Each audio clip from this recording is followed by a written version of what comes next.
F is dealing with professionals.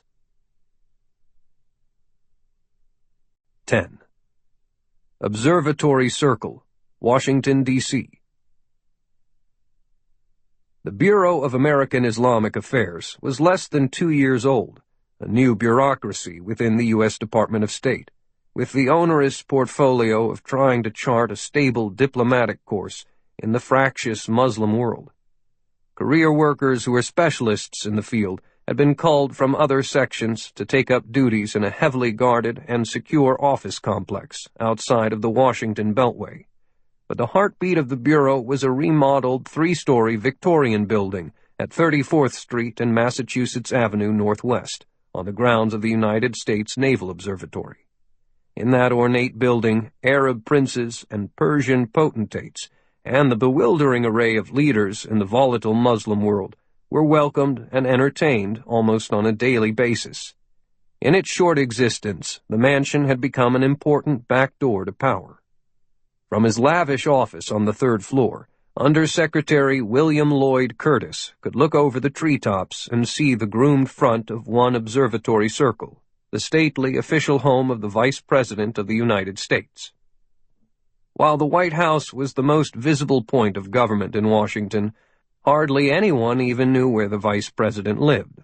It was therefore easy to arrange private sessions between Muslim leaders and U.S. government officials without drawing undue attention.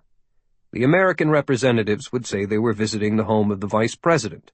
The Muslim representatives would declare they were in private meetings with Under-Secretary Curtis.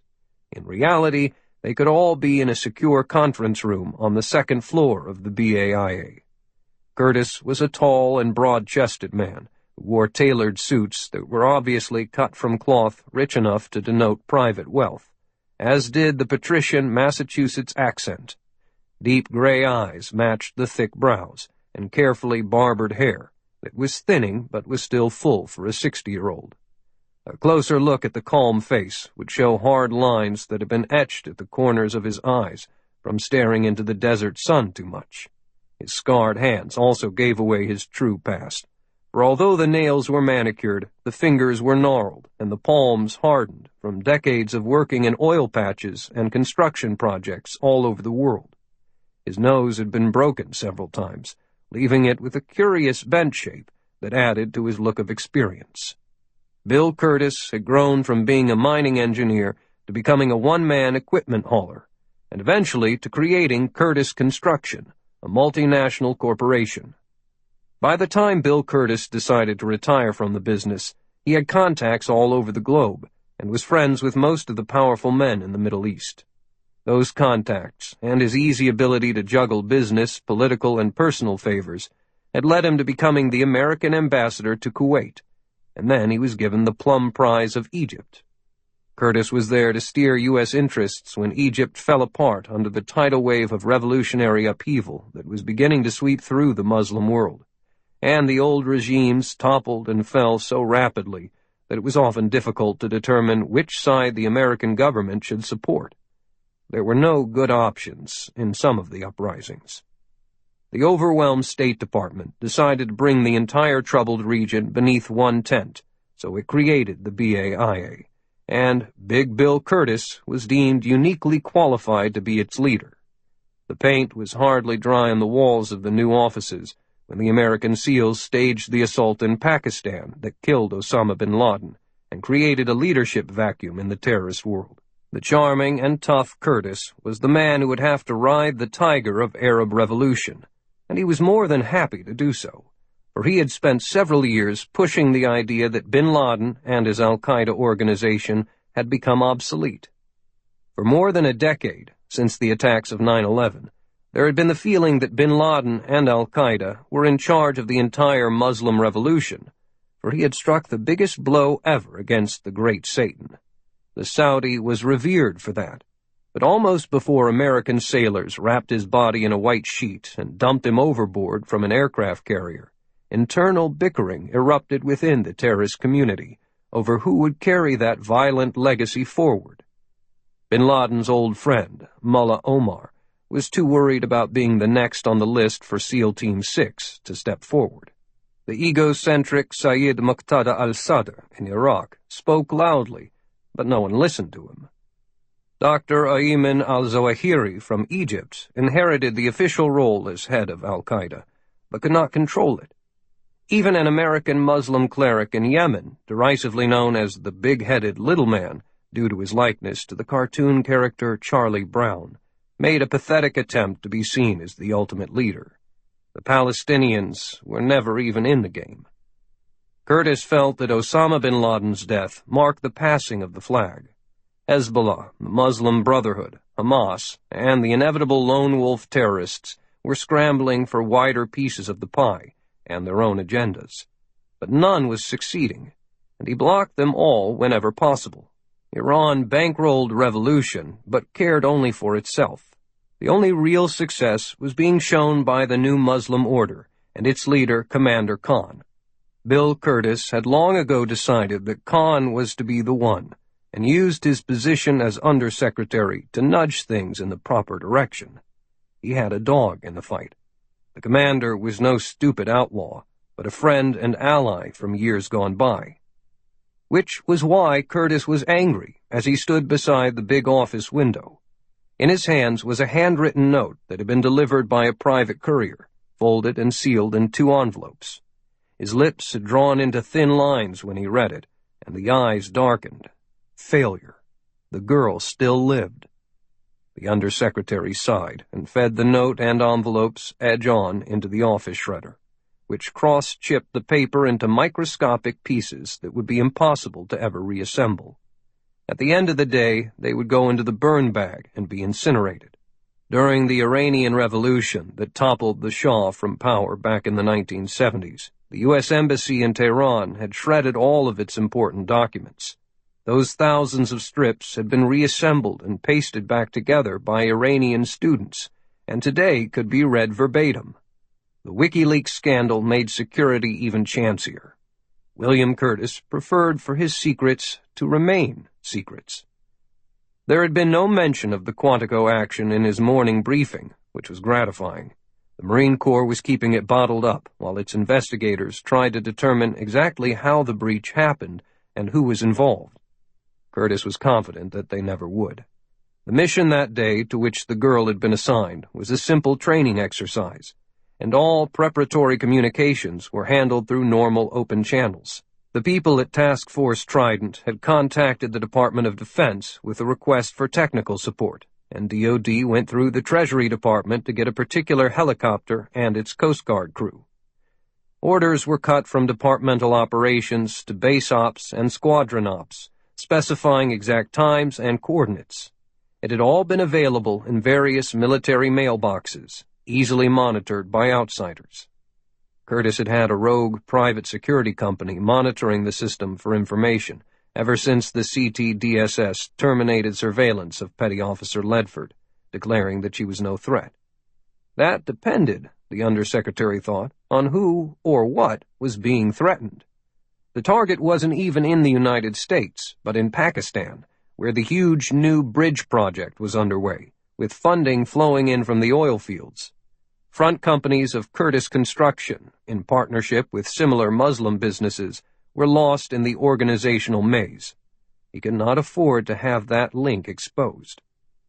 When Beth Ledford had first begun making inquiries, Curtis managed to blunt her requests and employ State Department resources to track her under the guise of a potential terrorist threat.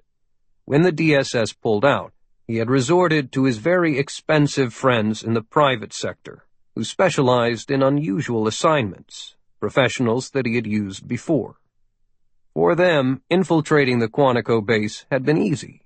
Distant fences that were bare of infrared sensors or cameras could have been scaled easily, since guards were posted only at the choke points of entrances and exits. That would have made getting away more difficult, however, so 2 uniformed Marines in a Humvee bearing the proper stickers on the windshield drove up to the gate and merited no more than a wave from the guard who allowed them in. They drove to the landing zone coordinates, where one had taken his long rifle and found a comfortable hide on the side of a hill overlooking the LZ. The driver hid the Humvee nearby and took up position with a reliable Stinger ground-to-air missile. Afterward, they simply drove off the base, right before security was heightened. It should have worked. Now the message stated the mission had failed. The $100,000 fee was non-refundable, and the girl had dropped out of sight. The only good news was that his team had acquired the name of the Marine who had been her training escort. A second operation was being assembled to snatch him and squeeze out the information on the whereabouts of prime target Beth Ledford. The Francis Scott Key Bridge, Washington, D.C. Sleep did not come easily that night for Kyle Swanson in his apartment near Georgetown University, so after midnight he went out to walk and think. There were few people around, except those lingering at the doorways of bars and pubs to smoke their cigarettes, before going back inside to the beer and laughter. Some were students, but most of them were government workers and young lawyers and lobbyists, pawing through the bureaucratic victories and defeats of their day on Capitol Hill, like witches divining a purpose from a scattering of bones. The unexpected catastrophe at the landing zone had left everyone in Trident, including him, also searching for meaning. There were no answers, and General Middleton was pissed, shaking the trees hard. The counterterrorism people at the State Department were equally bewildered, and adamant that they had nothing to do with what had happened. For Kyle, how the daring ambush was done was less important than why it was even attempted. What did Beth Ledford have that was so damned important? He meandered down M Street, heading east. The buildings all around were relatively small by the standards of other major urban areas, because skyscrapers did not exist in Washington. Nothing was taller than the Washington Monument. Buildings were instead spread out, or excavated to create space underground. Swanson paused. Just ahead, M terminated as it crossed the Potomac River into Rosslyn on the Virginia side. With the heat of the day finally gone, a slight mist was rising from the water. A well-used pathway led to the boathouses clustered under the Francis Scott Key Bridge, named in honor of the writer of the Star-Spangled Banner. He followed it down to the water's edge, giving plenty of space to a young couple making out in the shadows. "Bridges," he thought. "What is going on with bridges?" His Nikes padded silently along the board of the dock, where the long canoes were stacked and secured. Sailboats, motorboats, sculls, jet skis. Why wasn't there a big river going under that big bridge in Pakistan? The mist was thicker on the water. With his hands in the pockets of his jeans, Kyle turned toward the lights of the city downriver. The upper part of the monument could be seen, with small red lights at the top, blinking to warn pilots of its presence, as if the big floodlights that bathe the obelisk at night did not provide enough of a clue. To his right were the elegant lines of the Kennedy Center, and closer was the stack of concrete and glass pancakes of the Watergate complex. He went halfway up the grassy bank, found a dry spot of grass, lay down, and fell asleep, just after seeing the faraway sparkle of a falling star. He heard an oar sluggishly moving against the Potomac water, and instantly knew it was not some sculler out for a midnight row. The smell told him so. Dried tears, dead flowers, fresh blood. Swanson let out a groan. The boatman had arrived. He knew the ragged figure emerging from the fog was nothing but a dream, a character that had a habit of showing up in his mind when there was a crisis. Invariably, death followed in his wake. "Hello. You're on the wrong river.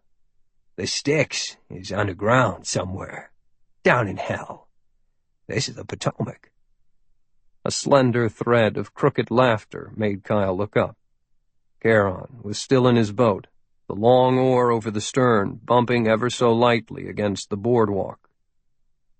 "We will be doing more business soon. Carry plenty of gold coins to put on their eyes or beneath the tongues, Gunnery Sgt. I give no free passage from this world." Swanson looked across the river to the Virginia shoreline, which was being eaten by a churning wall of fire. "I will never pay you to take a man to hell, but you are the one who sends them there. It is only fair that I be paid if I am to further your work." The silent laughter rose again, and the boatman pushed back the hood of his rotten cloak.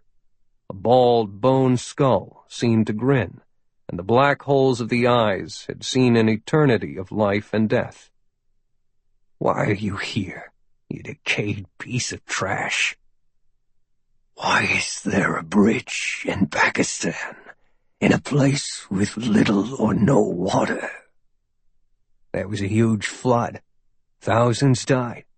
Don't you watch the news?" "Yes, I have been busy there, and with paying customers. Their friends and relatives do not want the souls of their loved ones stuck on this side of the veil, to loiter around as unwanted ghosts. If the flood collapsed dams, no mere bridge would have held back such water. So the bridge is over a tributary waterway, not a major river. And why is a bridge needed at all, now that the flood has receded? I can hardly paddle my little boat in that trickle." Kyle waited a minute before speaking again. "I have known you many years." "Yes." "This is the only time you've ever made any sense." "Do not forget the gold coins, and take 2 for your own eyes, and 2 more for those of the girl. She also will be on this voyage." "Gold is too expensive. Copper pennies will have to do. How about I pay you $1 in advance? Give me room to work." The skull turned upward and looked toward the sky, and the skeletal arms were raised wide. "You would bargain with death?" "Yes, and I'll cheat you every time." The laugh turned into a shriek from the gaping mouth, and the Virginia Inferno climbed higher, licking the bottom of the night clouds. Kyle's nostrils seemed clogged by the thick scent of charred, dead bodies. There was a flash of light, and the boatman vanished with a final hiss. "It begins now!" Swanson snapped awake, with all senses alert, although he kept his eyes closed and his body immobile. He picked up the sound of cars going across the quay bridge, but there was something else, a slight movement in the stillness, weight being gently pushed against the heavy grass on the slope where he lay, and he heard a man breathing, moving closer. With one approaching cautiously, there was probably another nearby. He heard the creak of a board from the dock, so the backup was down there, about 15 feet away beside the water, to cover his partner. As soon as Kyle opened his eyes, the nearest man made his rush, holding a thin, extended steel baton high above his head and ready to slam it down. He leaned in to make the strike, which made him slightly off balance on the gentle slope. Swanson dug his left foot into the soft dirt and pushed over into a roll hard to his right toward the attacker, and the baton swished harmlessly through the air. It smacked the ground. At the same time, Kyle rammed his shoulders into the man's ankles. The unknown assailant fell forward and hit the ground face down with a loud grunt, stunned. Kyle finished the roll and smoothly came to his feet, drawing the .45 Colt from the shoulder holster beneath his jacket. The downed man wore a gray sweatshirt and straight-leg jeans, was probably about 6 feet tall, and had enjoyed too much fried chicken and pizza.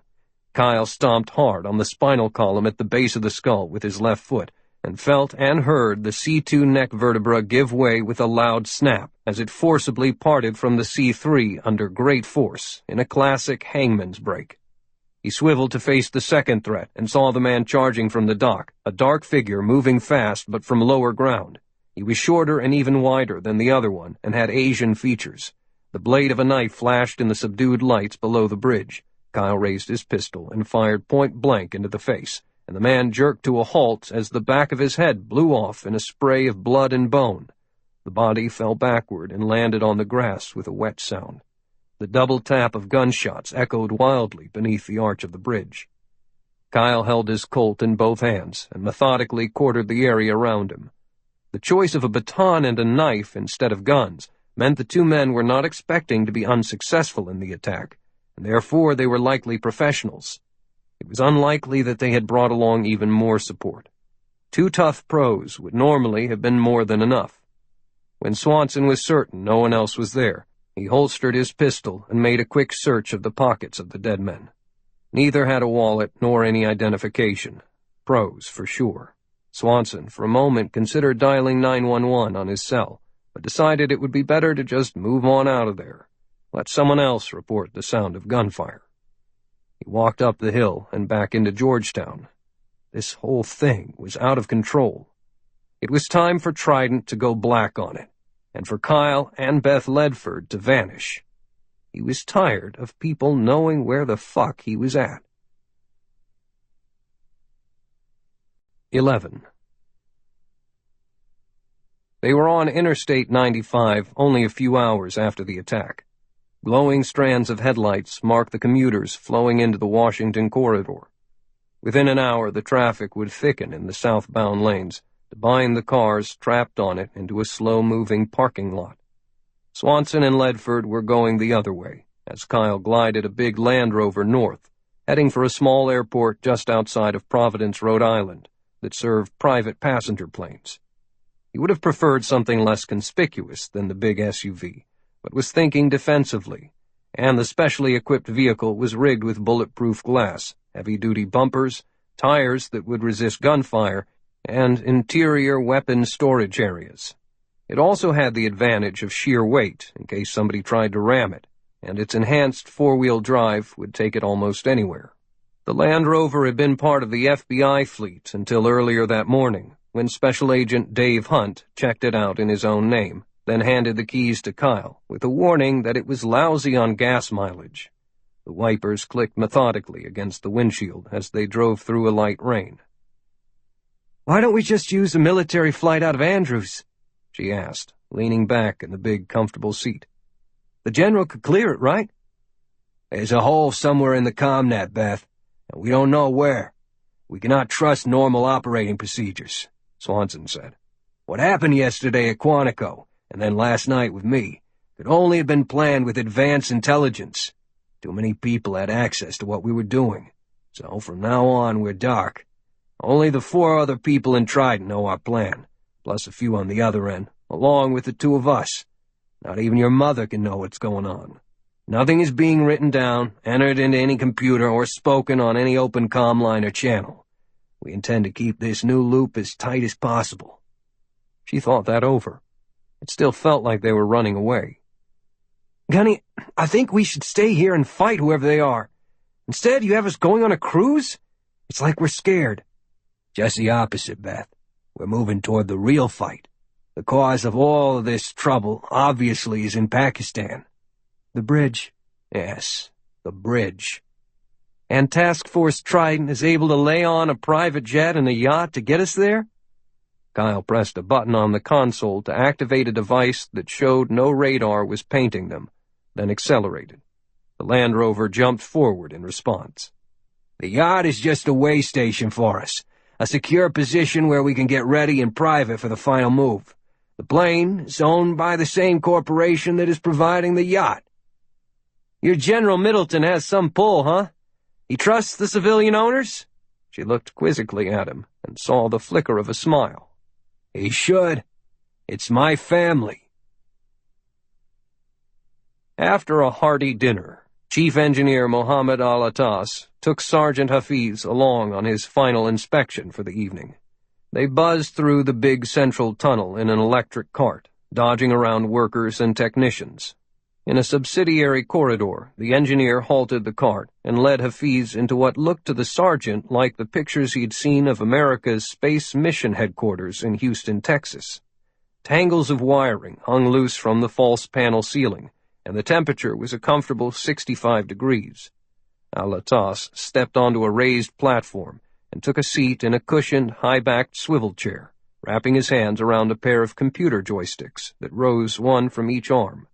He faced an array of flat computer screens mounted side by side and stacked in rows on wall brackets, Hafiz stood beside him, silently impressed, keeping his arms crossed. The colors on the electronic devices were crisp, the resolution perfect, and the largest single monitor in operation was divided into 4 sections, each showing an identical room. The only furnishing in any of the narrow rooms that were featured was a slender Type 85 12.5mm heavy machine gun, a belt-fed, gas-operated, air-cooled weapon that was a staple of the Chinese army and could fire up to 600 rounds per minute. The long, tubular weapon did not rest upon the usual tripod in their special caves, but on a sturdy, articulated arm of lightweight titanium that reached out from thick cylinders bolted into position in the stone floor. The barrels faced what appeared to be a black rectangle of painted steel. The chief engineer explained. From my position here, a controller will be in command of a dozen separate weapon systems, a mix of machine guns, rockets, and missiles. Alatas nudged the joystick in his left hand, then squeezed a green button, and one of the steel walls before a gun slid open to reveal a section of the valley facing south. The engineer eased the joystick straight ahead, and the robotic arm obediently moved forward, pushing the nose of the machine gun through the firing slit. Another control movement, and the image of the machine gun dissolved into a wide view of the area it covered, directly ahead of the open window. Certain adjustments have been made to the machine gun, including replacing the manual trigger and spade grips. Alatas shifted the angle to point the gun at another area. It will be fired from here, and will continue firing as long as the trigger is depressed, or until the belt is empty. You can use it against a single target, or sweep a 60-degree sector. Then you can pull it back in and shut the blind, which is camouflaged on the outside. The machine gun automatically pulled back into its original position, with the smooth assuredness of a robot doing an assigned task. Forgive me, Chief Engineer, but that does not seem particularly threatening, Hafiz observed. A single man gets close enough and takes this whole thing out with a grenade or a handheld missile. Alatas laughed. A lone soldier may be lucky enough to get that close, only if his unit is sacrificed. Our controller will be fighting with all of his other weapons at the same time, or he can slave the systems to the computer to fire automatically at targets picked by sensors and cameras hidden in the valley. Interlocking fields of crossfire will force the enemy into mined areas. When the gun is empty and retreats, and the chamber sealed and safe again, a loader who services several weapons will put in a new magazine, check the gun, and then leave to service another. Then it becomes part of the battle again. Maximum firepower, with minimal human loss potential, Hafiz said. Still, if the enemy starts hitting this place with smart bombs and cruise missiles, this gun will be gone. True, but that would take a number of direct hits, and I have an automated air defense system that will make even that almost impossible. Jamming devices will turn the space above and all around into an electronic wasteland. Their pilots' radios won't work. False returns will replace real targets on their displays. Lasers cannot lock on. Cruise missiles will fly off course, and all the while our own anti-aircraft guns and missiles will be shooting down enemy aircraft to panic the remaining crews. I understand, Sergeant Hafiz, that no defensive system is totally immune to attack, but a few trained technicians at the video control stations here can put up a terrific fight. I estimate that one controller and a half-dozen loaders can hold off at least an entire battalion for 3 days of hard fighting, and we are planning 20 control stations. When all of the weapons are finally silenced, most of the operators will have survived and should be able to leave safely. When our wireless system is perfected, the controllers will not even have to be on site. They can guide the action from miles away.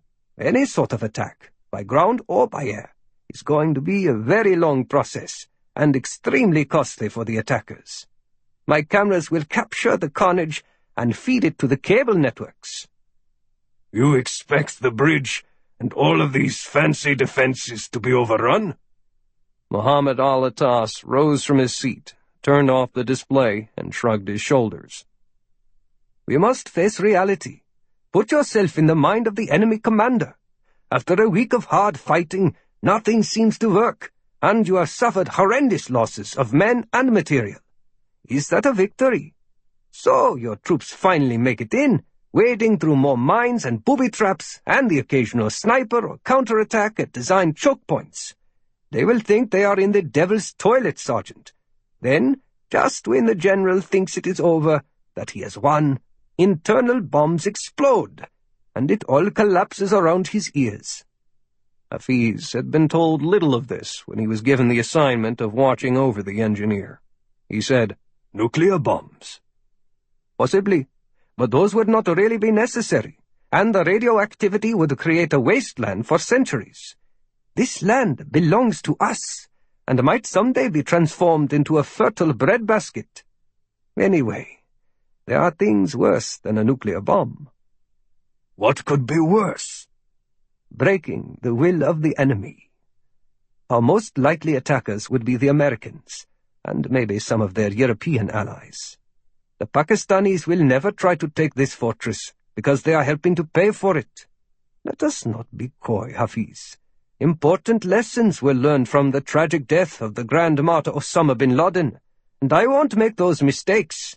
There were no real defenses at the house in Abbottabad, and it was too easy for the Americans to take them out with an extremely small force. That could never happen here. Hafiz pondered that statement. So, you are confident that Commander Khan would be safe in this futuristic cave dwelling? Would you bet your own life on that? I deal in facts, Sergeant. Anything is possible. But let's look at the scenario in which they try to come after the commander. After suffering staggering losses, the infidels would be under immense pressure from their governments to stop the slaughter. Remember, I will be televising the images of dying Americans. Generals would be replaced. Elections could be influenced. Politicians ruined. Commander Khan would be totally safe during the attack and have plenty of time to be safely evacuated to another prepared position. And the enemy would understand that now they will have to do it all over again. Take out the next bridge, and the one after that, and on, all with equally abhorrent body counts.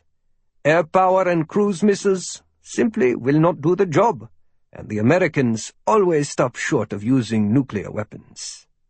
Eventually, when the Americans leave Iraq and Afghanistan, they will focus even more on Pakistan. We will be ready. In the coming years, we are going to have a long road across the top of our country, Sergeant Hafiz. There will be a lot of bridges and tunnels, and each of them will be a sharp fang in a gigantic death trap. Would you want to fight that fight? Hafiz shook his head. No, he said. I would not. The chief engineer settled back in the big chair. Neither will they. A private Hawker 800 XP Execujet, with the gold emblem of Excalibur Enterprises gleaming on its white skin, descended through a deck of low clouds and kissed the paved 4,500-foot runway of Flores Island, one of the smallest of the Azores, with only a single bump. The elegant aircraft had effortlessly jumped the Atlantic Ocean in just under 5 hours, cruising the 2,261 miles in a direct flight from Rhode Island and bypassing the air traffic hub in Lisbon. Officials at the small airport expedited the passage of the vice president of the well-known multinational corporation and his friend through the customs procedures and cleared them for immediate departure aboard a waiting helicopter that also was the property of Excalibur. As a courtesy to the Minister of Defense, the officials respected the couple's privacy and no names were recorded. The modernization program of the Forças Armadas Portuguesas had forged a very friendly relationship between Excalibur officials and the government of Portugal. A little more than another hour of comfortable flight in the sleek helicopter put Kyle Swanson and Beth Ledford on approach to a luxurious yacht that was cruising straight toward a brilliant sunset. That rowboat down there is the Vagabond, Swanson said. It's huge! It's as big as a Coast Guard cutter," she said, astounded at the obvious richness of it all. She estimated the airplane alone had cost almost $4 million. The yacht would carry a much higher price tag. "It must be 200 feet long." "Only 180, Swanson replied. 29 feet wide." "This all belongs to your family?" "Take the comfort while you can, Ledford. We won't be here long." He had dodged answering her question, so Beth tried again, much more forcefully. "So just who the hell is your family?" Kyle looked at her and smiled. "I'm kind of the adopted only child of Pat and Jeff Cornwell, a British couple you've probably never heard of." Beth gulped, startled. "You gotta be kidding! You're related to Sir Geoffrey and Lady Patricia Cornwell?" She unconsciously touched her hair. "God, and I look a mess. Damn it, Kyle Swanson, I hate you more every day. How did that come about?" "I don't talk about my private life." "So I've noticed. In fact, you never explain anything. But now you've dropped this bomb in my lap, and I need to know some background before you let me make a fool of myself. How was she supposed to greet a lord and lady? Shake hands? Curtsy?" Little girl fairy tales swam to mind. "The short version is that Jeff retired out of the SAS and got into weapons development, then started his own company. The Pentagon lent me to him as an expert advisor in developing the Excalibur sniper rifle, and we all hit it off from the very start. I'd grown up as an orphan, and they had no children, nor any other living relatives. We just sort of found each other." "So it's not a blood relation?" "Oh, no. Much better than that. We actually enjoy each other." The helicopter swept in closer and circled the vessel, then approached the helipad on the stern and set down. Crewmen dashed forward and lashed it to the deck as the pilot powered down and the spinning blades slowed. A hatch opened, and the fresh, salty air wafted in. A short stairway folded down, and a suntan man in a white uniform trotted up and inside the chopper. "Welcome aboard, Kyle," he smiled, extending his hand. "You too, Miss Ledford? I'm Michael Berryman, the captain of this barge." "Hello, Mike.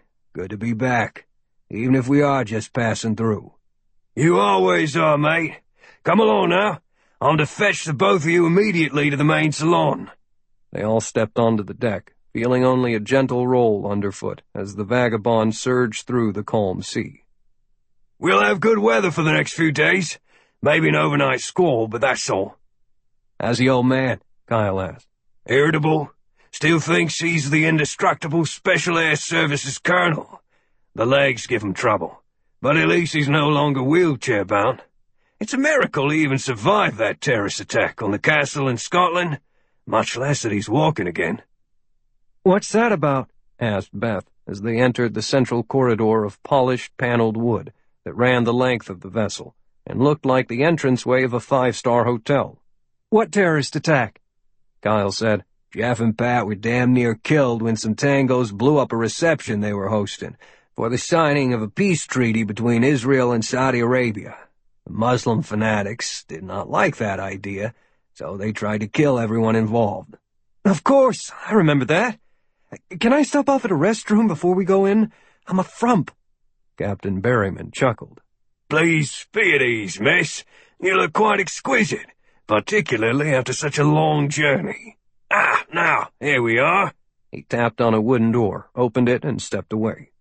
A slender, middle-aged woman, with traces of silver glistening in her blonde hair, was on the other side, and threw herself on Swanson, burying her face in his shoulder and embracing his neck. He picked her up in a bear hug, spun her around, kissed her cheek, and said, "Hey, Mom, can I stay here tonight?" She held him at arm's length and stared at him, cocking her head to one side. "Maybe. We'll see." She turned from him. "You must be Miss Ledford.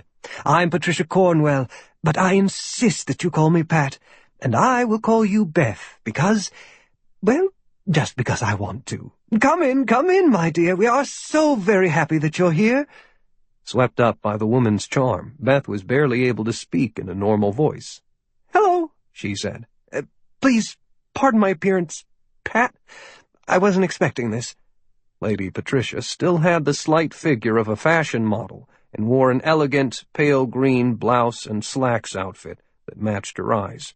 She linked her arm through Beth's and led her into the salon, where Swanson was locked in another hug with an older man who was leaning on a knobbed wooden cane. The man pounded Kyle heartily on the back. "Beth, let me introduce you to my grouchy old bear of a husband," Pat said. "Jeff, say hello." Sir Geoffrey Cornwell turned from Swanson, bowed, and took Beth's hand to give it a light kiss. "Welcome aboard, Petty Officer Ledford. Please consider yourself among friends on the Vagabond. You will be safe here, and we can brew up a nice little war." 12. Sergeant Hafiz jogged along in lightweight exercise gear through the tunnels, disguising his inspection as being nothing more than a regular evening workout. His running shoes thumped a steady tempo, and his breathing was easy. During the past few days, the workers, engineers, and technicians had grown used to seeing the big man doing his routine, and ignored him as he loped and dodged through the work areas. Some nodded a greeting, but he did not interrupt their work to chat.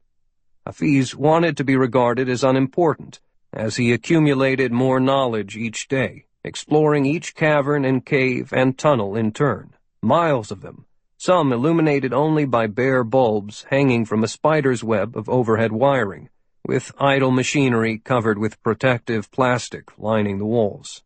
Much of it smelled dry and dusty. Midway through one of the broader tunnels, down several levels from the surface, he slowed to a walk and leaned over, hands on knees, to catch his breath. The hallway was pale yellow and bore a bright red cross with the word infirmary printed neatly in 3 languages, including English. He entered a large door that gave way to an airlock, and then to a central chamber with several small side rooms. The smell changed to the antiseptic aroma of a functioning medical center, more like a hospital than an emergency field infirmary. Current medical needs were served above ground in a medical trailer. Men seriously injured on the job site were transported out to hospitals by helicopter. As far as Hafiz could determine, this clinic, with its specialized hardware, was ready for its very important role of serving any medical need of Commander Khan. All it needed was an increased staff of doctors and nurses. As Hafiz walked through the room, his shadow slid along the smooth walls and tiled floor, all the way to the far side, where another large door was closed and locked. Hafiz gave the handle a hard jerk, and there was no give. Good. "We need to post a guard here." Beyond that door lay the living chambers, which he had visited often.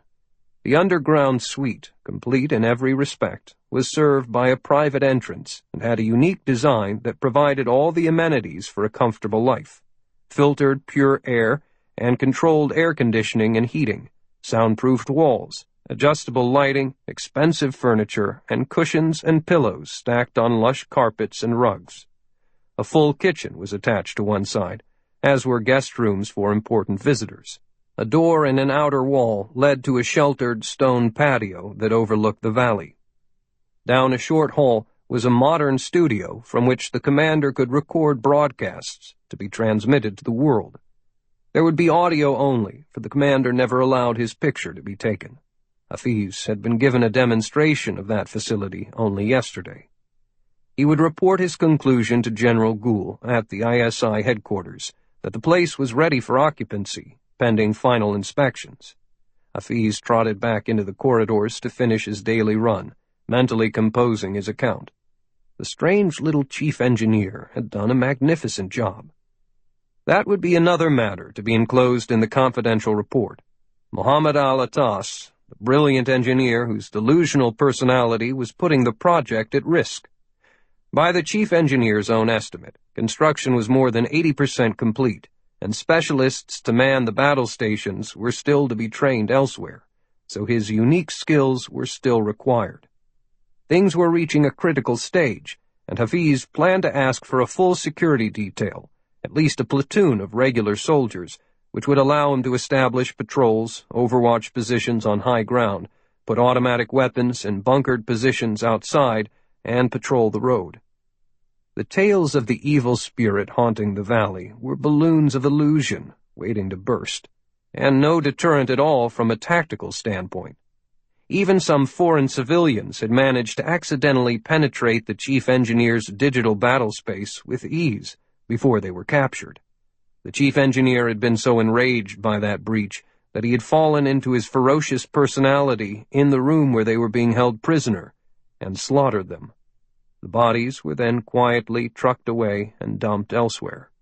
Still, the killings had drawn unwanted attention from the outside world, almost as if a bright golden arrow were flashing for the world's intelligence services to follow.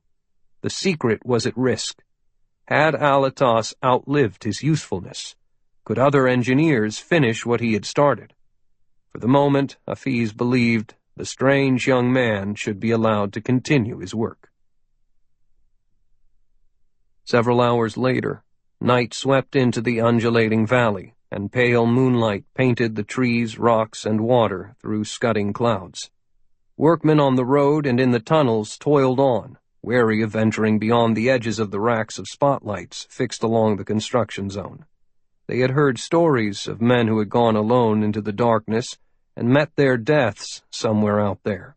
The jinn roamed after midnight. Post 3 reporting. The voice of an ISI sentry came crisply into the earpiece worn by Sergeant Hafiz. He's outside. I saw movement at the base of the western bridge abutment. Close on that area, Hafiz ordered. He pulled his night vision goggles down over his eyes. Would the jinn go afield tonight, or try to pick off a straggling workman? Don't let him see you. Post 3, confirming that he exited through the hatch closest to the river. Stay with him, 3, Hafiz said. We're moving toward you. With an exact location, the 3 outposts could triangulate on the moving figure, so that somebody always had him in view. Hafiz scrambled down the slope, his boots sliding on the loose rocks and scree, while his hands grabbed branches. Post 2 reporting. I see him now. He's apparently heading back to the old bridge. I'm too far away to be certain. Hafiz had been spending time at each outpost every night since he had arrived. Only once during those 4 nights had he seen Mohammed Alatas leave his residence to hunt, almost invisible in a loose black robe. That first night they had watched, but done nothing, as the jinn crept into his small dwelling at the edge of the workers' camp.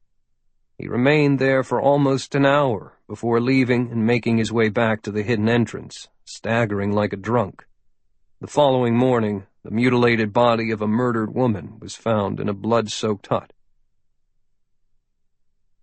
Post 3 here. Sergeant, how close are you? About 200 meters from your position. Why? My eyes must be playing tricks. It's the jinn, all right. But he is naked. Say again, 3. Hafiz picked up the pace, and the soldier with him matched his stride. He is walking around without any clothes. He has a dagger in his right hand and is slashing at the empty air. Wait!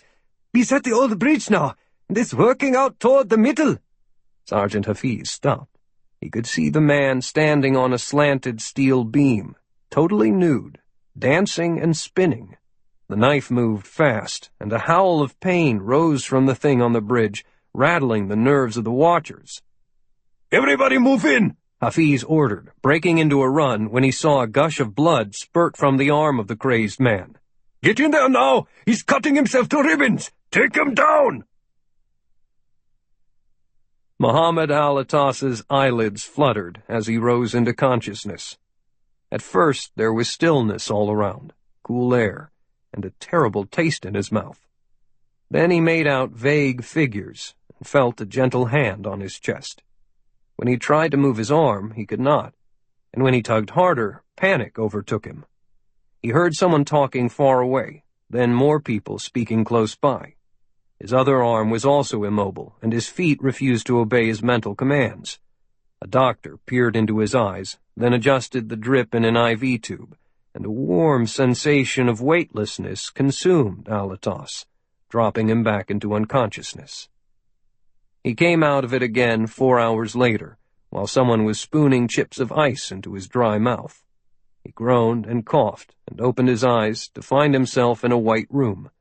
A slash of pain hit him when he tried to move. The first face he recognized was that of Sergeant Hafiz, standing at the foot of the bed, looking concerned. "What's the matter with me?" Alatas said in a thick voice. "Why am I here?" Hafiz smiled. "Ah, you're back. Very good." The big man came around and pulled a plastic chair close to the side of the bed. "Don't worry. Everything is under control. You must remain still, sir." A nurse was busy unfastening the straps that had held him immobile. The IV tube remained connected to a small needle that was taped in place on the back of his right hand. He noticed that bandages wrapped his left arm, his chest, his stomach, and his left thigh. "You had a very close call, my friend," the sergeant said. "An assassin attacked while you were asleep. You somehow woke up enough to fight back, but by the time we reached your room, you were a bloody mess, rolling around on the floor, fighting the attacker. You prevented him from slitting your throat or puncturing your vital organs. Well done, Chief Engineer." Hafiz patted the uninjured arm and smiled. "Maybe I could make a soldier out of you." "Please, can I have some water? My throat is as dry as the sands." The nurse came with a jug and a glass of ice. She put a straw into his mouth, and he sucked in the chilled liquid. An assassin? In here?" "Yes. Of all people, it was your servant, the mute. Obviously, he had been put in play by our enemies to spy on your work. Now that you are nearing completion of this magnificent project, his paymasters decided to stop you before you could finish." "What happened to him?" "I killed him." Hafiz shrugged. "Piece of filth. The ISI is going through his past history now to determine who he worked for. It looks like the work of the Zionists." Alatas sagged against the pillows. "I cannot believe it. The man was a termite, a nothing, merely someone to clean my living quarters. I hardly ever noticed him. He could not even speak." Hafiz said, "Exactly. What a clever fellow, eh? Who would ever have suspected him? We will find someone more trustworthy to perform those duties. But that's over, so don't worry about it. Here you are with about a half-dozen good cuts, some of them deep, and the doctors had to spend some time sewing you back together. You lost quite a bit of blood. It was good fortune that you had built this wonderful medical facility, for by doing so you helped save your own life. Allah was merciful." At a nod from the sergeant, the nurse opened the morphine drip again. I am tired." Alatas's pain receded into a mild throbbing, and then went away. "Then sleep, Chief Engineer. All is well now, and you will be back to work in no time." Sergeant Hafiz sat back in his chair and stared at the bandaged young man. He had changed his mind. "What am I to do with you?" Under-Secretary William Lloyd Curtis of the Department of State's Bureau of American Islamic Affairs received a copy of Sergeant Hafiz's report to General Gul, which was hand-delivered by a member of the Pakistani embassy with diplomatic immunity.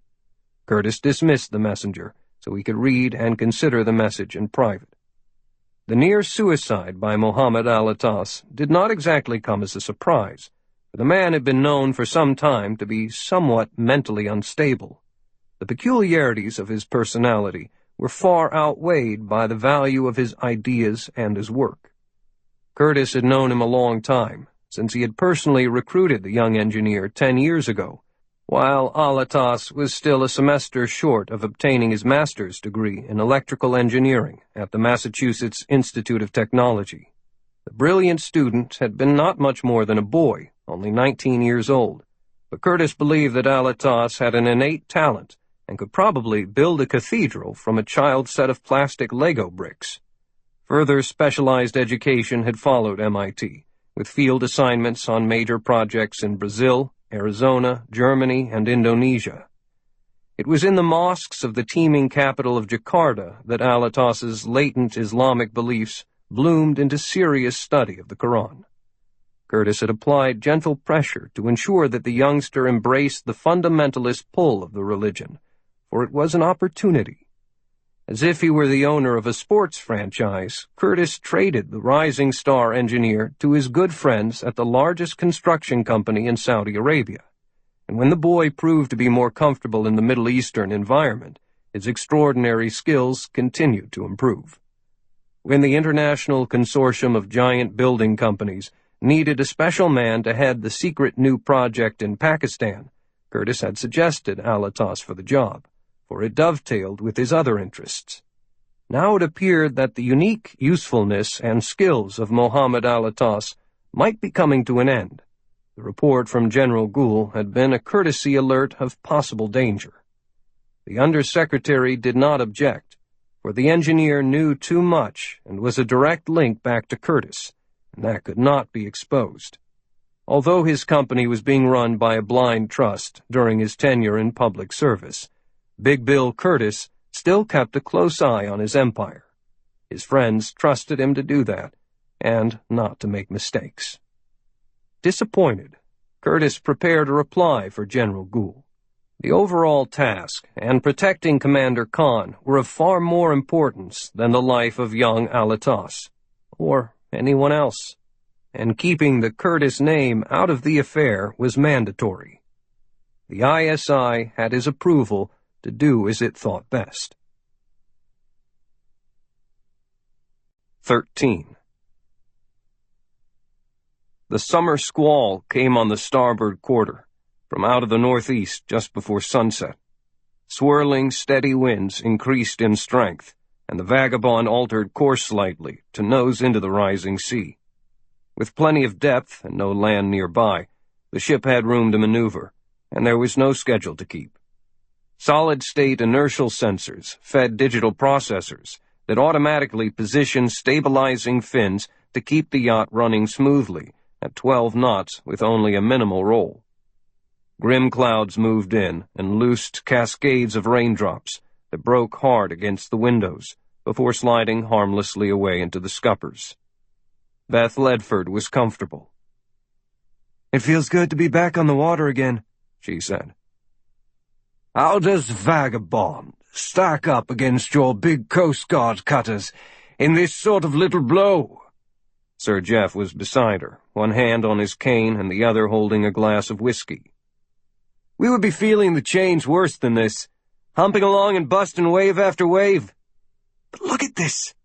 The surface of the sweet, white Chenin Blanc and her stemless Riedel crystal glass hardly rippled with the motion of the yacht. "Your ship sails like a dream, Sir Jeff. Our cutters aren't designed for personal comfort, but they can handle anything any sea can throw at them."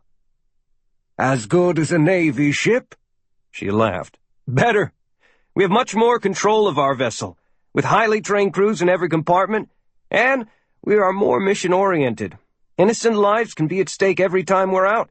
Entirely different animals." Jeff sipped the amber liquid. "Kyle says you can shoot." "Yes, sir. I'm a qualified sniper." "He says you're even better, that you have a special gift for it." "He never said that to me." Jeff grinned. "No, he wouldn't, would he? Well, my dear, this weather will clear soon. Tomorrow morning I'll give you a tour of our armory, and you can test some of the experimental weaponry we have aboard, if you wish." She was charmed by the old man, but had to bite back her normal reaction when she felt somebody wanted to test her. He was not patronizing, however, but speaking as one professional to another, and as a host to a guest. "You know, I think that might be fun," she said. "Excellent," he said. "Now, if you'll please help an old man over to the table. I see that Kyle is done with all of the homecoming greetings and wants to make us work before dinner." Swanson had spread out computer photographs, overhead satellite imagery, maps, and relevant paper, and was standing there staring at them with his hands on his hips. "I don't know how it happened, Jeff, but someone has been either one step behind us or one step in front ever since we got involved in this thing. That's why we came out here. Whatever we decide must be off the reservation." "Just what is it that you're planning?" Jeff settled into a soft chair and rested his arms on the table. Adjusting his glasses, he riffled through the papers. Now, this is forbidding country, Kyle, and that big bridge looks as strong as the mountains around it. Your options are limited. No sane commander would go in there with less than a regiment and a month of planning. Terrain, sand tables, and such. That's why it has to be just me and Coasty.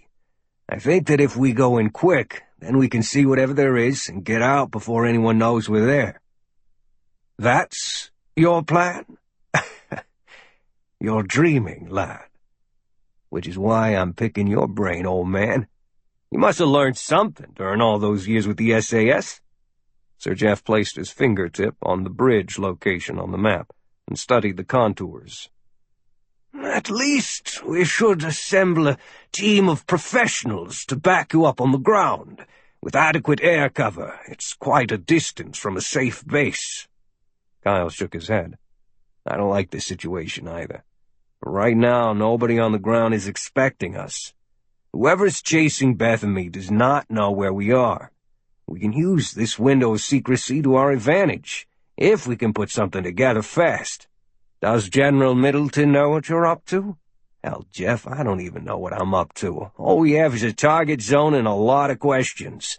Shouldn't take more than 24 hours to scout the valley and find the tunnels.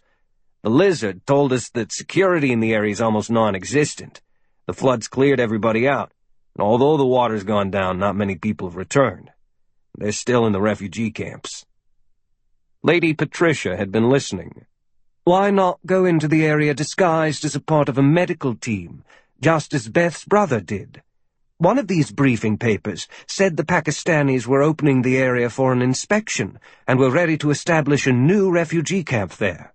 Since you both have undergone some medical training in the military, you could be part of it. Kyle looked up at her. Possibility. Beth, you have enough training as a medic to get by for a couple of days in a camp? We could be like volunteers, then drop off for a day and go into the valley. Beth glared at him. Remember how you insulted my brother for doing humanitarian work? You could wear sheep's clothing, Kyle, and carry the supplies, but you would never fit into a staff of doctors and nurses. Never. As soon as you opened your mouth, your hostile attitude would spill out. Hey, Sir Jeff interrupted. She's right. You have too much of an edge about you to blend into their work, Kyle. Some covers work, some don't. What else have we got? Zip. Nada, Kyle said, letting their remarks slide. No personal identification paper, lack of assets, unfamiliarity with the target area, and no backup. Very well, then. As Sherlock Holmes famously advised, one should never overlook the obvious. Beth asked, What's obvious about this? Are you jump qualified? Jeff asked her. Yes, I got my silver wings at the Army's Airborne School at Fort Benning. Somehow, that is exactly what I expected from you, Cornwell said with a chuckle. Anything beyond that? Halo? No, sir. I wanted to, but my Coast Guard superiors saw no need for me to qualify for high-altitude, low opening. Heck, they didn't even want me to go airborne with the basic 5 jumps. But I took up skydiving as a hobby, and learned on my own until I could get my captain's permission. Don't worry, I can handle myself in the air. There's no need for a halo on this one anyway, Kyle said. It's a well-used air traffic corridor out there. Everything from F-16s to cargo birds, even passenger jets. I doubt that anyone even looks up at the sound of a passing plane. Jeff tossed his glasses on the papers. So, the two of you jump at night. If you don't break your legs or backs or get captured, you should be able to secure a hide before daybreak. Then lay up until you can finish the reconnaissance. We jump in at night? Beth was having difficulty keeping a glow of excitement from her eyes. 24 hours maximum, Kyle agreed. With minimum gear, not a combat load. Sounds good, she said. Jeff rose stiffly to his feet. By damn, I wish I could go with you. Just to jump out of a sturdy aircraft again would be a perfect tonic for these old bones. Well, you cannot. Lady Pat hooked her arm around him and kissed his cheek. You would splatter yourself in some treetop in the middle of Nowhereistan, and I would have to go to all the trouble of getting your body back and burying you. It would ruin almost an entire week. She who must be obeyed has spoken, Jeff said in a grumpy Rumpole of the Bailey stage voice. Enough of this for now. Dinner beckons. With authority in hand from General Gould of the ISI, Sergeant Hafiz was free to act to impose order on the chief engineer's chaos. Everyone was in agreement that Mohammed Al-Attas should be allowed to continue his work, but under much stricter control. An experienced ISI psychiatrist arrived at the bridge to assess Al-Attas and prescribed a regimen of antipsychotic medication. Al-Attas, recovering from his wounds, participated in the interviews willingly and took the new pills without hesitation. Although his body healed rapidly from the ugly but superficial wounds, his mind was being put on a loose pharmaceutical leash. The psychiatrist promised that the chief engineer would be able to work all day long without the wild avalanche of ideas that usually accompanied his thoughts. At the evening meal with the doctor and Sergeant Hafiz, he was given what he was told was extra vitamins and a mild narcotic to help him sleep, thanks to this carefully balanced chemical stew. An hour later, the chief engineer would be so tired and woozy that he would be happy to climb into his bed and sleep there like a dead man for the next 9 hours. The jinn had been tamed, but at what cost to the valuable brain of the chief engineer? They would just have to wait and see. Hafiz was topside when the first truckload of his new temporary security team rolled in. Although a regular army platoon was being readied for extended duty at the bridge and would soon be on the way, for now Hafiz had to make do with Taliban irregulars. General Gould had granted only a half a loaf, but it was better than nothing. A sweat-stained man with a grizzled beard climbed from the passenger seat in the cab, wearing the normal soiled and patchwork clothing of a Taliban fighter. He paused to sling an AK-47 over his shoulder, then called out for the men in the back of the truck to get out and line up. Workers shied away from the vehicle, leaving them in the middle of an empty circle. They were a wild-looking crew, all beards and arrogance, wearing long, baggy trousers, a hodgepodge of robes and shirts, sloppy turbans, and cartridge belts across their shoulders or around their waists. The men slouched against the truck or sat cross-legged on the ground and started to talk and smoke, ignoring everyone else. Within a few moments, they had established themselves as a nest of snakes, best to be avoided. The leader approached Hafiz, but did not salute or offer to shake hands. Allahu Akbar, he said. God is great. Hafiz gave a curt nod. If the fellow wanted to be rude, that was fine. Keep it all business. It would not matter in a minute anyway. How many did you bring? The man looked back. We are 19 in all. 7 in this truck, plus weapons, and the others will be here before nightfall. All have been in successful actions against the infidels.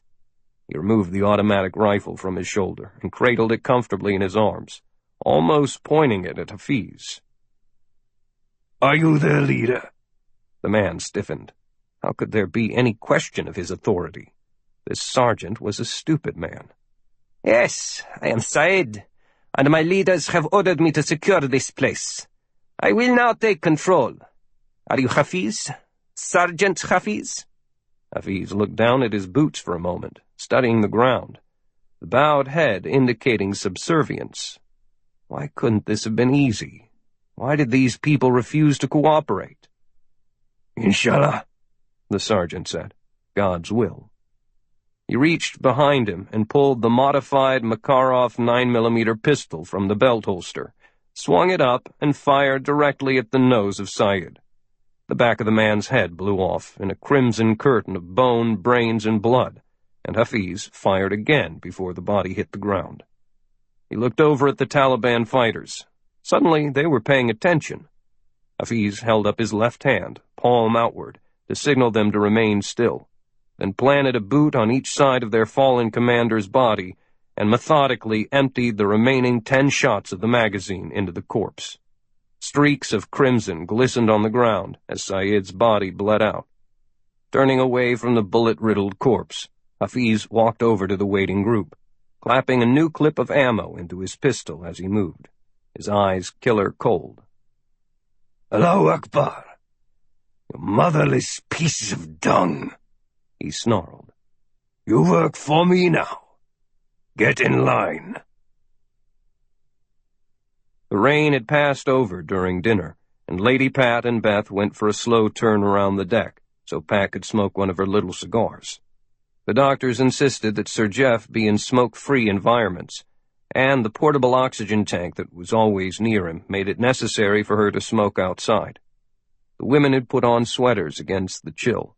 The clouds were breaking up, and moonglow found openings to color the moving water as the Vagabond cruised along northeasterly. "Your brother, Joey, sounds like a dedicated man," Lady Pat said. "I'm sorry things ended so badly. Your mother must be devastated." Beth looked up, but could not see any stars. "It was almost his destiny, his karma, as the Buddhists would say. He preferred to help the helpless in some of the world's worst cesspools, instead of making a lot of money and living, well, anywhere in America. He measured himself against the evil of the world, and that led him into trouble more than once. Still, it is a sad thing." Pat exhaled a puff of smoke that was surprisingly fragrant, like flowers. "Now you've been pulled into his world. Are you certain that you want to go on this adventure?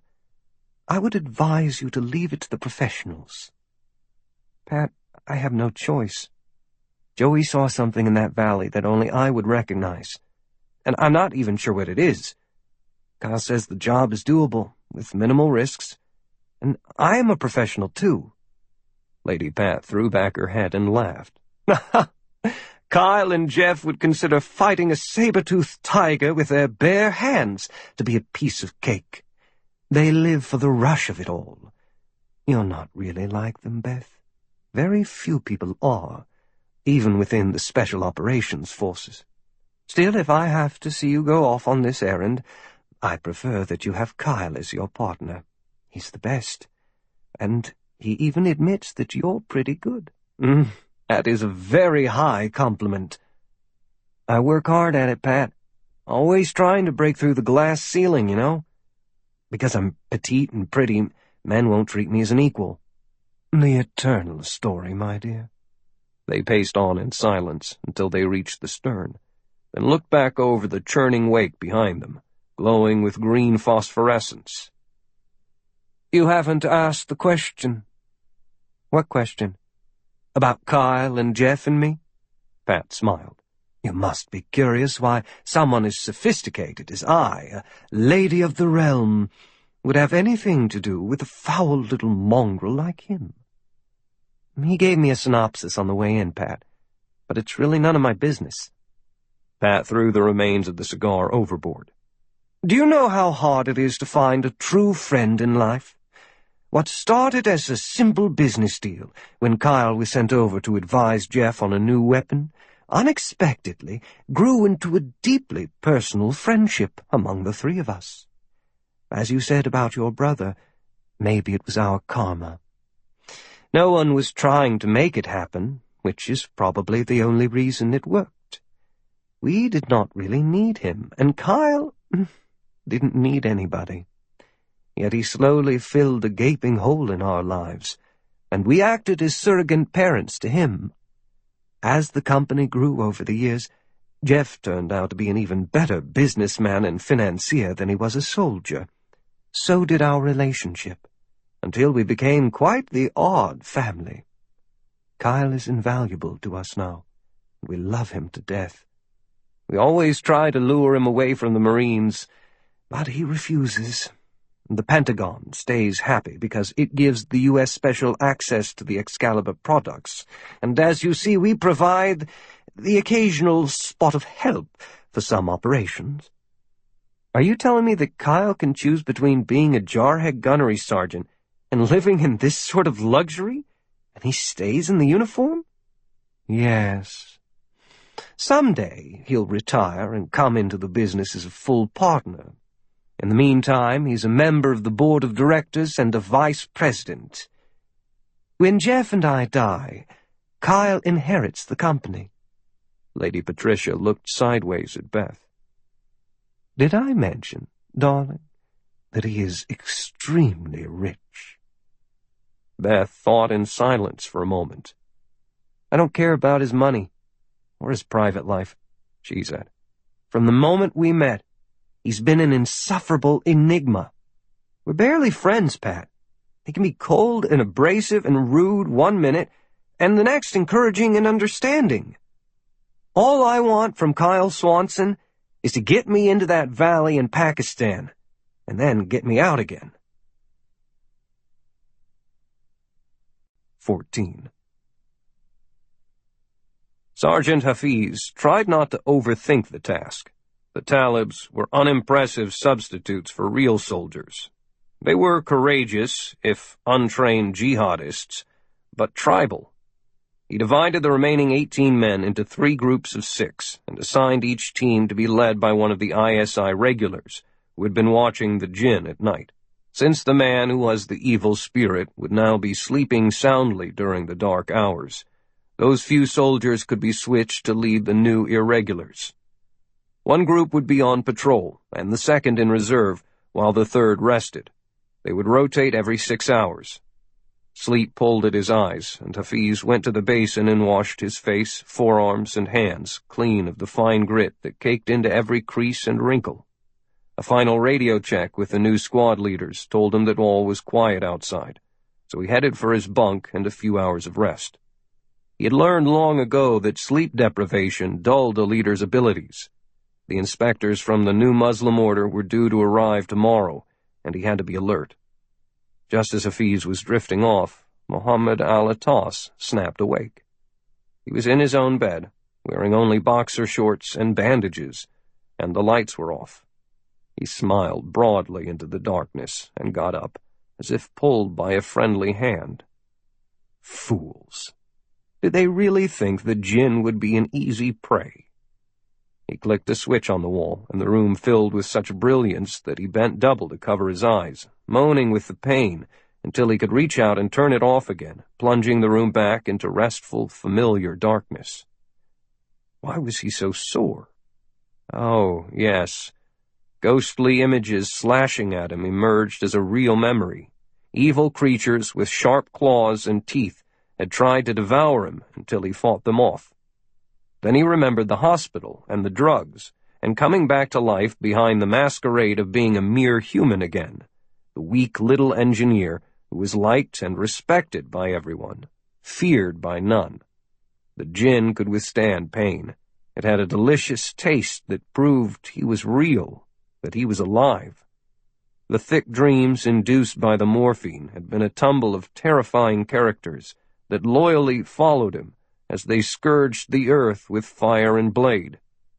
Once he had rested enough to move beyond the grasp of the heavy narcotics, the jinn pretended to take the pills offered to him in his weak body, then threw them away. His own laugh comforted him, and he felt for the edges of the cloth and adhesive bandages and tore them away, bearing the stitches and the wounds. Where were his clothes? The knives and his scimitar? No matter.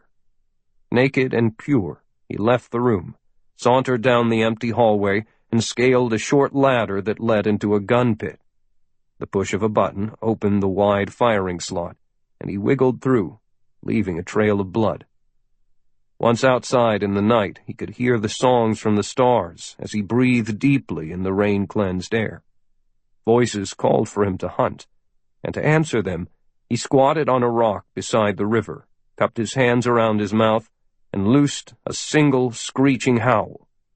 The sound ricocheted down the still valley to where the Taliban patrol was slowly working along a muddy path. The ISI soldier who had been manning Post 3 prior to becoming the shepherd for this herd of stumbling goats had just told them for the 50th time to shut up and keep moving when he heard the familiar cry, and he stopped everyone in their tracks. He grabbed the radio on his belt and raised the command post in the tunnel. "Get Sergeant Hafiz for me right away. Tell him the djinn is loose outside. Position unknown." Lieutenant Colonel Cybele Summers and Master Gunny O.O. Dawkins of Task Force Trident caught a ride from a special operations base in North Carolina all the way to Afghanistan aboard a Lockheed Martin C-5M cargo hauler. The Galaxy, affectionately called a Fred by its crew, the acronym for Fantastically Ridiculous Economic Disaster, was the most expensive flying machine to operate in the U.S. Air Force. Thousands of pounds of equipment, from cargo pallets of food and ammunition to helicopters and howitzers, were buckled down in the cavernous lower-deck cargo bay. 6 troops rode in the rear upper-deck troop compartment, with seats to spare. Cybele and 00 occupied positions on the forward flight deck that was reserved for dignitaries.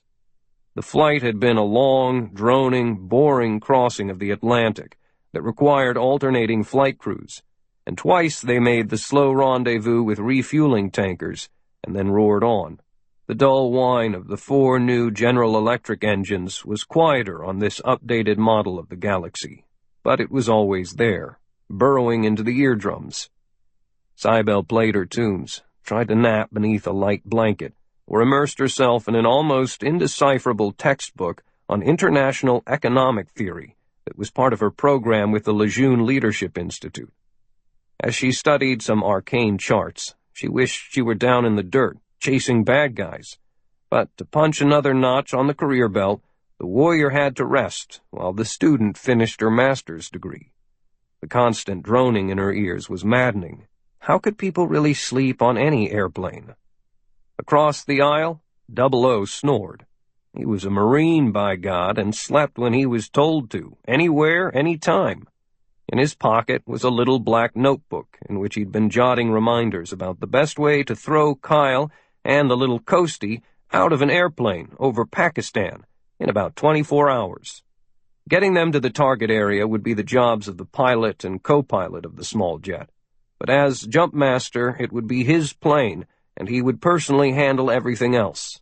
Swanson and Ledford would face enough risks on the ground without having to worry about just getting out of the damned plane okay. Nothing would be left to chance. Upon entering Afghan airspace, the Galaxy crew activated the Pacer Snow onboard defense system of flare dispensers and the anti-missile warning system. Everyone straightened up, scratching and yawning, as the giant aircraft began its descent, then settled easily onto the runway at Kandahar and was guided to its parking ramp. Unloading began immediately after the clamshell doors spread open in the back, and the nose of the plane swung up and out of the way. The 2 Trident Marines walked down the rear ramp into the night chill and found a Humvee waiting to take them into the heavily guarded Special Operations section of the base.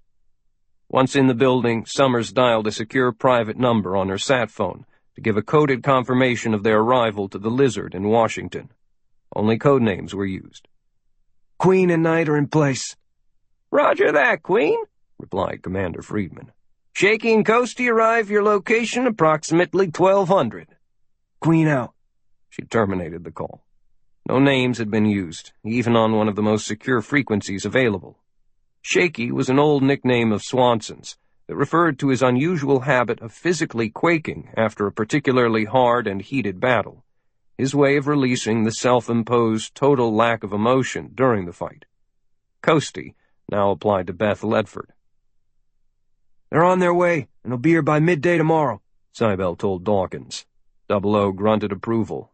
That gave them the rest of the night and all of the next day to prepare for the drop. "Let's get some chow and catch a few hours of sleep. I'm bushed." "How? Why? You didn't do anything for the last 12 hours but sleep. You're getting old, Master Gunny," Summers said. "I was thinking more about going for a run. Stretch out the kinks." "You do what you gotta do, Ms. Lieutenant Colonel, ma'am. Act like some fool hoo-ah butterbar second lieutenant if you want to. I, however, am wise beyond your tender years, and am no longer tempted by such foolish things. I'll meet you at our little plane at 0600, well fed, and fresh as a daisy." He walked away. The djinn growled contentedly, feeling strong and happy out in the air. He heard distant shouts and saw pinpoints of light flashing in the valley coming his way. Kneeling, he slathered mud over his naked body, from the top of his head to his toes, and the camouflage allowed him to slowly disappear into the blackness. Then he ran away into the trees. The valley seemed to be coming to life, with yells and brilliant cones of flashlight beams slashing the darkness, and he giggled as he circled onto the higher, rocky ground. The patrol went by below him. They were shouting and disorganized, strung out along the path and losing sight of each other, panting with effort. He descended behind them and followed unseen, picking up a short, thick tree branch for a weapon. The last man in the Taliban column was fatter than the others and labored on the slippery slope, panting and falling farther behind, until at last he gave up and slowed to a walk. As the patrol moved on, he called out that he'd hurt his ankle and would catch up to them later. He sat on a smooth boulder to catch his breath, laid the AK-47 to the side, and lit a cigarette, drawing the harsh smoke into his lungs and exhaling with pleasure. The djinn was a few feet behind him, hidden in some brush, and studying his target. The creature he was stalking was totally relaxed, immobile and unaware. Rising in the shadows, the djinn took 2 steps forward and swung the club as hard as he could. It slammed against the fighter's ear so hard that it carried him off the big rock, and the djinn leaped onto the dazed man and beat him to death. "This is good." He stripped the victim, warm clothing and a good weapon, and even some food in a pocket, with water in a metal container. Best of all, a dagger with a broad curved blade in an elaborately decorated scabbard that hung from the ammunition belt around the blubbery waist, alongside 2 hand grenades. He dressed, slipped on the sandals, and wiggled his toes. Much better. The rifle was undamaged, the knife sharp. "Now I can really hunt." "Where?" More lights were pockmarking the valley, coming down from the crest and spreading out. He cut the throat of the corpse for good measure, then headed up toward the lights. The patrol leader had finally stopped and counted his men, finding only 5 instead of the 6. "Who is missing?" he asked. The Taliban looked at each other, and one finally spoke. "It is Akhtar again. He can never keep up on a climb. Too old and fat." "Then you go back and get him. "We will wait for 2 minutes. When you come back, you had better have the fat fool with you." While the other 4 Taliban fighters plopped down by the side of the path to rest, the one picked to fetch Akhtar stared hard back at the patrol leader, his insides burning with hatred at being told what to do by a worthless Pakistani. He finally obeyed, cursing beneath his breath. He walked back down the trail for 30 seconds before he saw the shadowy shape coming toward him, the eyes cast down to watch his footing. "By your mother, Akhtar, you are a useless dog! Come on! The rest of the patrol is waiting for us!" He turned on his heel and started back. The djinn slammed the stock of the AK-47 into the man's head and heard a satisfying crunch. He fell on top of the stunned man, with the dagger already out and plunging into the neck, and he was rewarded with a shower of thick arterial blood as he sawed off the head. He picked it up by the ears and smiled at the dead face, then tossed it away, watching it bounce down toward the river. He wiped the knife clean on his own tunic, slid it back in the scabbard, and snapped off the rifle's safety. He came upon the others gathered beside the dirt pathway, and he ran at them, screaming and pulling the trigger, spraying out bursts of automatic gunfire. The surprised fighters attempted to roll away as the maniacal figure went charging through their midst without breaking stride, and they did not notice the bouncing grenade he left behind until it exploded. The patrol leader got off some rounds that hit nothing, then grabbed his radio, just as Sergeant Hafiz came on to demand a status report.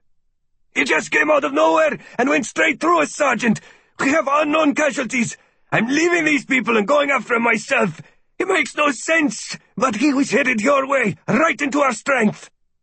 "Very well," Hafiz responded. We will clean up the guard detail after we catch him. Fire your weapon into the air and drive him toward us." The djinn heard the gunshots and saw the lights and stopped to drink some water from his canteen. Then he emptied the remaining liquid over his head to clear his eyes. A sudden weariness struck him like a wave, along with dizziness and nausea, and he leaned over to vomit.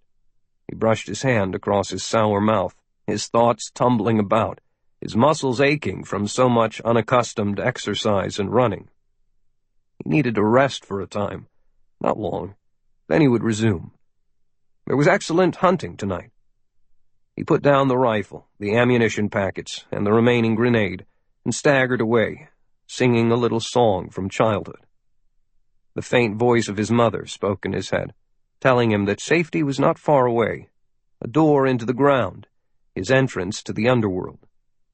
It took 5 struggling minutes for him to reach it, and fatigue had an iron grasp on his legs as he dragged along. He pulled the hidden door open, then closed it carefully behind him. A cavern gaped before him, and a map appeared in his mind in flashes of memory. Safety lay down one corridor, up one level, and around 2 corners. The passages were empty as he plodded through, leaving a track of muddy footsteps, and where he brushed against the walls, dark bloodstains. A doorway that he recognized appeared, and he pushed it open, almost ready to fall. The bed was so far away, across miles of floor, but was so welcoming that he managed to stagger to it. Then he lay down and closed his eyes, exhaled twice, and was asleep. 15. Kyle and Sir Jeff stayed up most of the night as the Vagabond worked its way through the sea. Neither was happy, because the target in Pakistan presented more questions than answers. The bridge stood there like a monolith, silent and brooding, and the mission to check it out was unlikely to resolve all of the riddles. "There has to be something else in play, Kyle," Jeff said. "There obviously is some connection between the structure and the multiple attempts on the lives of you and Beth.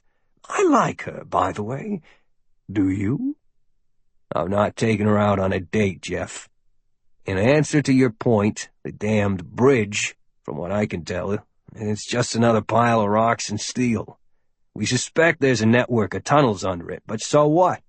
Could be just for supplies and stuff." Kyle had his shoes off, and his feet were propped on a low table. Jeff shook his head. "That cannot possibly be the reason. If so, the medical team would just have to be detained, maybe roughed up a bit, and turned over to the authorities. Instead, they were butchered. There remains some unknown linkage between all of that unpleasantness and a dangerous leak somewhere in Washington. Someone who can summon professional killers." Kyle puffed out his cheeks, thinking. "Still have to go look at the place, so Beth can see whatever it was her brother saw." "So why don't you ask her for a date? The recon mission will be over in 2 days. You can celebrate with a nice private dinner somewhere." "Like the Kandahar mess hall?" Swanson laughed. "No, Jeff. I tell you, though, that I have been impressed with her ability. She's got a future in this game. Just needs some more training. Any relationship between us is going to stay professional." "Quite right. Your track record with women is abysmal. They fall into your hands, and you let them slip through your fingers, like gold dust." "Bad things seem to happen to women I like," he said. "Better to keep 'em at arm's length." Jeff flipped the cover of his laptop computer and logged in to check his private email. Pat and Jeff had known all of the serious women in Kyle's life, and some sad times had indeed shadowed them, including some who had been killed or maimed by terrorists. What woman in her right mind would want to enter such a zone of danger? This little one, though, Beth, might prove to be the exception. She seemed to thrive on danger. "Confirmation here on the plane that will fly you from the Azores straight to Kandahar, all squared away." "Amazing what money and contacts can do, isn't it?" "Not really." Jeff gave a low laugh. That combination pretty much works every time. Have you come across anything really unusual about the bridge, Jeff? Your people find anything? Jeff opened a file. Not really. The engineering is quite sophisticated, and it is a sturdy bloody thing. That was shown when the floods hit. Although the power of that much water was an immense force, the bridge was still standing after the waters went down. Needed a bit of repair on the exterior, but the anchoring held, and the span itself survived untouched. Some fine work, that. Kyle drank some juice while he thought about it. Dams burst. Thousands of people were dislocated, entire villages were swallowed, and this structure had held its own. Maybe they were using it to try out better building techniques, so that thousands of Pakistanis would not die every time there was some natural disaster. Who built it? There we have a bit of a problem. This has been a hugely expensive and technical operation, millions of dollars, with an international consortium involved. With front companies and subcontractors and the foreign banks, it has created a financial thicket that is hard to penetrate. Haven't figured out yet where it started, or where it leads. Well, it must go somewhere. Have them stay on the money. I have a feeling that it may be important. Kyle looked at the clock on the bulkhead of polished wood. Time to leave. The helicopter on the fantail was warming up, and Coastie was out there with the deck crew, talking about helicopter things. We'll take the first step and see what happens. As Sir Jeff started to get up, a leg muscle tightened in spasm, and a flash of pain was painted on his face. He sat back down. Go on, Kyle. I'll see you when you get back. Take care of that girl. Where are they? Under-Secretary Curtis rolled the thick glass in his hand, and good Scotch whiskey swirled with the ice cubes. Beth Ledford and her Marine sidekick had disappeared so thoroughly that nothing was showing up in the databases. The need to find and dispose of both of them had increased, because they were not giving up. Maybe they were just hunkered down in some safe house on the outskirts of Billings or Tampa, waiting for the storm to clear. Curtis could not afford such a wait. He drank deeply, walked to the standing bar, refilled his glass, and resumed pacing the living room, half watching a television documentary about the space vessel America, the first ship of a series that would eventually land astronauts on Mars. He paid little attention, for he already knew the rocket would never reach orbit. It would travel more than 100,000 feet straight up, then boom, and another space catastrophe would invade the placid worlds of television watchers. Curtis still burned about being lectured by the director of the Diplomatic Security Service, which snapped and threatened consequences if Curtis ever again attempted to use the DSS for his own purposes.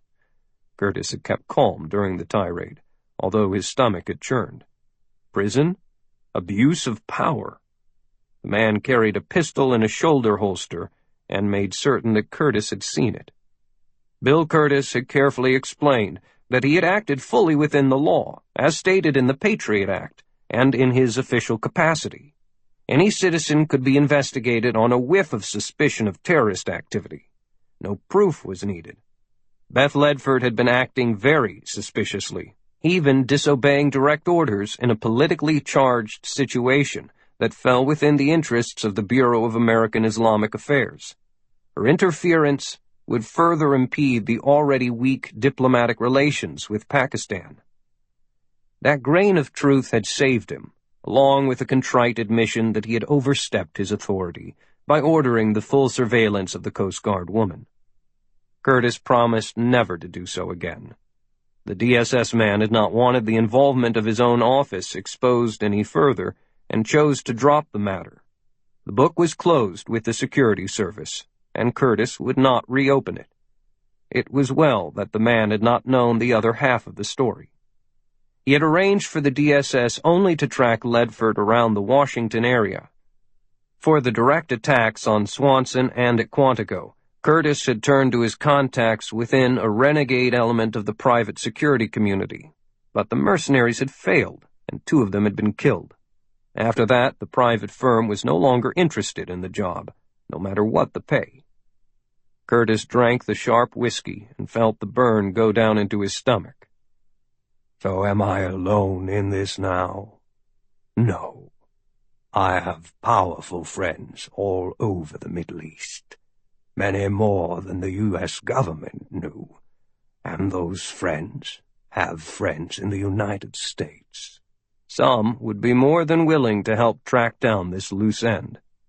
Unsaid was that Curtis, as the head of the BAIA, had granted favors before and would do so again. No, all was not lost. This was just a temporary setback, and he would never be alone. He emptied the glass, washed it in the sink, and set it on a towel to dry. Curtis climbed into bed, turned out the light, and again weighed the entwined issues carefully. Revenge against the possible charge of treason, and protecting the most wanted man in the world. Before turning off the light, he picked up a framed, colored photograph from his nightstand and set it up on a pillow beside him, as if the paper images could look back at him, maybe even talk. It showed a beautiful young Iraqi woman with flowing ebony hair and penetrating eyes, clad in ski clothes, and seated in a comfortable chair beside a roaring fire in a lodge in Aspen, Colorado. At her feet was a grinning boy who had inherited his mother's good looks. He was missing a tooth. Bill Curtis had taken the photograph while the family was celebrating the child's 5th birthday. He drifted off to sleep, with the picture still propped up beside him. Curtis had met Ranin at a garden party in Baghdad in the old days, when he was running an oil exploration operation for the Iraqi government, and spent a lot of time there. Life had been quiet and enjoyable in the big polyglot city during those times, because Saddam Hussein kept religious extremists on a tight leash. Ranin was the daughter of one of the dictator's reluctant generals, a professional soldier, and it took Curtis months of careful maneuvering to win the family over enough that he could marry his dark-eyed beauty. A year later, they had a child, a boy, and they named him Cain. Life was golden, and stayed that way until 1990, when that fool Hussein decided to invade Kuwait. Curtis was in Taiwan on business, and his family was visiting the grandparents in Baghdad. They were caught on opposite sides of a sudden and vicious war, and for the first time, Ranin and Cain were beyond his reach. When American bombs struck Baghdad, one landed squarely on the general's home, killing the entire family, including both Ranin and their son. The picture on the pillow was all that was left, and Bill Curtis cherished it. The bridge. The search of the wide valley below the bridge did not find the madman who had single-handedly wiped out the entire patrol of Taliban fighters, leaving 4 men dead and 2 more wounded. Only the ISI soldier who led the group had escaped the attack unharmed. Sergeant Hafiz had taken command and organized the hunt all the way down to the fallen steel bridge, clearing it grid square by grid square on his map, but found nothing. He was disgusted with the Taliban. Not only were they poor soldiers, but after learning what happened to their comrades, some of the others were spreading a story of how an evil monster that dwelled in the darkness was chasing them. Hafiz would never be able to trust them. Real troops were needed to secure the area, so he could send these mountain men back to their rocky wastelands. He sent out a replacement patrol, but desperately wanted regulars here, now. As dawn approached, a cleaning worker found Chief Engineer Mohammed Al-Attas sound asleep in the bed of his underground apartment, still wearing the blood-stained clothes from his night of rampage.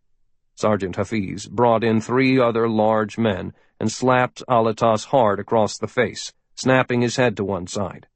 The engineer awoke to a streak of pain, a scream ripping from his throat as he was snatched from the bed and roughly carried back to the infirmary, where he was lashed again to the metal rails of a bed with thick restraints. "What are you doing to me? What is happening?" he yelled. The men left the medical center, and Hafiz appeared. "Sergeant, what is going on? Why am I being treated like this?" Hafiz brought a chair forward and sat beside him, quietly studying him as if trying to see who was really inside the shell of flesh and bone. The face and other exposed areas were all covered in dried mud, which stuck in clumps between the toes, and proved he was the djinn. The eyes, however, were startlingly clear and free of guile, indicating that he was also the engineer. The split between the two personalities was sharp and complete. "Who are you?" the sergeant asked in a conversational tone.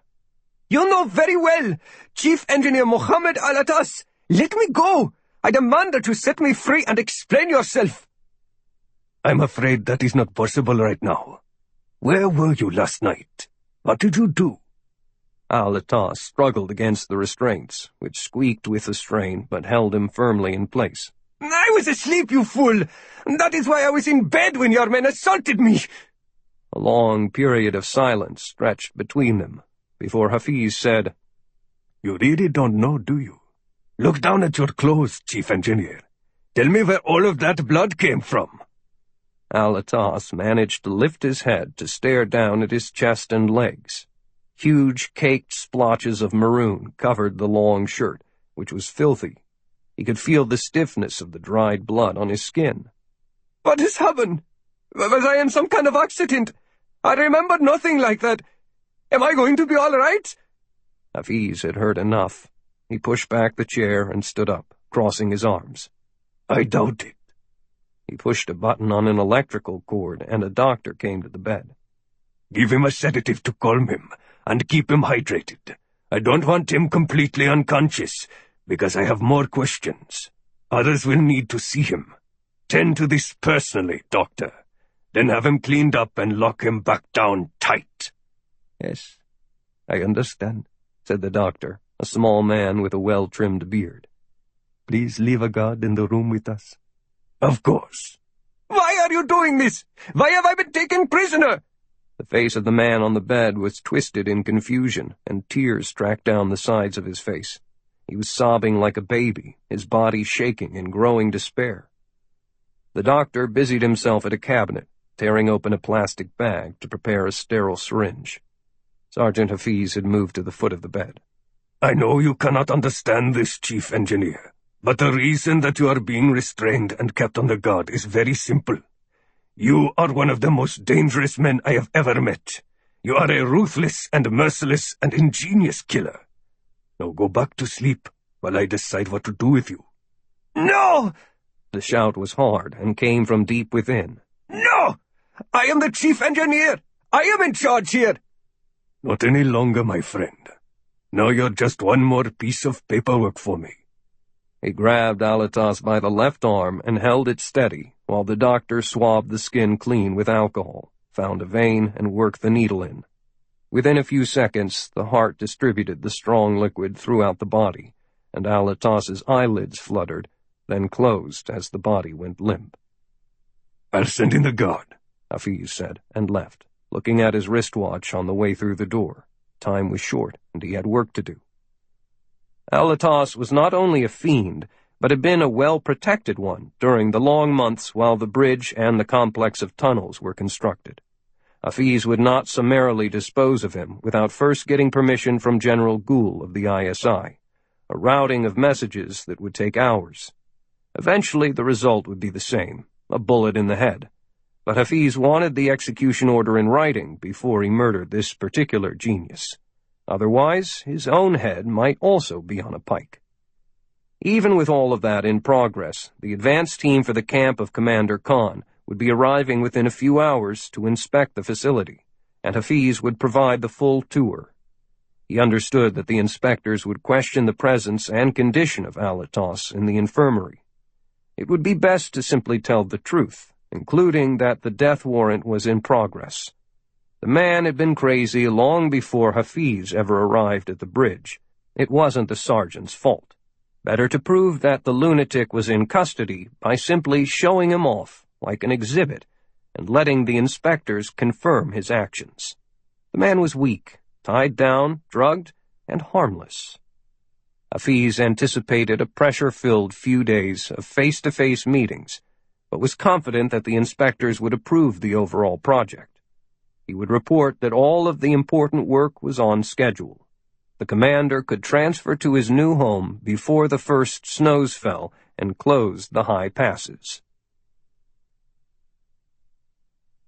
16. Time to gear up, boys and girls!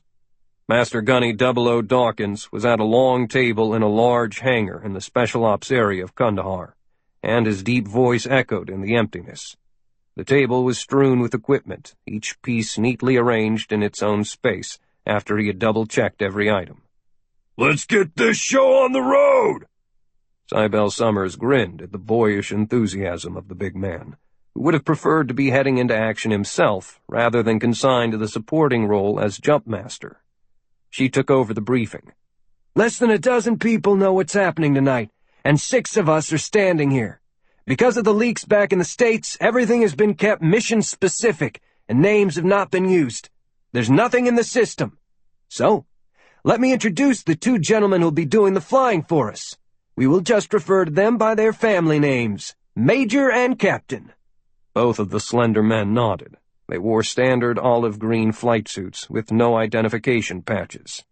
Sir Jeff, who's bankrolling this little adventure, helped keep things outside of the U.S. information chain by getting us that slick ride over there, and its pilot team. These guys are from 47 Squadron, the Special Ops flight of the Royal Air Force. Each is a former fighter pilot who now specializes in flying low, fast or slow, and at night. Questions? Kyle acknowledged the flyers. Good by me. Nobody flies for 47 Squadron by accident. When there were no further questions, the pilots left the little group and went to the plane to start the pre-flight checks. Neither of them knows details of the mission, only that they're to fly to exact coordinates and slow down enough for you to jump, then return to Kandahar, take on fuel, and go right back to their RAF base in Lynham, England. Enough about that. Summers kicked the explanations back to 00. For the jump, I decided to go with equipment that Coasty's familiar with, he said. Coasty? Beth arched an eyebrow. That's my code name? No, it's what we called you behind your back when we didn't know you. Now we say it to your face because we like you. You got a problem with that? No. I guess you have to call me something. And Marines are not big on creativity. Coasty it is. Anyway, instead of the new T-11, we'll use the older T-10 chute that she learned on. Straight rig, parabolic canopy, and a 20-foot static line. I've done the T-11, she said. I can handle it. A jump is a jump. I didn't ask for your opinion, Coasty. Dawkins glared at her. Remember, I'm the jump master. You just listen. Touchy, aren't we? Damn. Anyway, you'll thank me later, because the T-11 would require a couple of more seconds of freefall, and you won't have much airspace to begin with. It would be helpful if you did not hit the ground before your parachute opened. I'm light as a feather. You would fall faster than me, you big lump. She knew that she almost had him grinding his teeth. Summers broke in. Quit teasing, Coasty. Get serious and listen. Now, weapons and gear. Although you're both snipers, there's no need for a long rifle on this little job. So you each will have a sidearm and a Car-15 with retractable buttstock and 210 rounds of ammo. Kyle's has an M203 grenade launcher with a vest of 7 high-explosive dual-purpose rounds, a few hand grenades, sat phones, some extra ammo, 3 days MREs, video and still cameras, binos, maps, GPS, compass, protractors. Not a combat load, but you're not there for a gunfight. Questions? Nothing? Cybele handed them plastic-covered maps. You go in at 01, with this plateau at the end of the valley as your drop zone. Then you'll be on the ground for 24 hours. Patrol up the valley and find a hide before dawn. She pointed to a red circle on the map, then handed over a photograph of a field that seemed relatively flat. See what you can see during the day, then finish up at dark and make your way to this landing zone. We'll pick you up there at exactly 0100. 2 alternate LZs are marked. Got it? How old is that download? Kyle said. About 5 hours, Cybele answered. Our boy the Lizard back in Washington will be laying all kinds of havoc on the electromagnetic fields in the area, and he's already throwing spoofs and flyovers throughout the region to draw attention away from the bridge.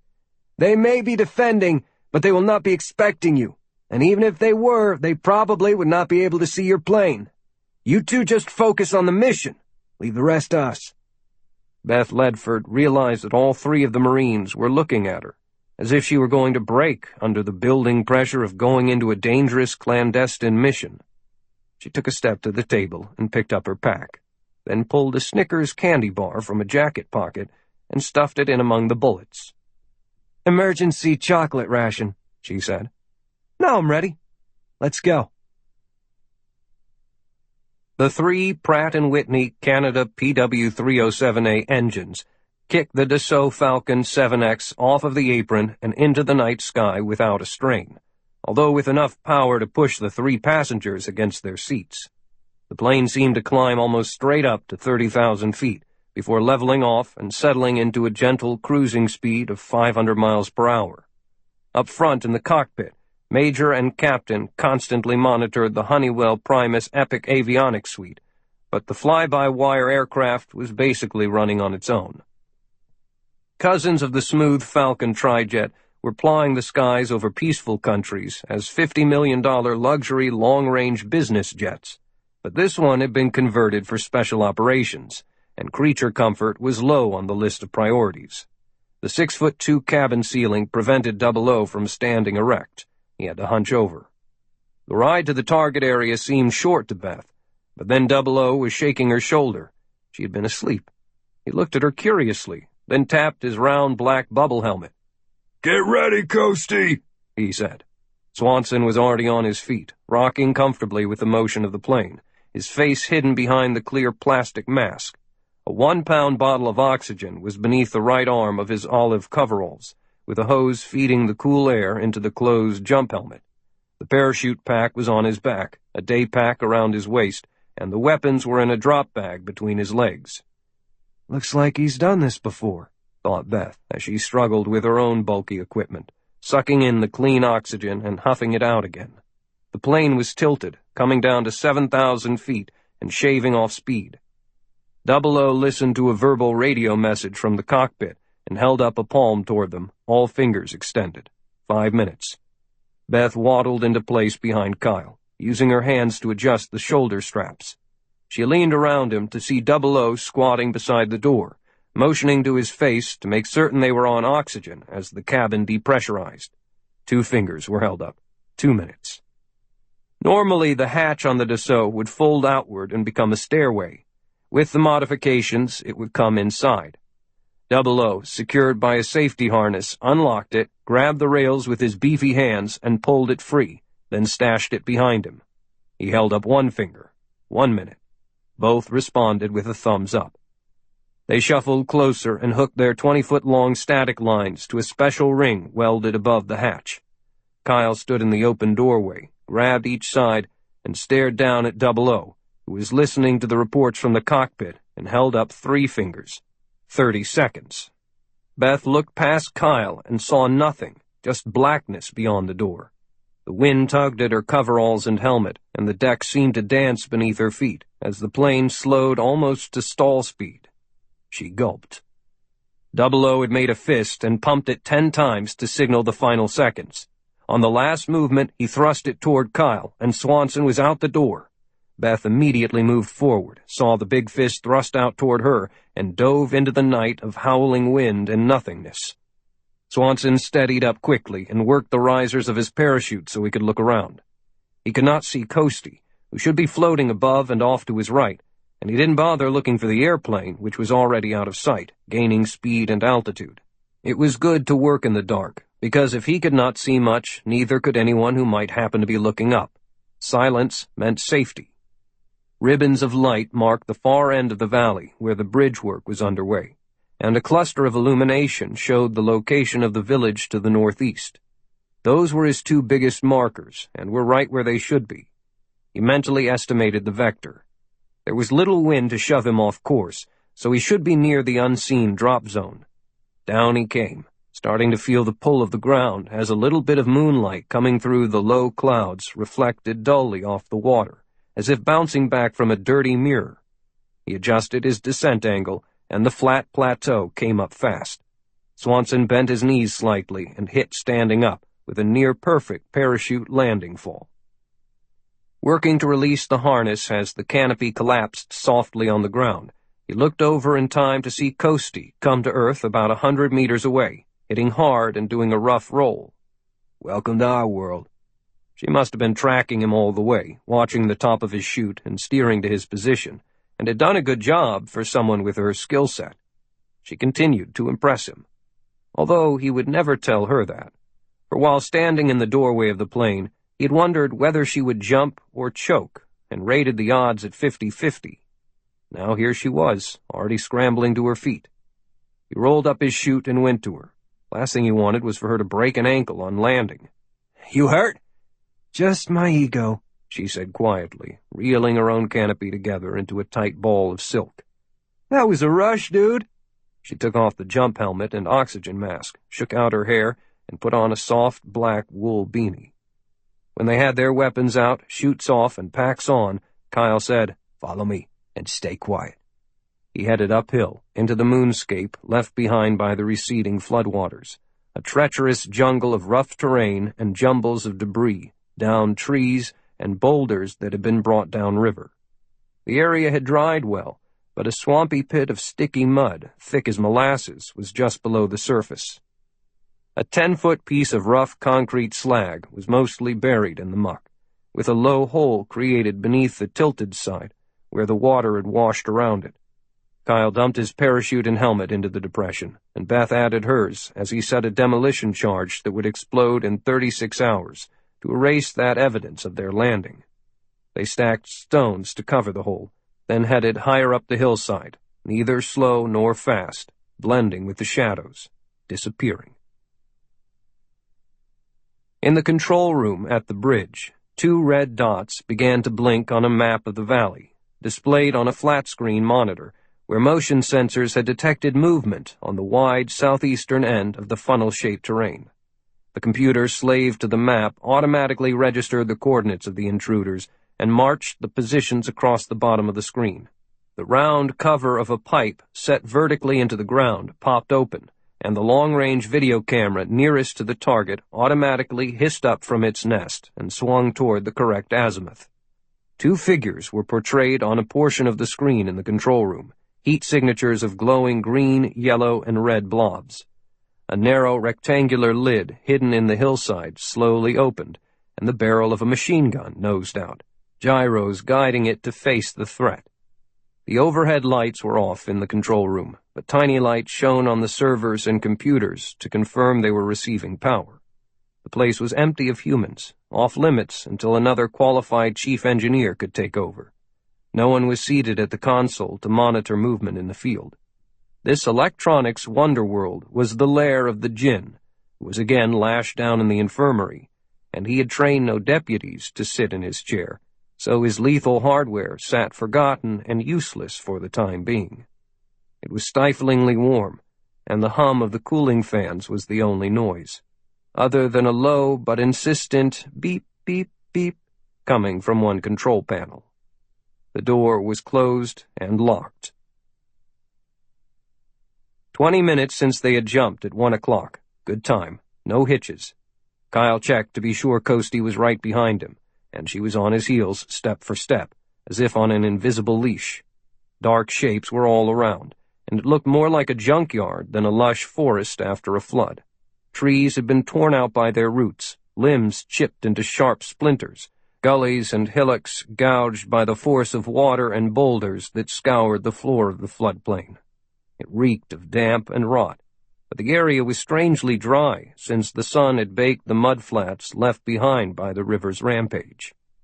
He found a hide beneath a large tree that had been partially uprooted and slanted to one side at about a 30-degree angle. Ropes of big roots, thick with dried mud, hung from it like a heavy curtain, and brush had caught against it as the water passed. Kyle stuck his head inside and turned on his flashlight for 2 seconds, shielding the light with his hand. About 6 feet wide and 5 feet long, low overhead, invisible from outside. Safe. He wiggled in. "Come on in, Coastie. We're home." 17. Swanson settled onto his belly and pawed between the roots to clear a line of sight. Coastie was another set of eyes and was responsible for watching their six, the way they'd come in, to be sure no one was following. While rear security was necessary, the real unknowns lay ahead, in the places he had not yet seen. He did not even need his night vision gear to see the fire below. It flared brightly in the darkness about 1,000 meters down from their hide. "Check this out," he said, rolling away so Ledford could look through the opening. "There's your little bridge, Coastie, and what looks like an enemy patrol is camped at the high end." Ledford scrunched closer. "I can't see much from up here. My brother was down a lot lower when he took that picture, down by the riverbank." "Yeah. What do you make of that campsite?" "I see what looks like some guys sleeping near the little fire. One of them is standing, drinking from a cup and looking around. Weapons on the ground." "Right.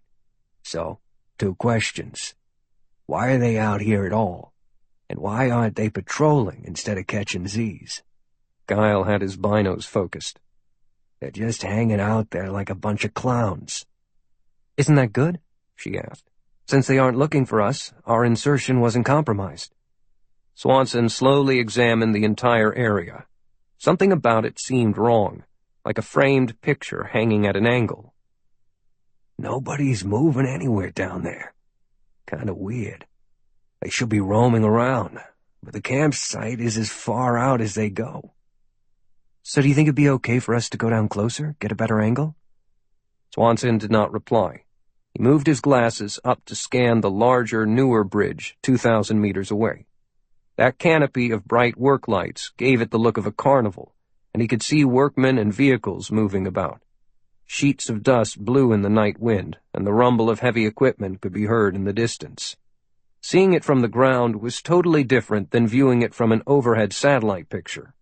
It rose like an old-fashioned castle of stone, dominating the upper end of the valley. "That's a big damn bridge," he said. "So let's go look around. We have tons of time. Go check it out and be back up here before dawn." "Take it easy, Coastie. We have to be very careful, or else we can stumble into an ambush or a minefield. This ain't no walk in the park. Overconfidence can get you killed. We will go soon, but we move quietly and slowly." Ledford chewed on her lower lip. She knew she was anxious, while Swanson had done this kind of thing before. "I know that," she said. "Then shut the hell up," Swanson told her. "We go when I'm ready." He looked at his wristwatch. Less than an hour ago, they had still been in the plane, and now she wanted to sprint down into bad guy country. Rookie nerves. He went back to combing the area with his night vision binos, checking the map and making notes with a ballpoint pen in his pocket notebook. "Are you ready yet?"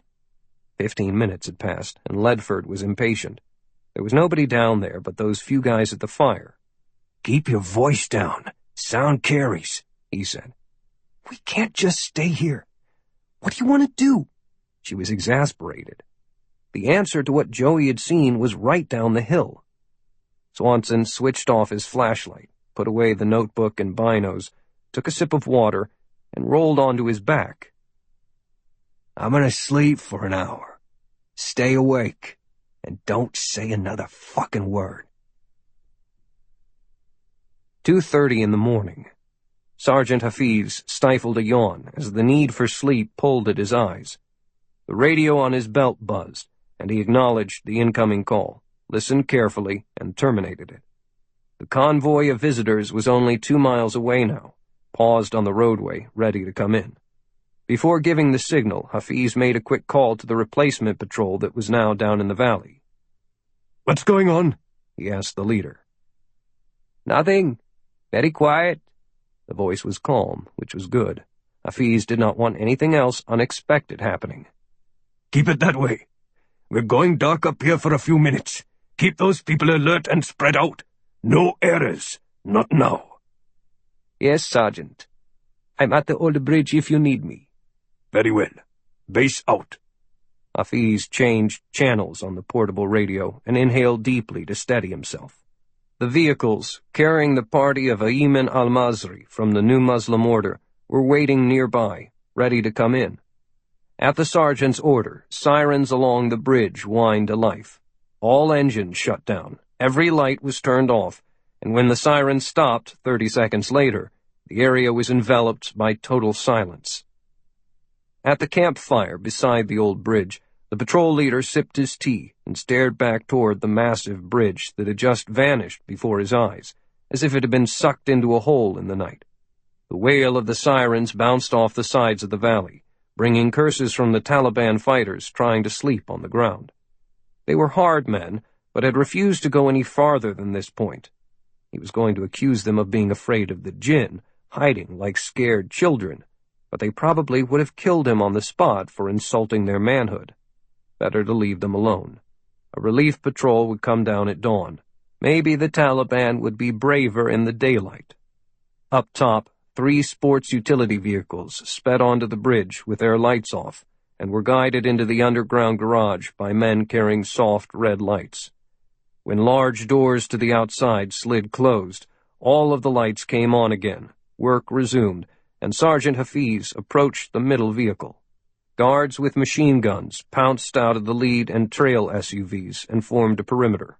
Then the door of the middle Ford Excursion opened, and a slender, bearded man in the rugged clothes of a mountain dweller stepped nimbly onto the concrete. His dark eyes rapidly swept his surroundings, and then he exchanged greetings with Hafiz. Ayman al-Mazri, the head of personal security for Commander Khan, did not smile. He seldom did. When the first siren began to turn over with its slow growl, Beth Ledford jumped in surprise. Instantly, there was a hand resting softly on her back. "Steady, Coasty. Keep sharp while we see what's happening." "All of the lights on the big bridge just went out," she said. Her voice was as tight as a piano wire, as was the rest of her body. Swanson grunted in acknowledgement. He could see that, and therefore no words were needed. "Get into your sniper mode. Loosen up so that if you have to take a shot, you can make it count. Alert, but don't engage. Scoot around so you're still covering our 6, and have your weapon safety off and ready." The sirens grew to a full howl, the volume at ear-splitting decibels as it echoed through the long valley. Swanson propped his Car-15 beside him and checked the load, then went to the night vision goggles. The only available light was the campfire, which was still flickering merrily down below, and it did not seem that any of the men around it had even changed position. So whatever was happening at the top of the valley had not disturbed them. It was expected. The alarm sirens were turned off, and the shrill whine spun back to silence. Then the lights came back on. "No movement here. You got anything?" "No, just darkness back this way." Beth kept her eyes on the hillside. "That was all kind of spooky. You think an electrical failure?" "More likely they were doing something they didn't want anybody to see." Kyle smiled at her. "It doesn't matter to our mission. These things always have unexpected wrinkles. Stay cool." "I am cool, Gunny." She shuffled back away from the entrance. "Okay, your turn to catch some sleep. We'll pull out in about another hour. At around 4 in the morning, the biorhythms of those guards will be dragging them down like anchors. Their heart rates and blood pressure will be so low, they might as well be offline. Even whoever's standing watch will be about to fall over with sleep. That's when we go. You take a combat nap now so you can be fresh." "I don't think I can sleep," she said, lying back. "Too darn tensed up." "Coasty, you sleep when you're told. So rack out." He turned away and watched the empty valley, wondering about the momentary blackout. Ayman al-Mazri walked with Hafiz to a row of brightly painted golf carts. "The last time we met, Hafiz, I believe you held the rank of colonel. You have been severely demoted." "I wear whatever rank my orders tell me to wear, although I prefer no official rank at all." Hafiz motioned to the lead cart. "I need to show just enough to get the job done." "And is the job done here? Is this place safe for the commander?" "That's for you to decide, not me. All I can tell you is that I like what I have seen. It is a virtually impenetrable place, with an automatic defense umbrella, the likes of which you have never encountered. Even most bombs would just bounce off. When fully online, it would take a long, all-out assault by a determined enemy to defeat it. Al-Masri got into the cart and settled his robes. Frankly, I find such claims hard to believe. I saw what the Americans did to the caves of Tora Bora with their devil bombs, and believe they can do the same here. I will not put the commander in jeopardy. I had a lot of doubts too when I arrived. Now, after studying it, I cannot think of any better place to ride out a storm. There were no defense systems at Tora Bora, just caves. Surely this place could eventually be taken down. History has shown that no defensive position can hold out forever. But to do so would extract an enormous cost and become a gagging bone in the throat of any attacker. He pushed the accelerator, and the battery-powered cart jerked forward. This is only the prototype, the first of many, each to be stronger than the one before it. We are drawing a line which the Americans and their allies will think twice about attempting to cross. They are not used to fighting against technology and modern defenses that match or surpass their own. And the sort of little special forces raids that took the life of Osama bin Laden could simply never happen here, my friend. However, before dazzling you with the missiles and guns and electronic wonders of it all, I want to get some bad news out of the way. The genius who created this has gone totally insane. I have him secured in the infirmary, and I'm waiting for final orders from the ISI about what to do with him. You should see him first. To the infirmary then, Hafiz. I need to inspect it anyway. The string of carts buzzed down the wide main tunnel. Washington, D.C. It was 5 in the afternoon in Washington, 9 hours behind the time at the bridge in Pakistan, and the small staff that worked at the Bureau of American Islamic Affairs building on Observatory Circle was shutting down for the day. Under-Secretary Curtis tidied up his own desk and left with them, courteously calling the clerks by name as everyone headed for their cars, joking that thankfully there would be no receptions or official dinners tonight. Everybody deserves a night off now and then. The day in Washington had been a scorcher, with high humidity adding to the misery of being outside, even for a little while. Only tourists braved the heat. Curtis's personal automobile, an elegant metallic red BMW M3, was parked beneath cover in a reserved space.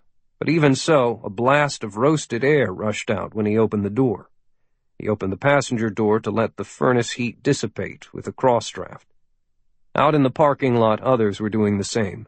No true Washington resident would get straight into a car on an afternoon like this. Let the trapped hot air escape, then jump in just long enough to turn on the engine and get the air conditioner pumping on high, then get back out. It took at least 2 minutes before even the most anxious commuter would slide onto the hot seat and grip a steering wheel that had been baking for hours. Curtis removed his coat and tie and folded them carefully while he waited for the powerful BMW V6 engine to cool the interior down to a comfortable level. In another minute, he was motoring away from the BAIA, enduring the rush-hour traffic northwest around the Beltway to McLean, where he peeled off onto State Route 267, the Dulles International Toll Road. Once on the long straightaway, it was almost impossible to get off of that road until you hit the airport exit, and Curtis had to fight the urge to let his machine really run, to set free the 414 horsepower as he passed the Leesburg Pike and Wolf Trap, and the pavement unrolled ahead. Instead, he stayed in the slow lane, moving in behind a small hotel bus. He would get the chance to open her up on the return trip. Once settled into the pack, he activated the automated built-in cell phone and instructed it to dial a number in New York. The big ears of the National Security Agency constantly swept international conversations in the D.C. area, but Dulles was almost a dead zone. There were so many calls going on between thousands of passengers and their homelands that even the NSA system was overwhelmed. A carefully conducted call to a foreign mission at the United Nations would hardly be noticed if the words terrorism and bomb were not mentioned. Cultural attaché Mohammed Javid Bhatti had been expecting the call, and he answered on the third ring. They chatted aimlessly for a full minute. Was it hotter in New York or Washington? How the traffic was? how the UN was empty in August, and how they were both looking forward to the weekend. The attaché confirmed that he would be attending a reception the following week. "Will you be bringing your guest?" Curtis asked. There was a pause. Javid Bhatti deliberately gave the response that he had memorized. "No, I will arrive alone. I have communicated with my home office, and the guest will not be able to make it. There will be no one sent to replace him." He meant that the Pakistani ISI had decided not to risk having one of their trained assassins being captured while operating on American soil. Now there was a longer pause. When William Lloyd Curtis asked a favor, he normally got it. He swallowed his disappointment and kept his voice even. "That's fine, then. So I'll see you at the reception." "I'll be there. You furnish the blondes." Curtis laughed and closed the call. The attaché loved to party, and getting women and booze for him had been a good investment. No need to be angry at him. Javid was just a messenger boy. Curtis was peeved, however, at having his request rejected by General Gould at the ISI.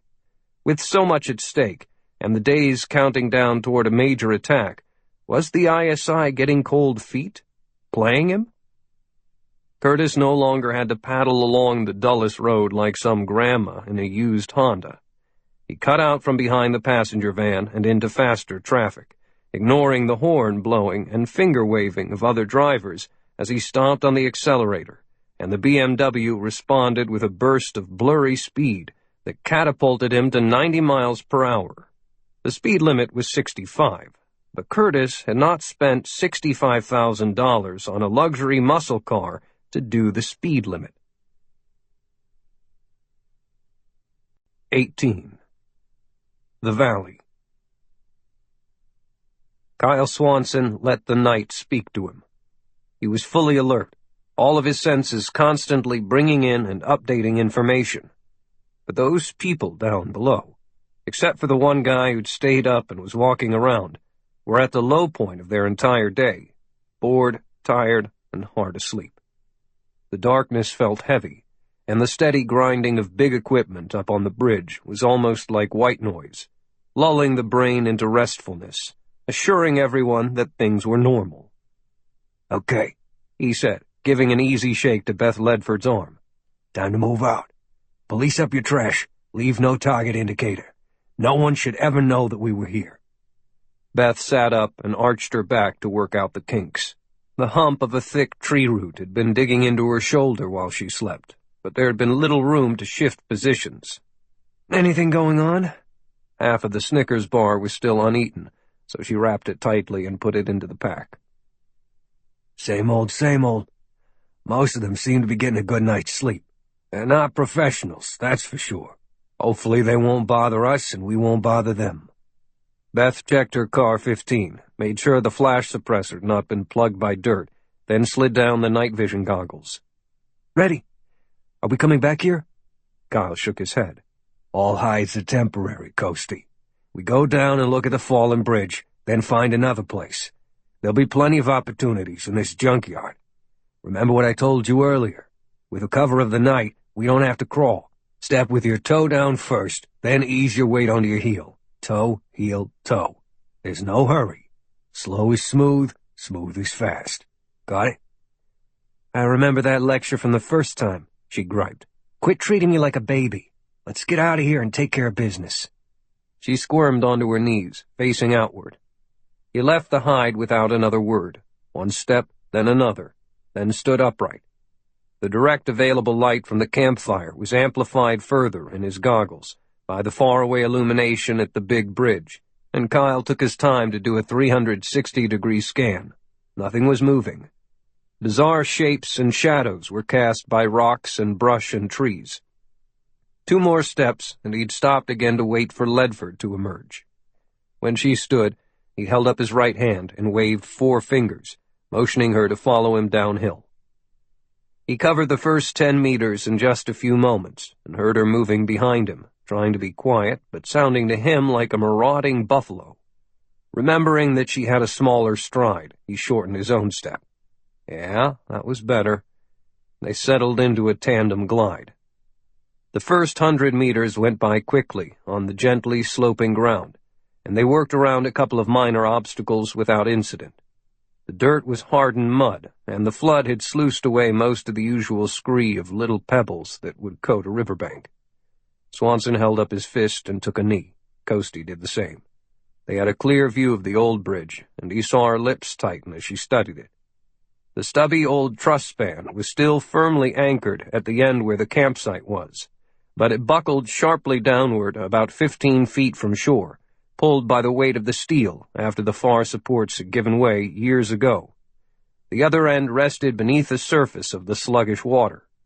Most of the flooring was missing, and the bumpy rivets stood out clearly. It was a bridge that went nowhere, useless. It was also an uncanny replica of the bridge from Beth's childhood, the place from which she and Joey and their parents had gone fishing and swimming on hot summer days. She tried to visualize something she was overlooking, but there was nothing unusual about it at all.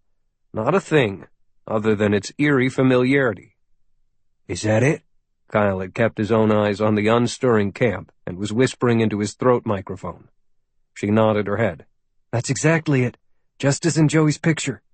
He must have been standing about right here. I don't see anything else. Can I move a little closer?" "Low crawl down another 15 meters while I stay here in cover. No farther than that. No noise." He put his rifle to his shoulder, pointing toward the sleeping patrol that dozed on unperturbed. Beth eased into a prone position, cradled her weapon in her arms, and then propelled herself carefully forward on knees and elbows. Kyle heard her breathing harder. No movement in the camp. Then his peripheral vision caught something changing. Coastie stiffened and froze, burying her face into the ground. As Kyle watched in astonishment, a dark metal tube rose from the ground only a few feet to her right, a pipe of some sort that emerged ghost-like in the gloom, with a soft hydraulic hum. He quickly went flat, as still as a rock. The cylinder came up higher, the top covering slid back, and Swanson saw the reflection of light on glass. It looked like a submarine periscope, and it mechanically rotated twice to scan the entire area, then stopped and automatically closed its lid and slid back into its hiding place with a hiss. The device had to be a remotely controlled camera, Kyle thought, which meant he had to assume their mission had been compromised. The idea of a soft infiltration had just changed. Not knowing precisely what had happened, he called for Beth to return, and she came back, low but fast. "What the hell was that?" she whispered. "Camera," he said. "Must have been triggered by a motion detecting sensor around here. Just be glad it wasn't a mine." "A camera? That doesn't make any sense." "Some kind of high-tech perimeter security system. But it doesn't matter to us. We have to assume that we've been spotted, and that changes everything. We probably don't have much time before an alert is sent out and wakes up those dudes on the patrol. Our mission plan changes." "What do you want to do?" "Get ready to fight, Coastie. We're 97 meters from that group right now. No wind, downward angle, but I want to close to about 30 to make it point blank. If the guy with the radio gets a call, we put them down right then. You take the two on the left, and I'll do the two on the right, and the guy in the middle. One center mass shot each." "We're going to shoot them while they're asleep?" "No, we're going to kill them while they're asleep. Don't wuss out on me now, Coastie. Remember what these assholes did to your brother. They are no longer human beings. They are targets, and they have guns." He gave his magazine one final tug to make sure it was secure, then rose to his feet. Beth Ledford did the same. "What did he see, Kyle? What did Joey see?" Swanson exhaled and sucked in a deep breath, ready to move. "He didn't see anything at all at this bridge, other than it being a curious reminder when you were kids, Coastie. So he went deeper up the valley toward the new bridge before they stumbled into trouble. His team probably not even realized they were tripping hidden sensors as they went. Someone was watching." The infirmary. Sergeant Hafiz escorted the new Muslim order, the NMO team, into the sickbay area, their footsteps hushed by soundproofing. The place was clean, with pure filtered air, the room temperature kept low by a thermostat on the central air and heating system. The almost sterile environment bore no resemblance to the outside world. Ayman al-Masri walked directly to the narrow bed where Chief Engineer Mohammed al-Attas lay tied like a goat, dirty and bloody, his eyes closed. "What happened?" he asked Hafiz. "This little man escaped last night and killed some of our people before being captured. He was once very important, but something happened in his head." Al-Masri bent over to put his face near that of the engineer. "That is a shame. From everything we had heard, the man was brilliant." He tapped the chief engineer on the skull. "Can you hear me in there? You did some wonderful work.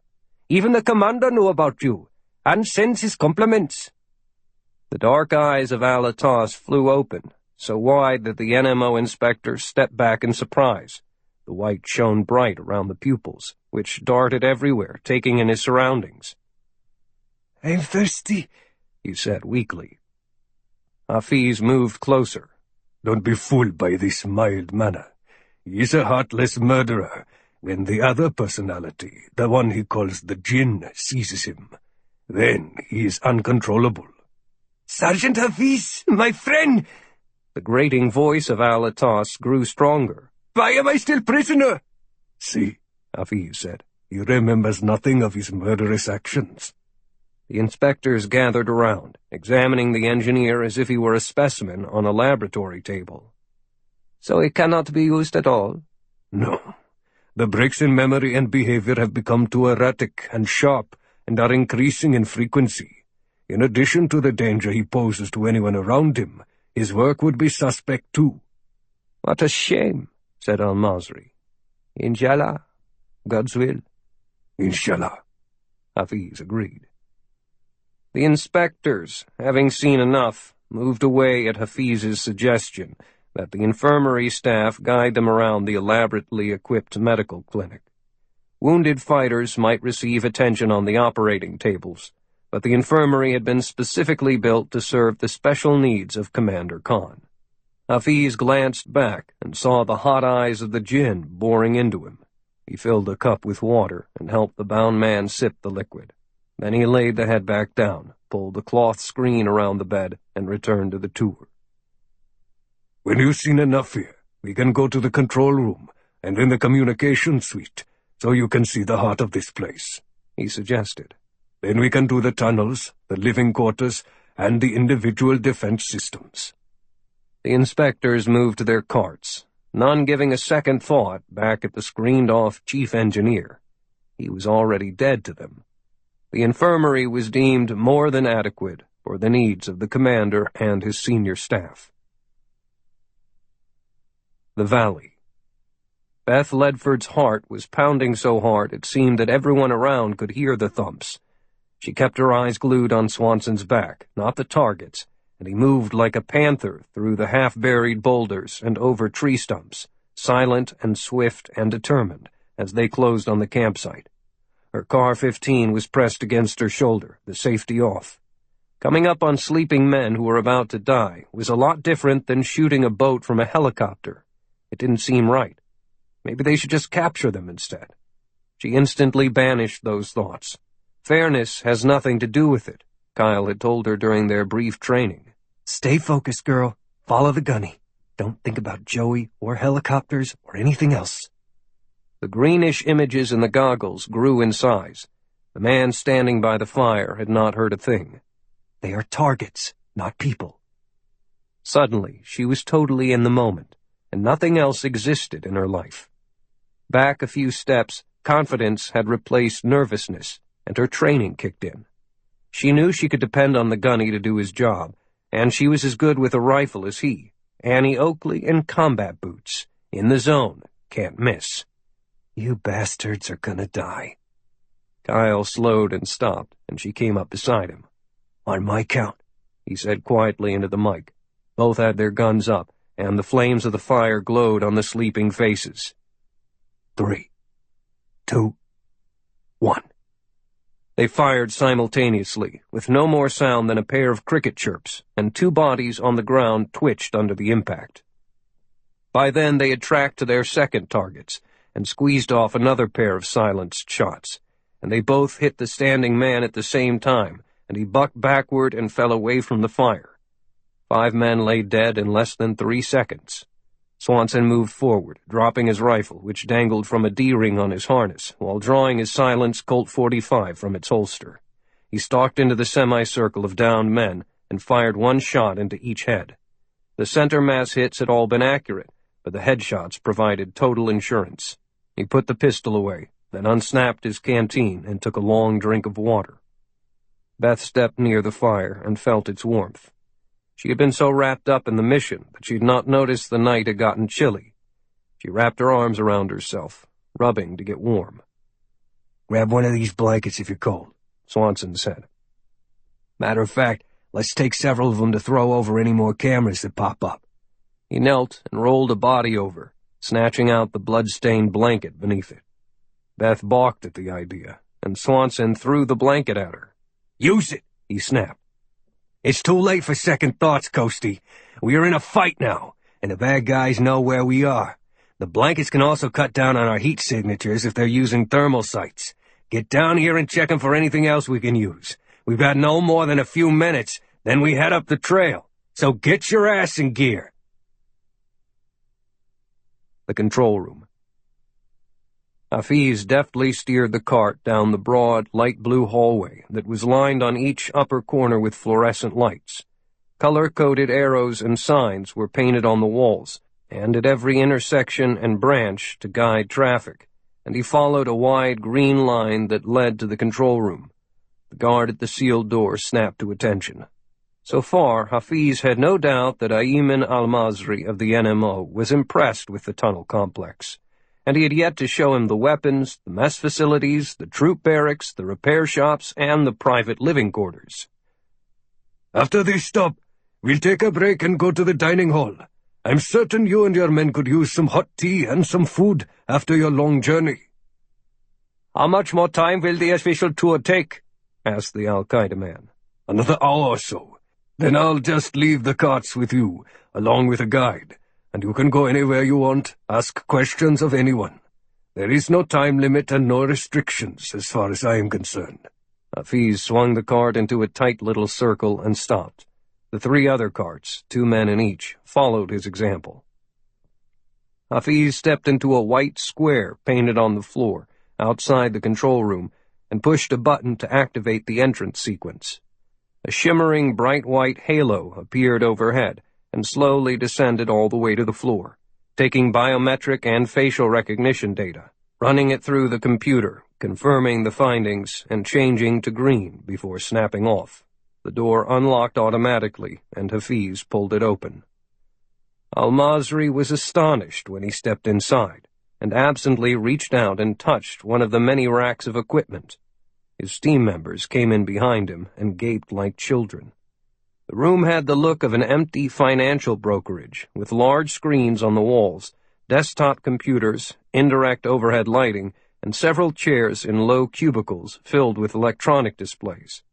One bigger chair was perched on risers near the back, with a pair of screens right in front of it, a joystick on each arm, and a keyboard beside a panel of switches and knobs. The air conditioning hummed in its ongoing fight to control the heat churned out by the electronics within the enclosed space. "What does it do?" he finally asked. "Everything," replied Hafiz. "I don't understand even half of it, but from that big chair, the chief engineer had everything at his fingertips. Watching him work, it was like seeing a conjurer doing the impossible. Despite their wonder, these are not toys for children, but a real war-fighting center.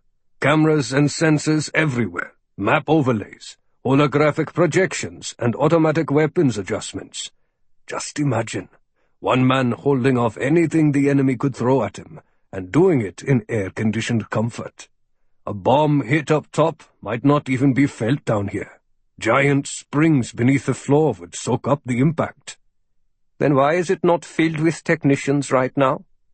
"Well, the truth is that the chief engineer did not think about other people running his system. He must be replaced before it can be truly functioning. Islamabad is putting together a qualified team. No one man could do what he did. They will be transferred in to take final control within a week." Al-Masri walked around, looking, and was drawn toward the one flat screen that showed some activity and was giving off a steady beep. The flare of a campfire showed clearly, and several shadowy figures moved around it.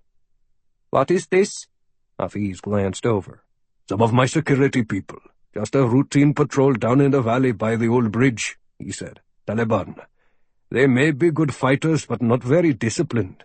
We are bringing in regular troops to take over as soon as possible. A whole platoon." "A lazy patrol does not inspire confidence," said Al-Masri. "Nothing ever goes totally smooth in bringing a huge project such as this online. Transitioning from construction to operational," said Hafiz, trying to sound casual. "A lot of pieces are yet to finally be in place, including a final security protocol. When everything is up and running, it will be a wonder. The commander will be quite safe here." "That is for me to determine," said Ayman al-Masri. Hafiz laughed. "Wait until you see the guns. Now, let's take a break and have some tea." He led them away and relocked the door. Inwardly, Hafiz was embarrassed that the latest patrol had been seen taking their ease down by the old bridge. The poor quality of the Taliban was reflecting on him personally, and he would not tolerate that. When they reached the dining hall, he took a minute to radio orders to move out the reserve unit immediately. The sergeant planned to kick some sense into that first group when it returned. 19. The Valley. "Now what?" Beth Ledford whispered, staring out beyond the campsite. "We keep going," Swanson replied, unfolding a map he'd found on the man who'd been standing up. Taking a compass reading and shielding his flashlight with his hand, Kyle studied it for a moment and determined the landmarks of the old and new bridges. "Bingo. Good intel." It was a detailed rendering of the sector. "Things are changing fast, Coastie, but that always happens after the first shot is fired, and our plans have to change to meet the new circumstances. This is just the start of the game, and we have to do a lot more. Get one of the blankets." Among the contour lines on the map was a scattering of bold blue dots, including one about 10 meters from the campsite. He pointed and said, "Walk slowly directly west and see if one of those camera pipes comes up. About a dozen steps." She shook out a sweat-stained blanket and held it before her like a shield. After only 3 steps, she said, "There it is, already coming up and pointing at the camp." She tossed the heavy cloth, and it settled like a tent around a center pole, blinding the camera. "Okay. I think every camera in this sector is marked with the same symbol, which is good for us. I'll take point. Follow me up this trail." Ledford brought her rifle to a ready position and stepped out behind him, changing magazines as she walked. She had reloaded without being told. So far, Kyle had been satisfied with her work. Started out a little nervous, but adjusted well. She had not freaked out in their ambush and was able to pull the trigger, but he anticipated that stronger opposition lay ahead, and the hardest part of the 3 tiers of reaction was to keep calm when someone is shooting back. She would face that test soon enough. "We have to believe we've been compromised, but it's too early to leave because things don't make sense yet. Whatever the secret may be lies up at that big bridge, so we have to move closer. Keep your head on a swivel, and don't worry if you feel scared. You're supposed to be scared. It helps you pay attention." "In that case, Gunny, I'm paying a lot of attention." Darkness closed around them again as they left the campsite on the well-traveled trail that ran along the west bank of the river. A tree line started at the top of the ridge. Below, Beth could hear the forceful rumble of water working around smooth boulders, uprooted trees, and the debris caught around the submerged eastern end of the old span. She wasn't really scared, and reminded herself that the Coast Guard preached that you have to go out, but nobody ever said a damn thing about having to come back. Same thing, different place. The radio Swanson had taken from the patrol leader squawked, somebody angry speaking fast Arabic. He caught the drift, that the dead man was being chewed out for not making a scheduled radio check. Swanson turned down the volume, but listened carefully. A relief patrol was being sent out. He did not try to reply. The call puzzled him, for it sounded like the headquarters dude was unaware that they were around. Perhaps they had not been badly compromised after all. The bridge. Spikes of noise echoed through the corridors, and Sergeant Hafiz had to find a quiet place before trying to raise the second patrol by radio. He pushed open a steel door painted light green and stepped inside a low bunker where an Iranian SPG-9 anti-tank gun squatted on its automatic mount. The room smelled of oil. Hafiz pushed a control switch on the wall, and the covering of the firing slit hummed open, allowing direct line-of-sight radio transmission into the valley. Beyond the hearing of the Al-Qaeda inspectors, he now unloaded his pent-up frustration into his radio. The patrol had not checked in, and he had even seen them on the control room monitor, loafing and asleep at the old bridge. There was still no response. Hafiz closed the firing lid and stormed out of the gun pit, his face dark with anger. The barracks was up one flight of steel steps, which he took two at a time, then marched quickly past some startled workers until he was in the troop's sleeping area. "Everybody get up!" he shouted, grabbing the closest man and pulling him hard from the bunk. Taliban fighters understood force a lot better than words, and all of them scrambled to their feet, barefoot, bearded, and dazed. Partially eaten food was scattered by the bunks, along with dirty clothes and empty plastic water bottles. Dirty, worthless scum. "Get ready to move in 10 minutes. Your patrol leader will come get you and take you out to the valley. Your friends went to sleep on sentry duty and are out of radio contact. Inexcusable. You go to sleep out there, and I will crucify you and let the birds have your worthless bodies."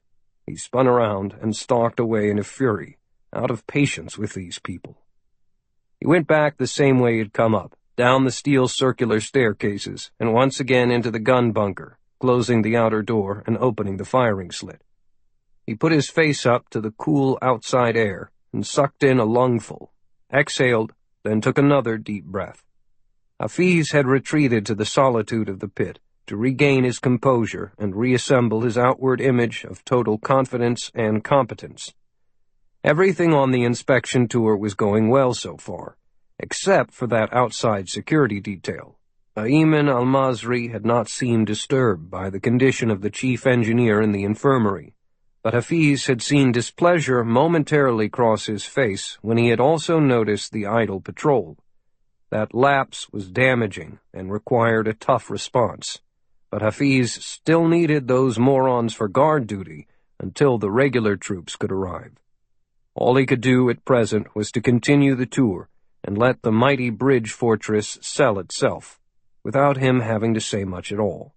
Answer any questions that he could immediately. Admit no weakness. The message was to be, all is well here. It is safe. The valley. Swanson stopped, reached down, and brushed the dirt beside the trail until he found a patch of smooth ground right where the map indicated. "Another blanket," he whispered over his shoulder, and Ledford unfurled another cloth. "These are little paths that have been tramped down by maintenance workers who service the cameras," he said. "The map shows a whole network of them coming off the trail at various points. Go up about 20 meters, find it, and cover it." Ledford shook out the blanket. Now that she had done it once, her confidence had soared, and when the camera stalk came rising out of the ground, there was no surprise. It wasn't some mighty alien erupting from the flood-scarred mud, just a dumb machine. She flipped the cloth over the lens. Through her night goggles, she also now could recognize the slightly flattened area around the device, where the service crews had been working, pulling weeds, clearing obstructions, and keeping the magic eye functioning.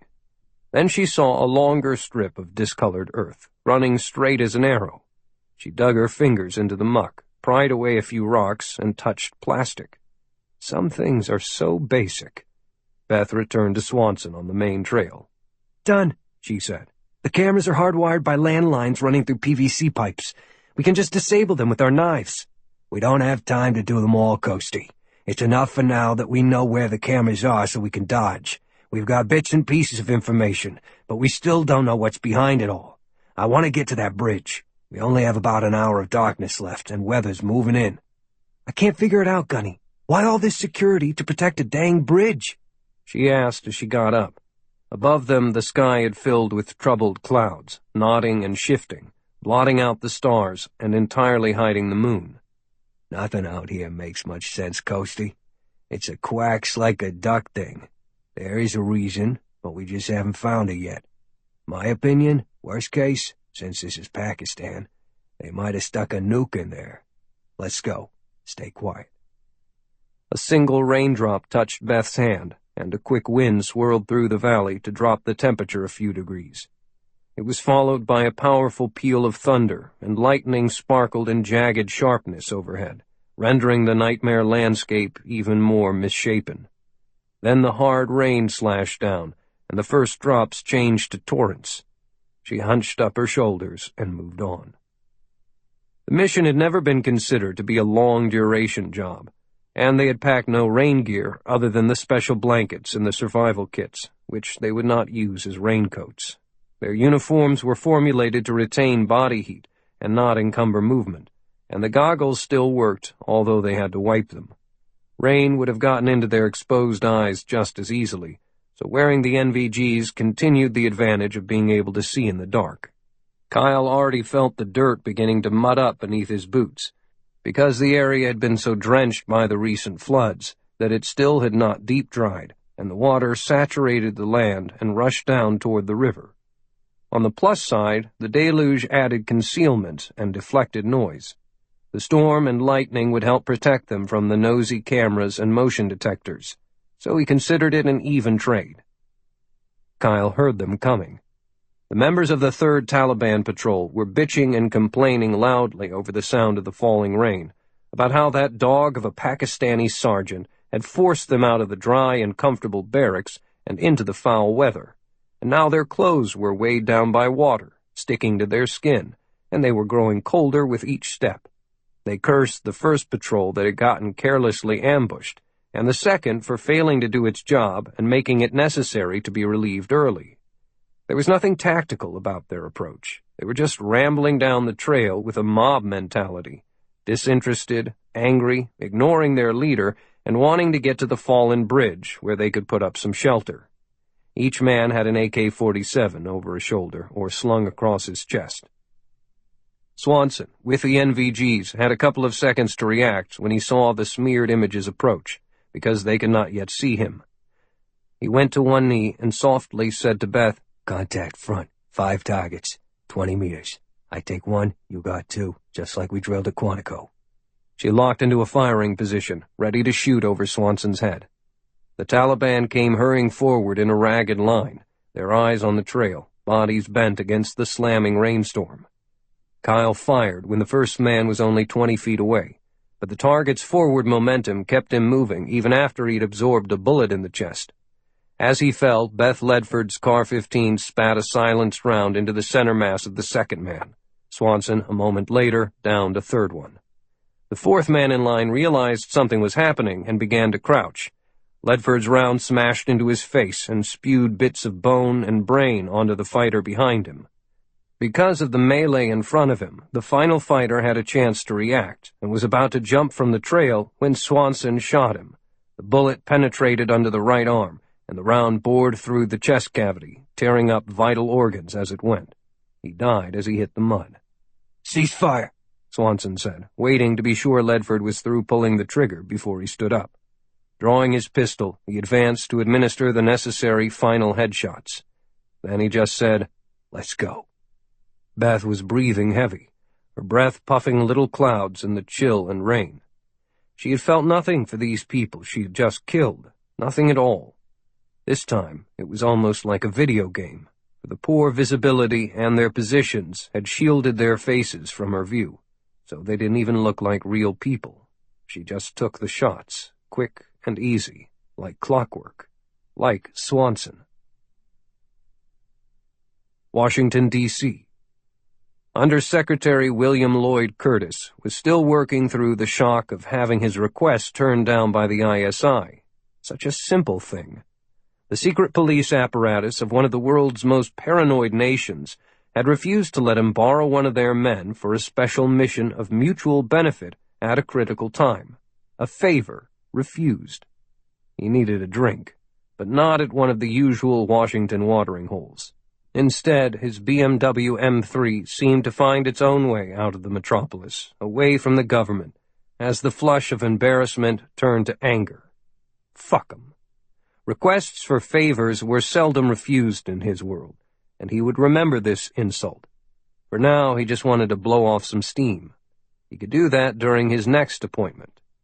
Just outside of Williamsburg sat a tired building that had obviously been a working man's tavern for many years, and a big American flag hung listlessly in the August heat. His kind of secret place, where he could revert to his old self, the rough construction boss, Big Bill Curtis, and have a conversation that he could never have in some fancy Georgetown watering hole. He parked in the broad lot, where several pickups and Jap cars sizzled in the afternoon sun.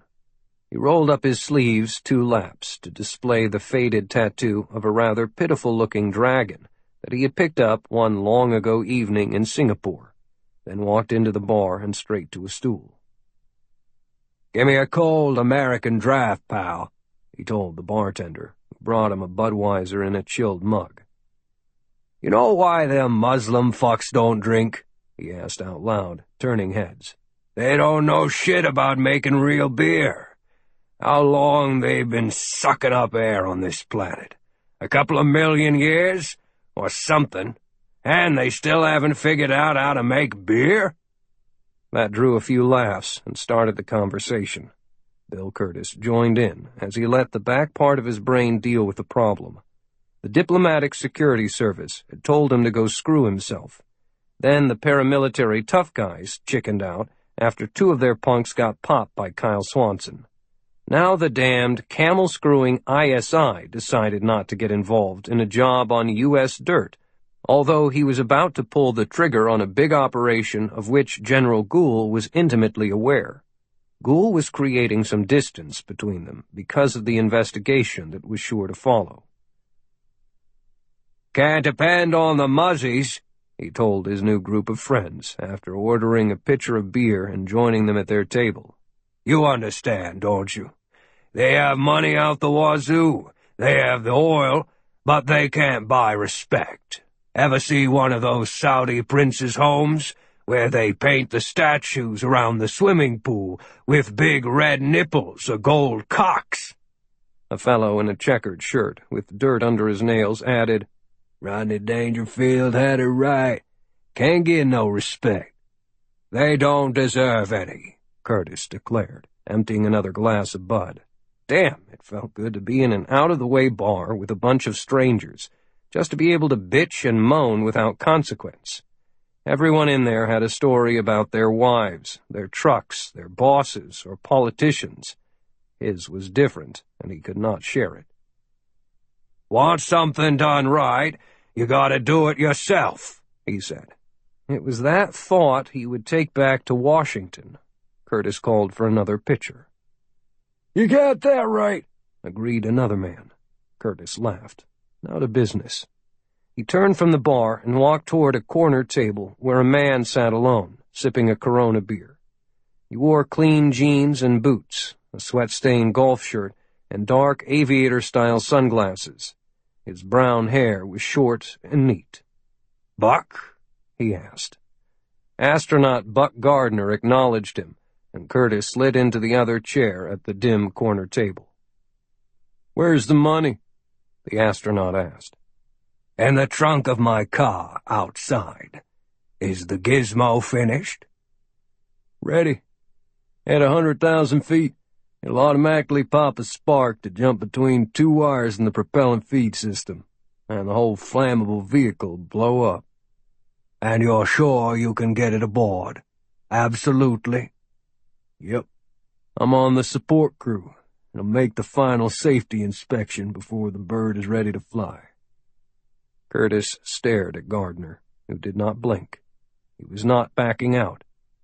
$100,000 was waiting in the parking lot, walking around money, $1 million more coming when the device was planted, and $4 million more when his astronaut wife, Erin, her spaceship commander lover, and their fucking Mars rocket were blown into tiny pieces. Damn straight he would do it.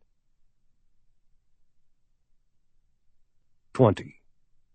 The Bridge.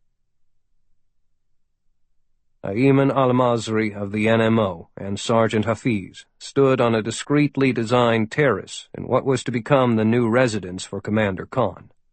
Overhanging rocks made the deck invisible from curious satellites, and it provided an expansive view of the valley below. The leader could take fresh air here. "Savage weather," al-Masri commented as the thunderstorm pounded the surrounding mountains. "So mean outside, but dry in here." "Another special touch from the chief engineer," replied Sergeant Hafiz. "I'm glad you approve of the living quarters. Rather bare and Spartan, but it can be organized in any way that the commander would like."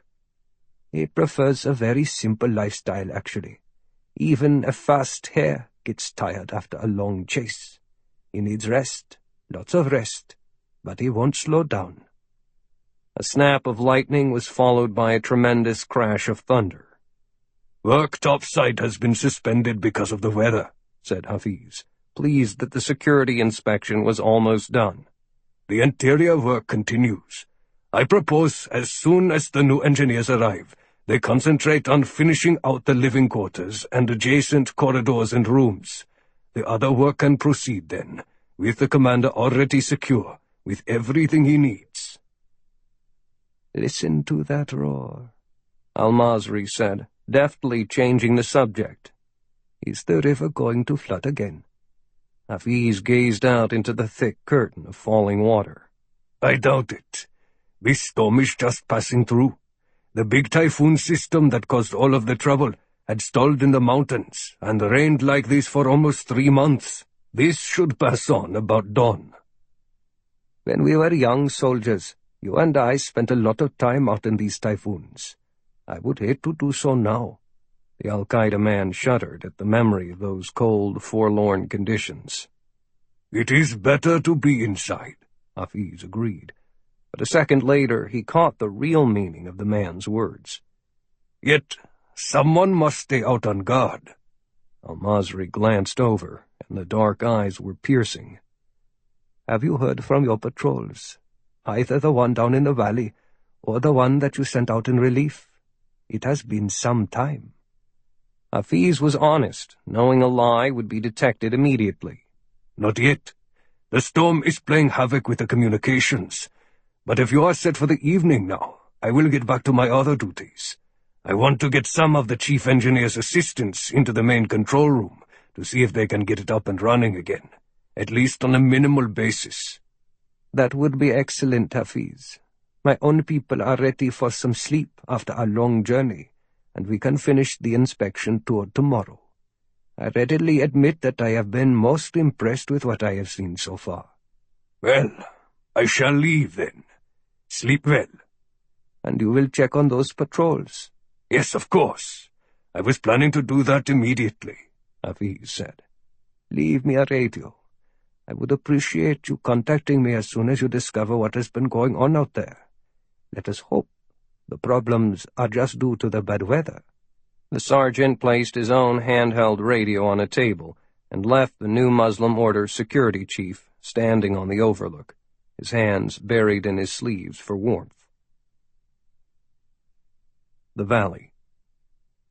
Kyle Swanson plodded up along the trail, his brain turning over possibilities while mud sucked at his feet and rain whipped his body.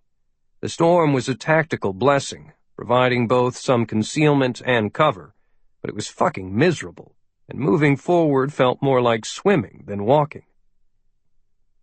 He did not look back for Coastie. It was best to leave her alone with her thoughts, handing over an implied shame if she did not keep up. Behind him, Ledford doggedly kept putting one boot in front of another, moving blindly in the curtains of wind and rain, fueled only by pride. She had not cracked yet, and she would keep going no matter what. Her mind pushed the physical discomfort and the aching muscles to a place where they did not matter, so she could get on with the job. Despite the cold, the muck, and the danger, she was excited. Some reptilian part of her brain was actually enjoying being a predator, out stalking prey in the storm. They were now within 100 meters of the big bridge, and it towered above them like a medieval castle on a mountaintop. Huge slabs of stone had been set and locked into other monstrous rocks to form sheer high walls that rose about 90 feet above the valley floor at each end, and supported the massive arch over the swollen river. Waterfalls poured off of it in thick sheets. The lights high up on top burned brightly and reflected through the spray to reach the churning clouds. Swanson kept moving his head back and forth, checking for outside security and any dangerous areas. He no longer worried about the camera stalks and electronic perimeter devices. If they had not been activated in the past hour, either they had not been triggered or something was wrong in the circuitry. He slowed the pace to look around more closely, trying to find the entrance at the base of the bridge. Despite the map's indication of such an opening, he saw nothing but bushes and solid rock. He removed the night vision goggles for a better look. The muddy trail led straight into a thicket, which hugged hard against the wall. That last patrol had come straight down the path, so this had to be their route. There was no other way. He held up his fists, and they came to a halt, Beth moving up close. "Straight ahead," he said quietly. "What do you see?" Ledford also removed her NVGs and stared hard at the terrain, each side, and up and down. "Nothing. Nobody." "The path disappears right into that line of bushes. Have you seen any other major traffic way? Something I might have missed?" "Just rain, Gunny. That's all." "Okay." He made up his mind. "You hang here and give me cover. I'm going forward and look around in that brush. There's got to be some kind of entrance hole around. Those guys didn't pop out of nowhere." "I've got your 6. He grinned at her through the downpour, reached out and slapped the top of her black beanie, a rolled-up knitted ski cap. "I know you do." As Swanson moved closer, he could make out more detail. The brush was almost like a fence that stretched some 30 feet across, and the spacing indicated they had been planted instead of just growing wild out of the weeds. Thick foliage in the middle, a tangled mass 10 feet high, was reacting differently to the rain than did the brush clumps on either side, which were crushed down beneath the onslaught of the storm. This section remained firm, indicating that it was somehow anchored in place. He removed the glove from his left hand and reached out. Plastic. It looked almost perfect from a few feet away, but it was as phony as a movie set. Kyle put the glove back on and plunged both arms into the thicket, grabbing handfuls of plastic with each fist and pulling hard. It gave way so easily that he lost his balance and fell backward into the slime as the brush, mounted on a swivel, swung free. Beth rushed forward as soon as she saw him go down, her rifle swinging in a 180-degree arc. "Gunny?" "I'm okay," he replied, rolling to his knees and then standing. "This stuff is just plastic. Realistic as hell.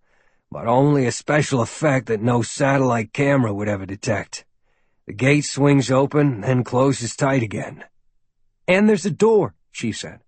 An opening in the rock had been machined to be almost perfectly square.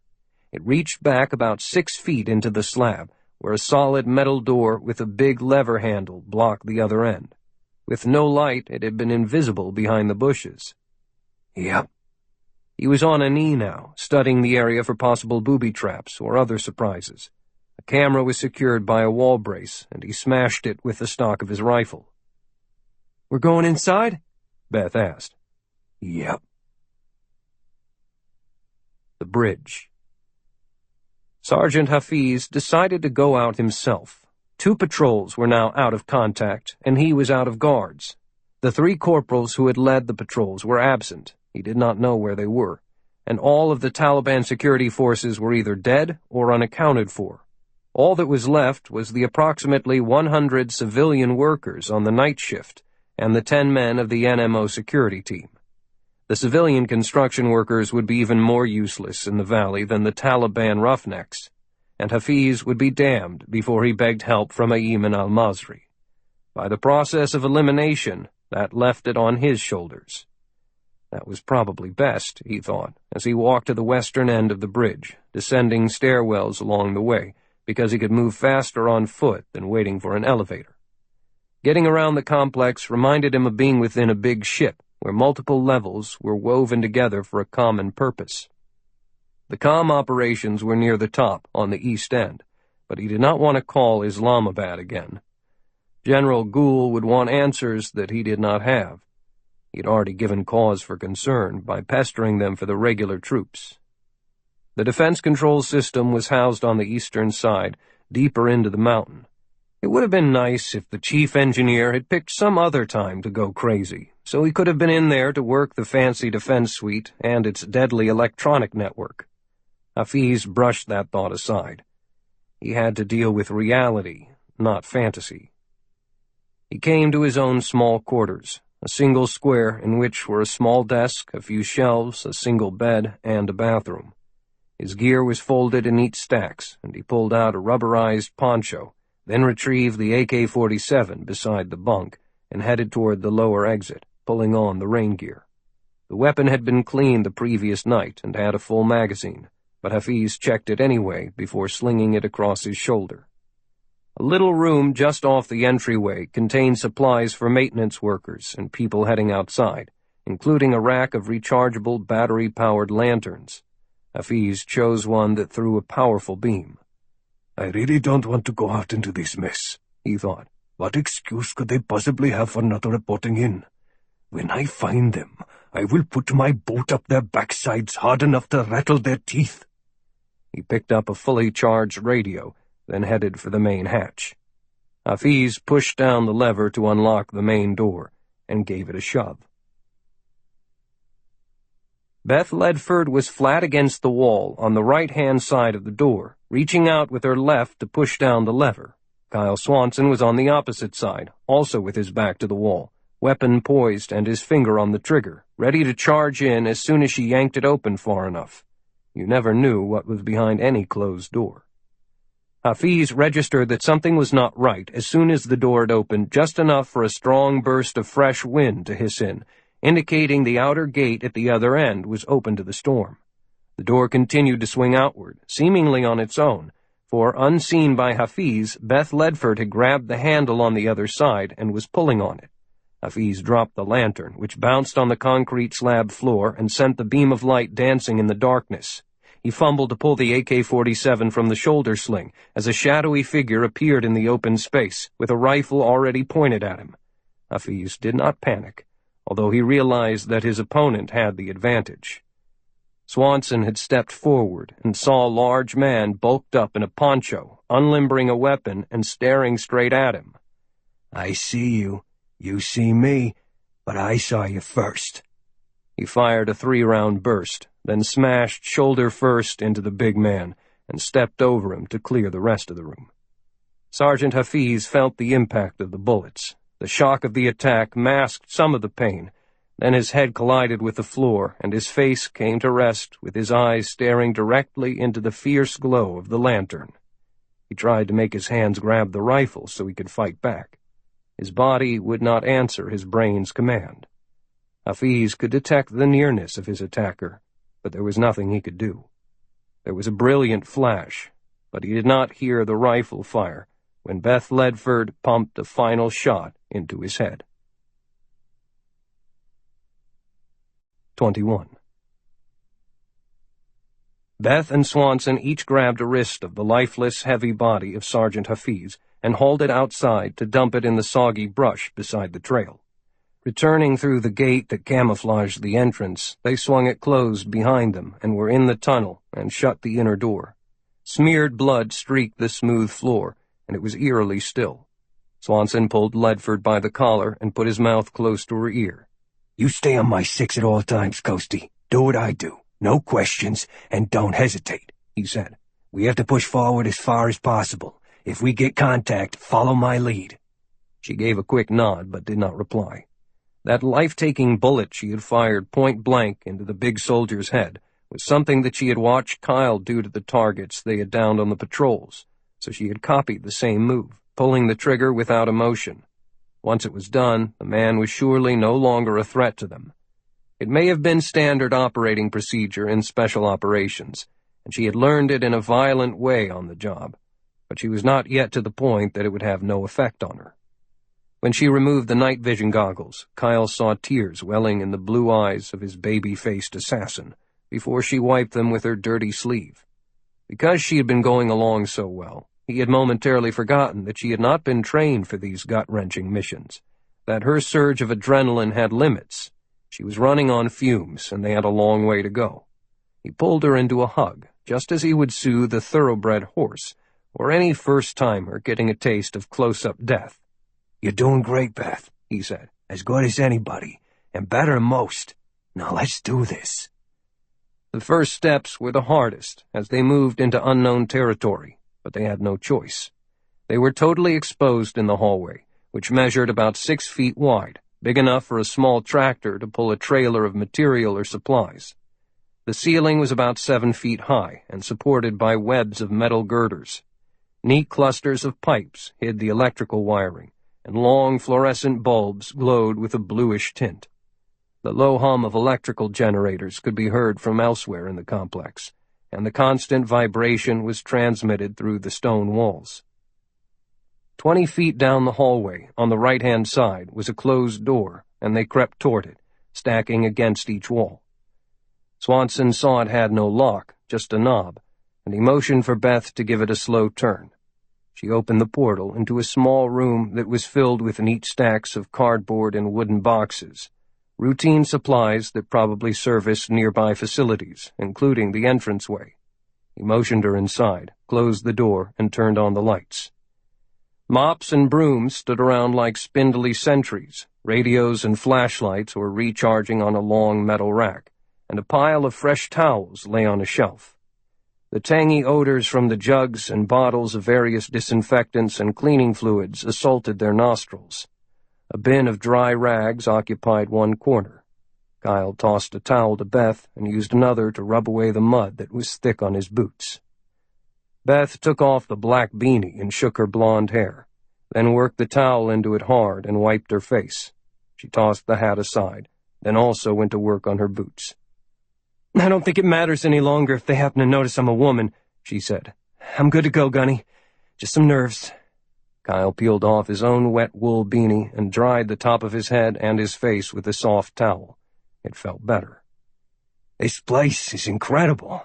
From the outside it seemed like part of the mountain, but inside it is something else entirely." "You think my brother got this far?" "Probably. Even farther. Maybe the door had been left open to bring in supplies or something, and they stumbled upon it and just came on in to explore, like kids on a holiday hike." Beth looked around the room. "There's nothing here that would be worth killing them. That's not it." They walked to the next room, and the next, working steadily until they cleared the lower corridor, but still found nothing of interest other than the sprawl of the subterranean labyrinth. Some areas were still under construction, with tools, wiring, and lumber strewn about. An unexpected, high-pitched whine was barely audible in the silence. "We've got contact," Beth said, while Swanson was opening still another storage room. They both ducked into the darkness and closed the door, keeping their weapons ready.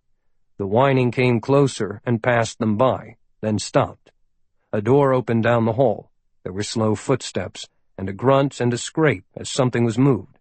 Ledford flicked on her flashlight and shone the beam around. Boxes were everywhere, and she knelt to read the black printing. She took a quick, sharp breath, then snapped off the light when the whine resumed, suddenly closer and louder. It passed by again, heading the other way, and Swanson eased the door open and spotted the disappearing rear end of a blue golf cart with a couple of boxes stacked in the rear. The driver wore brown coveralls, but there was no weapon visible. Some civilian worker who had not been looking for anything unusual in this netherworld, and had paid no heed to the mixture of grime and blood at the entrance.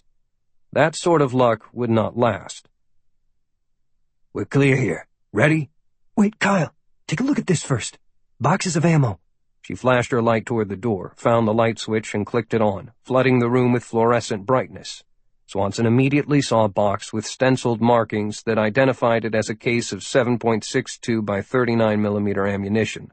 The room was filled almost to the ceiling with ordnance of various kinds, not just the 7.62 bullets common to the AK-47, but canisters of machine gun belts, rockets for grenade launchers, and heavy weapon shells.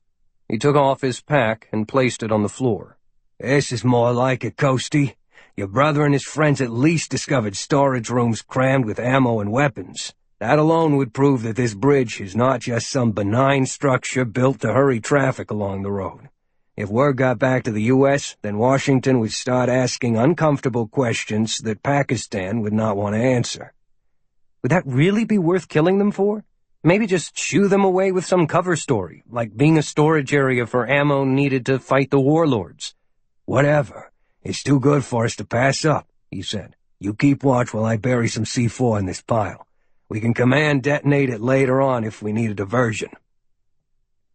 While he planted a brick of explosive and readied the detonator, Ledford stood facing the door, and her eyes came to rest on a square metal frame around a piece of paper encased in plastic.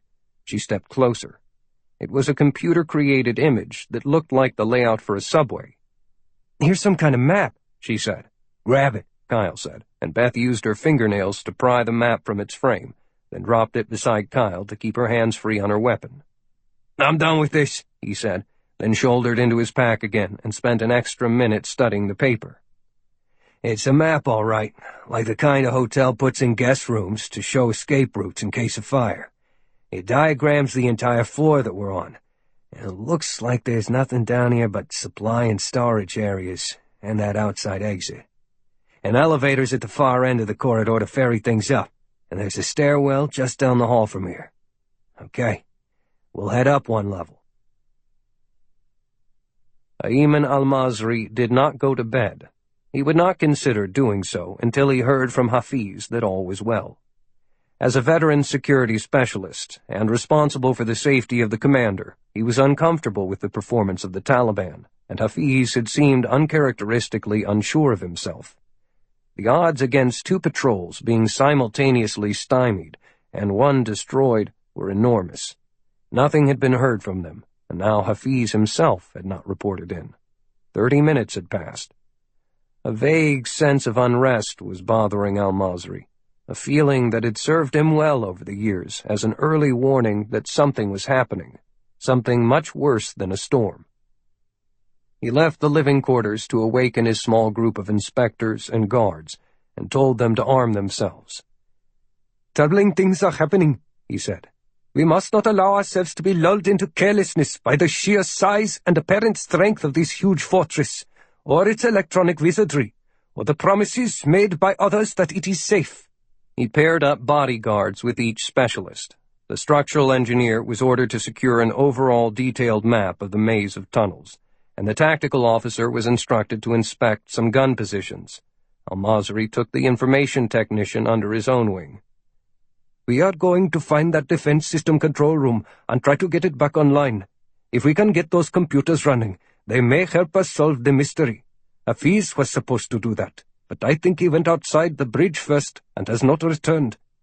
The team's physician was instructed to go to the infirmary and make an independent examination of the chief engineer, to see if the lunatic might be of any use at all. Al-Masri's mood grew more sour with every passing minute that there was no word from beyond the facility. Hafiz might have stammered a bit in their meetings, but there was no doubt of the man's capabilities. He was one of the best operatives in the ISI, a trained and ruthless fighter with years of experience. So why had he not put this right? The only conclusion was that things must have somehow slipped beyond his control. Some external force was pushing events. He steered the battery-powered cart, questioning the IT specialist sitting stiffly at his side as they rode along. "I don't know if I can bring the facility fully online immediately," the man admitted. "I suspect there are difficult security passwords and firewalls. That biometric scanner means there will even be a problem just getting into the room. It would help if I had access to the chief engineer's journals and logbooks, for then we could hope that he has written them down. If everything is in his head, as I suspect, we will have serious problems." They scooted onto a freight elevator and went down 1 level to the 3rd floor. The wide doors slid apart, and Al-Masri thought he recognized the color codes. "Do you remember how to get to the control room? Isn't it off to the right from here?" "Yes, sir. Down at the end of the blue hall." The cart accelerated again, but it was still slow. So instead of getting the entire complicated machine running, I want you to concentrate on the controls needed to shut this place down, just as if it were under attack. I want some way to lock this place up tight."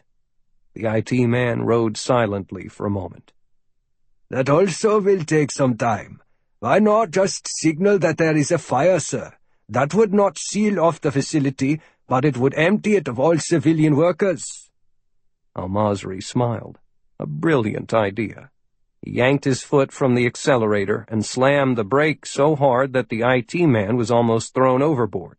The cart stopped beside a red box on the wall, clearly marked as a fire alarm.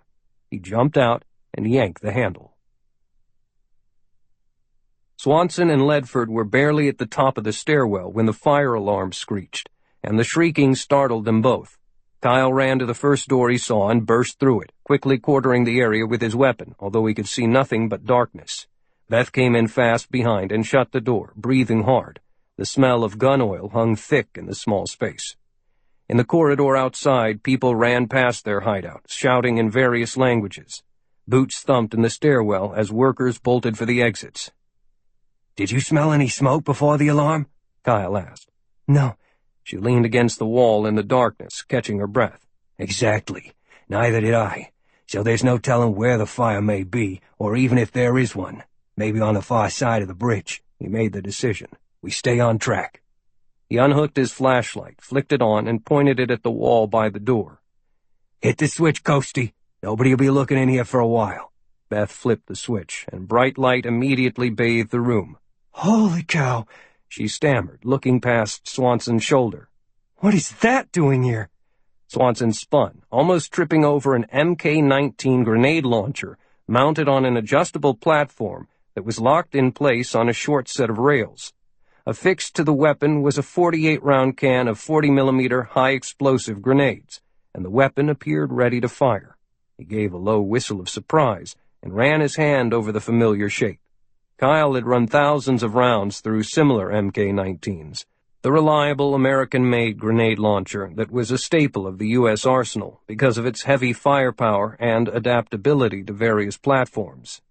"This baby can do some damage," he said. "One of those grenades can punch through 2 inches of armor, and it's an infantry platoon's worst nightmare." Beth had to raise her voice to be heard over the alarm. "Yeah, I read the manual too, but what is it doing in here?" Instead of answering, Kyle unloaded the launcher and emptied the chamber, then stood in front of the muzzle, facing away from it. The firing slit was closed, but parted easily with the press of a nearby knob. Fresh air rushed in, and Swanson leaned closer to the opening. From this vantage point, he had a clear view of a broad section of the long valley. "This could have blown us apart on approach," he observed with a voice as dry as that of a scientist reciting an unpleasant fact. "So why didn't it?" Beth moved closer to also get a look from the opening. Dawn was approaching, and the darkness was fading fast. "I don't know. And don't really care right now," he said. "Let's think about this, Coastie. We overcame a lot of heavily armed guards, then found the motion sensors and the cameras, and then, once we broke into this rock castle, we found crates of stored ammunition." He tapped the big gun. "Now this, a straight-out-of-the-box MK-19 that has been turned into a robo-warrior. Open this little slot, slide it out on those rails, shoot for a while, slide it back, close the door, reload, and do it again. And it looks from the wiring that most of it can be done by remote control." "Then that's what my brother and his team came on, something like this. I remember how Dad drew pictures for us of the Kuchi tunnels, and how gun positions were so cleverly hidden that Americans would walk right over them and not even know they were there. It was a nightmare to root them out. This looks just like that. This one looks ready for a war all by itself." "Yep, I agree." A cold feeling washed over him. How many rooms like this were there? How many weapons? What kind? Why? It was a honeycombed defensive position built into solid rock, but with an offensive purpose. All Marines remembered Iwo Jima and the deadly bunkers of the Pacific Islands of World War II, and this bridge might be covering the granddaddy of them all. "This could be more than enough reason to kill some curious foreign intruders. And it means that I was wrong." "About what?" I thought they might be hiding a nuke in here, but that would not explain all this fancy hardware and the engineering. With a nuke, they could just drill a hole and hide it. But why put a nuke underground at all? Because you'd want to inflict maximum damage, not to confine the blast. I don't know the reason for this secret place, but our intel people have not picked it up, and Washington cannot allow it to exist." The alarm ground down from its hellish howl, and stillness settled in the room. Kyle took out his knife and sliced through a handful of wires. "They can repair this, but I don't want to leave it working, in case we have to come back this way." Beth Ledford turned out the light and gently opened the door. 22. William Lloyd Curtis sped back to Washington with the windows down, letting the wind drum hard into the car. His head still felt cottony, the sluggishness that usually resulted when he drank too much beer, but the howling wind and an espresso macchiato from a Starbucks drive-thru had helped cut through the mental fog. He was not drunk, not even tipsy. He licked some of the steamed milk foam from his upper lip. The chance to let his frustrations run free and bullshit with strangers in a bar where he was unknown had been cathartic, a needed winding down from the unexpected ISI setback. The roughneck part of his own life, when he had built his construction empire, was truly in the past. For a moment in the bar, he wondered if he could recapture the flavor of those exciting years, when he wore dirty jeans and Grateful Dead t-shirts, and could use his fists as well as his brain. All the while he knew that was only a fantasy for a middle-aged man who now wore expensive suits and was an undersecretary in the U.S. State Department, the man who ran the U.S. Bureau of American Islamic Affairs. "Ah, Raneen, I miss you so much. I've never stopped loving you, and soon your death will be avenged. America will long remember the evil day you were murdered." By the time the Beamer M3 hit the Beltway after the drive from Williamsburg, Bill Curtis had regained control of his emotions. Everything was still on track. The sprawling intelligence network within the countries of the BAIA was intact, and he really could harbor no lasting resentment against General Gould for not wanting to send a professional ISI killer onto American soil. The general was simply protecting his own agenda, and Curtis never burned such a valuable source over any single decision. They could work together on other projects. Still, it was clear that he was on his own in containing the nosy Coast Guard woman and her Marine protector. He did not know where they had hidden, but his wide web of contacts was alert, and when they surfaced, he would be waiting. By the time he drove over the Lion Bridge, he had rolled up the windows and turned on the air conditioning, and the interior of the luxury automobile had become a comfortable cocoon in which he was shielded from the noise and the smell of the traffic. Washington was still alive with activity, and the streets were busy with pedestrians, from tour groups to workers. Men in running shorts ran laps on the mall, and young women spoke urgently into their cell phones. Women, Curtis thought. They always had to stay in contact with their girlfriends and their mothers and their distant cousins and friends from the second grade, as if they were all stuck together by verbal glue. They all had to know what each other was doing at every moment. A woman might hate her mother, but that did not mean they would not talk on the phone for hours. That was why cell telephone companies were part of his financial portfolio. Then it hit him. The obituary of the slain American doctor from the bridge incident had included the names of his only two relatives, the Coast Guard sniper and their mother. He had been from somewhere out west, some farm state. Indiana? Iowa? Yes, Iowa. If it was a fact of life that daughters stay in touch with moms, then it would logically follow that this Ledford woman out in the land of alfalfa and cows might have some information that Bill Curtis needed. He suddenly smiled and honked his horn once in celebration. He would go and see her. "Do we get pieces of cheese when we get out of this maze?" Beth Ledford was only half kidding. The long corridors, side hallways, and vacant rooms still under construction seemed endless, like a high school science experiment to train mice. The fire alarm had emptied the structure, allowing them more freedom of movement, and they had taken advantage of the opportunity to uncover and clear more gun positions, storage areas, support centers, even a mess hall and living quarters. The place seemed endless. Kyle admitted, "We're just seeing more of the same shit. It must have a purpose, but I don't see it. It's just a big bridge with a ton of remote control armament. It burns me that we can't find out what they think they're defending in this pile of rocks. There's nothing of real value here, nada. So we can go home now?" They were in a yellow hallway before a bright red cross with the word infirmary printed neatly in several languages. "Let's duck in here while I call the extract team." The solid door to the medical facility was unlocked, and when they stepped inside, it automatically closed behind them. Swanson momentarily felt claustrophobic, as if trapped underground, but 6 feet away stood another secure door, and he realized they were in an airlock chamber. Blasts of cool, filtered air were pushed in by fans near the floor and slid along their clothing before being sucked out through vents in the ceiling. After 10 seconds of the high-pressure sweep, the fans stopped, and the second door swung open silently on its oiled hinges. They moved into a room that looked in every way like a modern medical clinic, with spotless floors and furnishings. Equipment was neatly stored in cabinets. At the rear of the long room were 2 empty metal-framed beds, covered in white sheets with tight hospital corners, and on each was a blanket folded in half. A frame on rollers supported a head-high curtain that partitioned off the far side of the beds. Kyle motioned Beth to cover him as he moved forward, pistol drawn.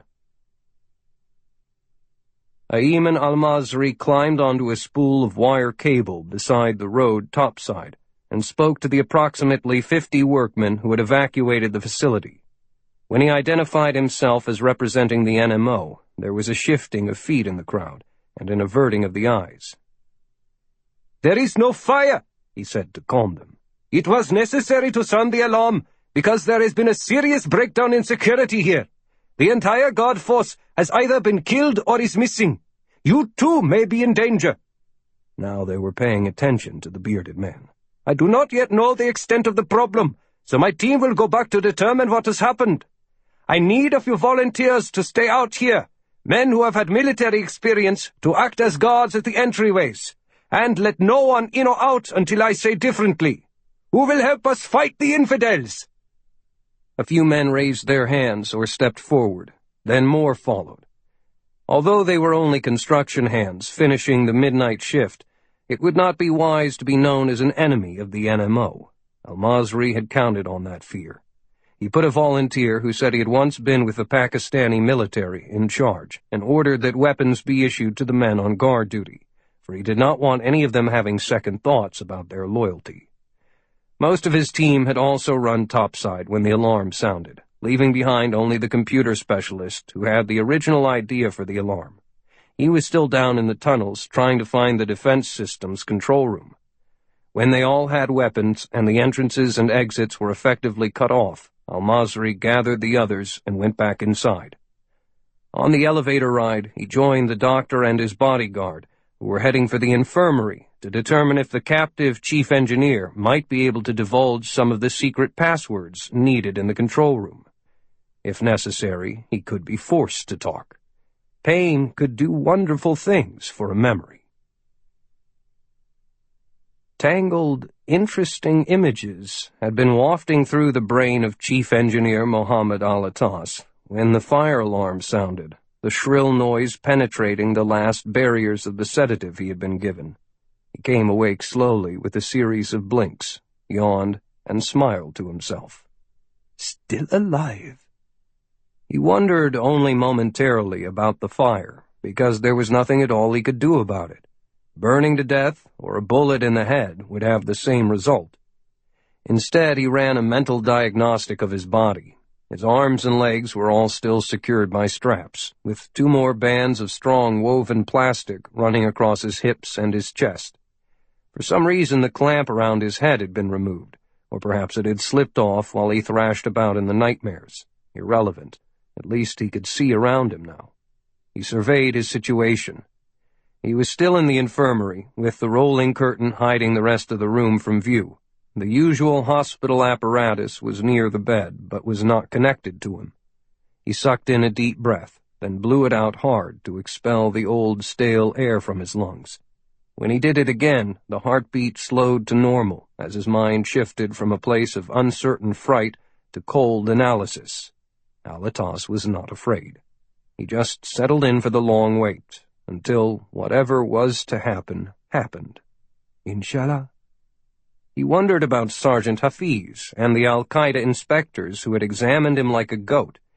There was no doubt that he was tagged for death, but then everyone is, and there was no need to fear it. The chief engineer understood that if he had been an ordinary man of ordinary skills, he would have been dealt with some time ago. Since he wasn't, his guardians in Islamabad and Washington were still protecting him, at least for the time being, but he could not count on that. The alarm was irritatingly loud, and he wished he could shut it off. He wanted to be back in the chair in the Defense Systems control room, operating his digital domain, supervising the workers to finish the bridge project. Everyone wanted it completed, and the pressure was on him to get it all running. No one else could do it. Another part of him, the invisible part, wished he could be outside, running free beneath the bridge, loose in the valley.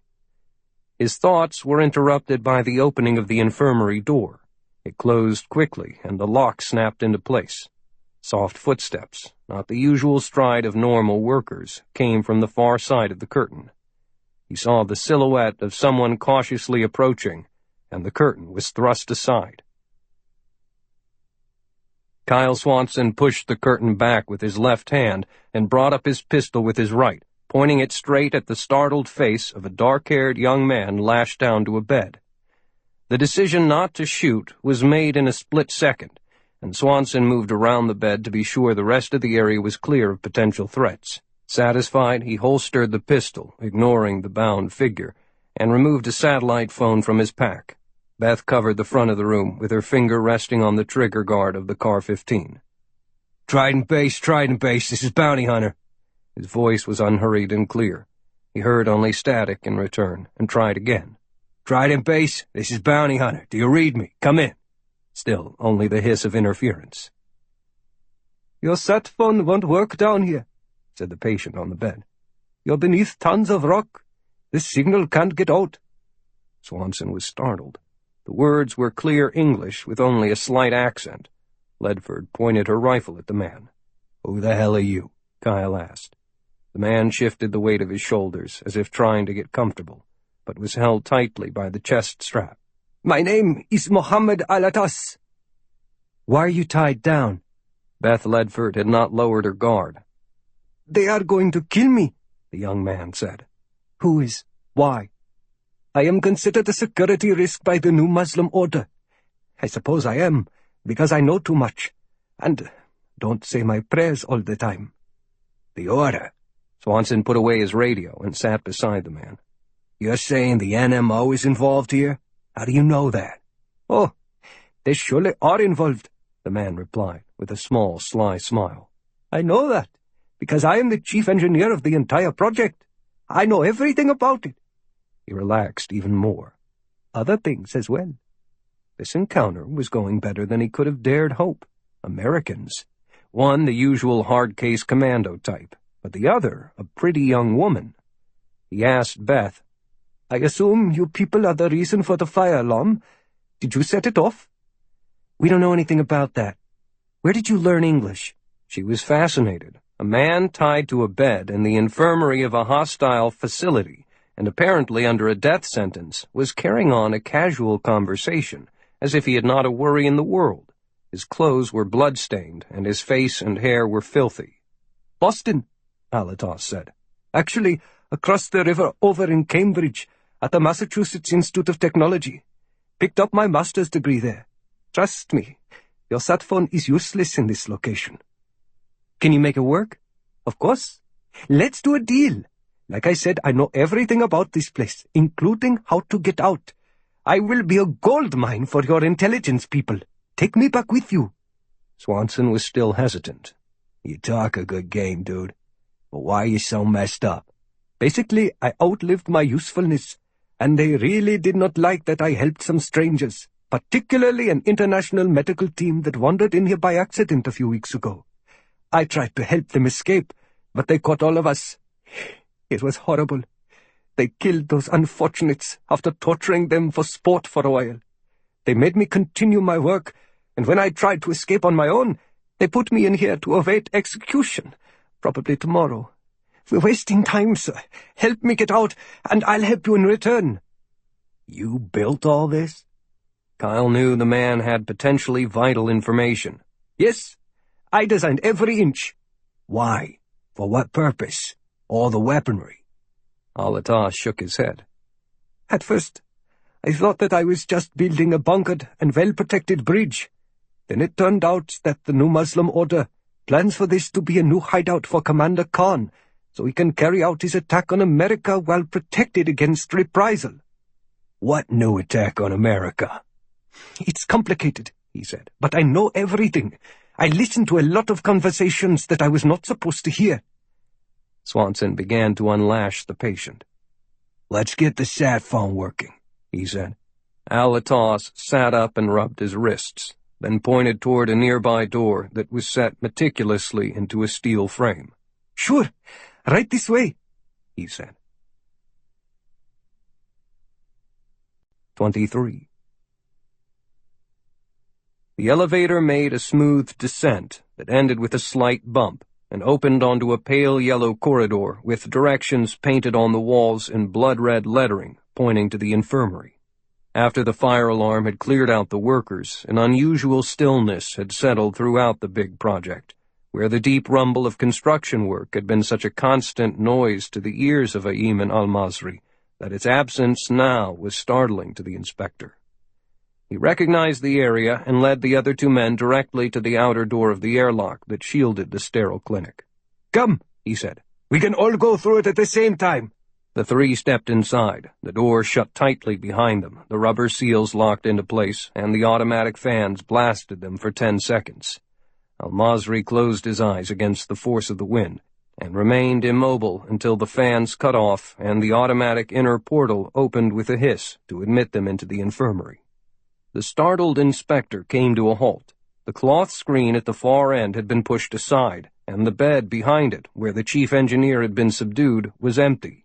The restraints hung down to the floor like sleeping snakes. There was movement at the far doorway, through which a figure dressed in black and carrying a weapon was disappearing. Al-Masri shouted in order to stop, fumbled out his own pistol, and snapped off 2 shots. The bullets flew wide and chipped the wall. The unknown figure immediately spun back and answered with a hard rip of automatic rifle fire, a raking stream of bullets that crashed through the room left to right and hip high. The 3 new Muslim Order men went sprawling on the floor, hugging the cool tiles as a hail of glass and wood and plaster chips splattered into a rising cloud of debris and dust, while ricochets sang wherever the slugs hit metal. When the firing stopped, Al-Masri looked up again, pointing his weapon over a flipped table, but no one was there. The door was closed, and the empty room smelled of burned gunpowder. He eased his weapon down, and they all got to their feet, shaking off the surprise assault. There had been no forewarning of any danger. Both of the others had their own weapons out, too late to join the fight. "Who was it?" the bigger one asked. Al-Masri surveyed the wreckage, taking quite a bit of time to process his thoughts before speaking. He knew what he had seen clearly before the shots were fired. The diminutive size, the white feminine face, and the short blonde hair were unmistakable. A woman had made him cower like a whipped dog. Impossible. It could only be a little Satan from the Zionists, who were the only people that used women to actually fight their battles for them. He would never speak of it, at least until after he killed her, slowly. "It is a Jew special operations team," he concluded, walking to the bed where the technician had been strapped. "The Zionists have stolen the chief engineer. They must not leave this bridge alive." Where was Sergeant Hafiz? "Damn it, Coastie, don't do that!" Swanson barked at Beth, who was changing magazines. She had emptied a full clip into the room when the man fired at them and had seen 3 of them dive to the floor as she hammered away with long bursts. "They were shooting at us," she explained, a calm, empty voice. She had not given the possibility that she had killed anyone a second thought. Worrying about that sort of thing was part of another life, a distant memory of an Iowa farm girl who no longer existed. "We have limited ammunition, so stop hosing down things like this is some action movie," Kyle said. "Be selective. Short, targeted bursts." "Huh," she said, turning away, angry. She had just saved their asses, and all he could do was bitch, although she knew he was right. There had never been a shortage of ammo in her Hitron helicopter, but they were using NATO 5.56mm rounds today, and had only had what they carried. She would not make the same mistake again. Beth made a mental note to pick up the next AK-47 she saw, and a bunch of magazines. There was certainly no shortage of AK bullets in this place. Swanson found himself in a large, well-appointed suite that would have fit in well at the Ritz-Carlton in Boston.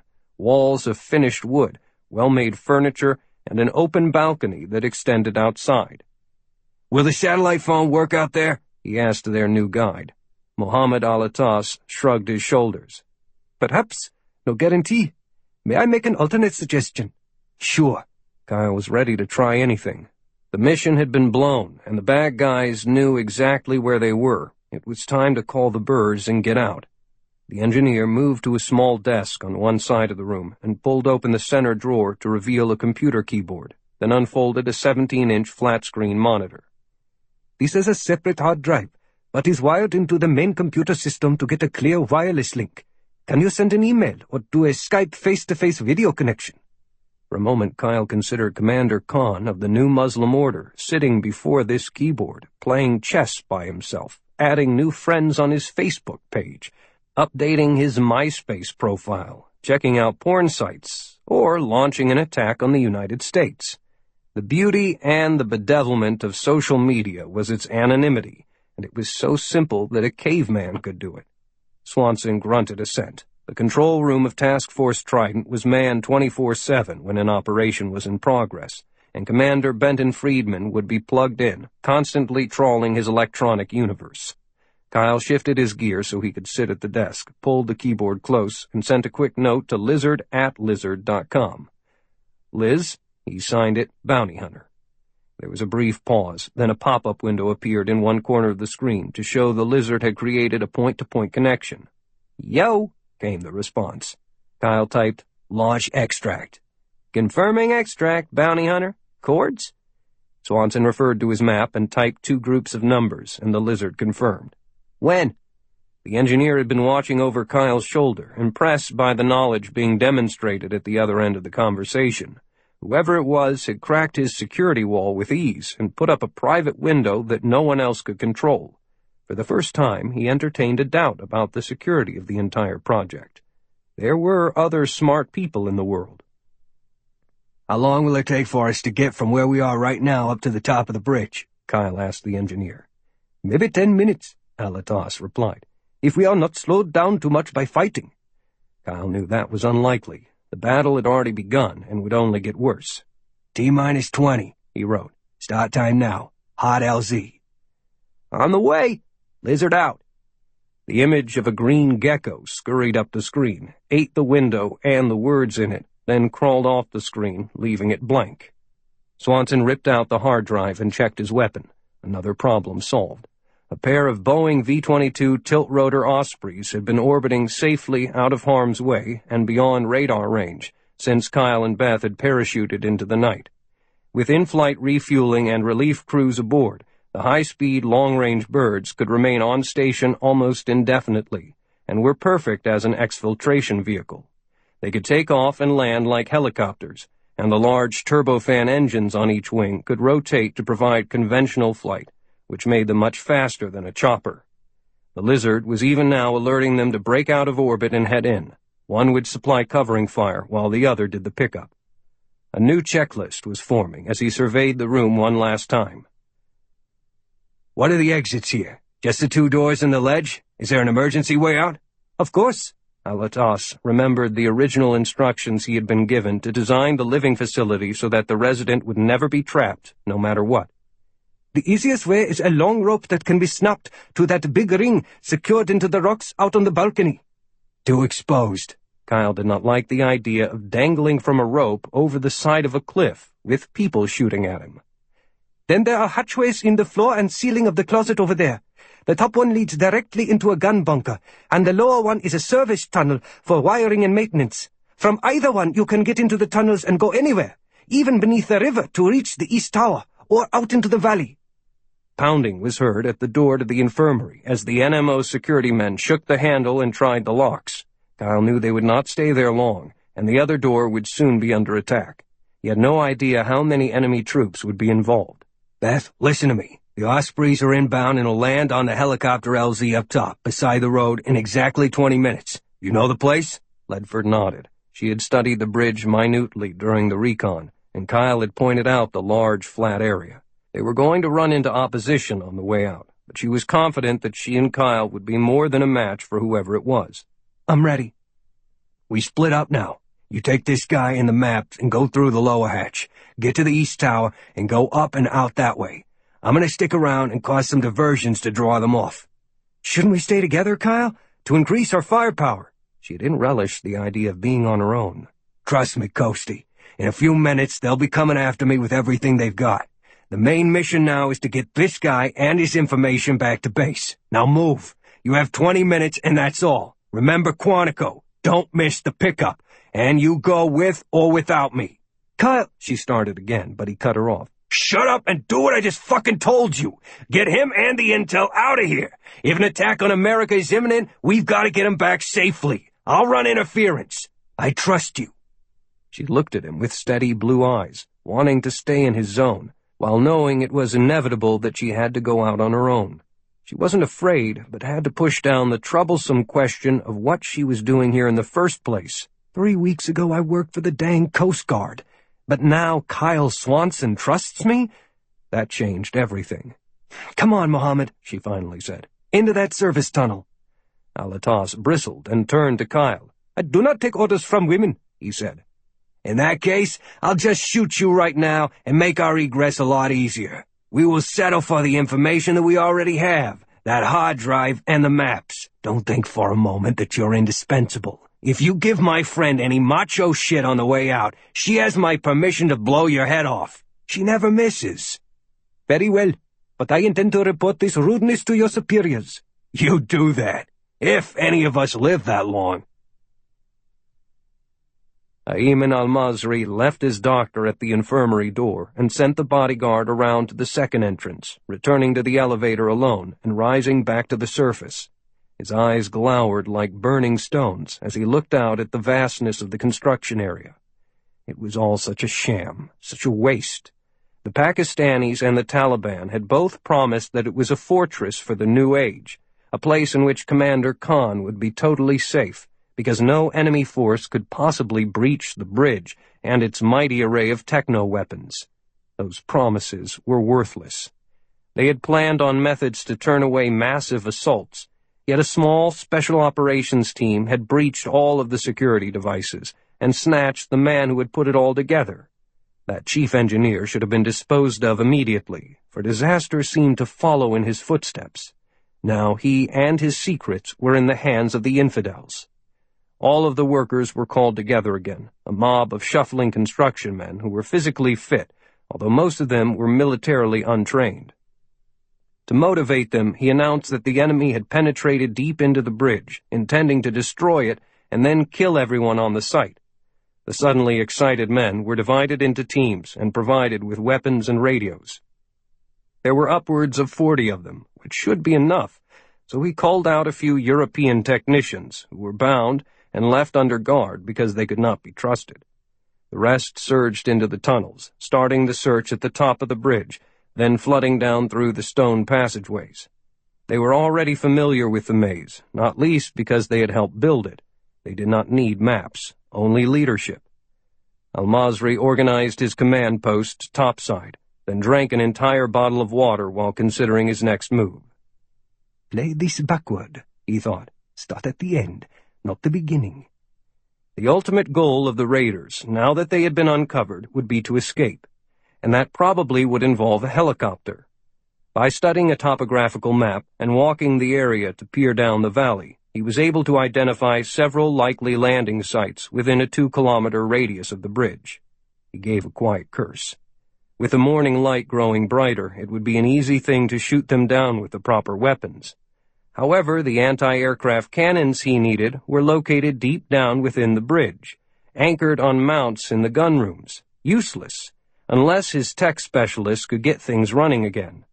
Men would be required to cover each potential landing zone, and he would send one to scrounge for some rocket-propelled grenades in the storerooms. Once his teams were on the move, and with the likely landing zones pinpointed, al-Masri finally went to his secure radio link to report back to the new Muslim Order headquarters. The conversation was short, and he was firm. Commander Khan was not to be brought to this bridge, no matter what promises were made. The bridge, he declared, was not a safe digital fortress, but little more than a sand castle.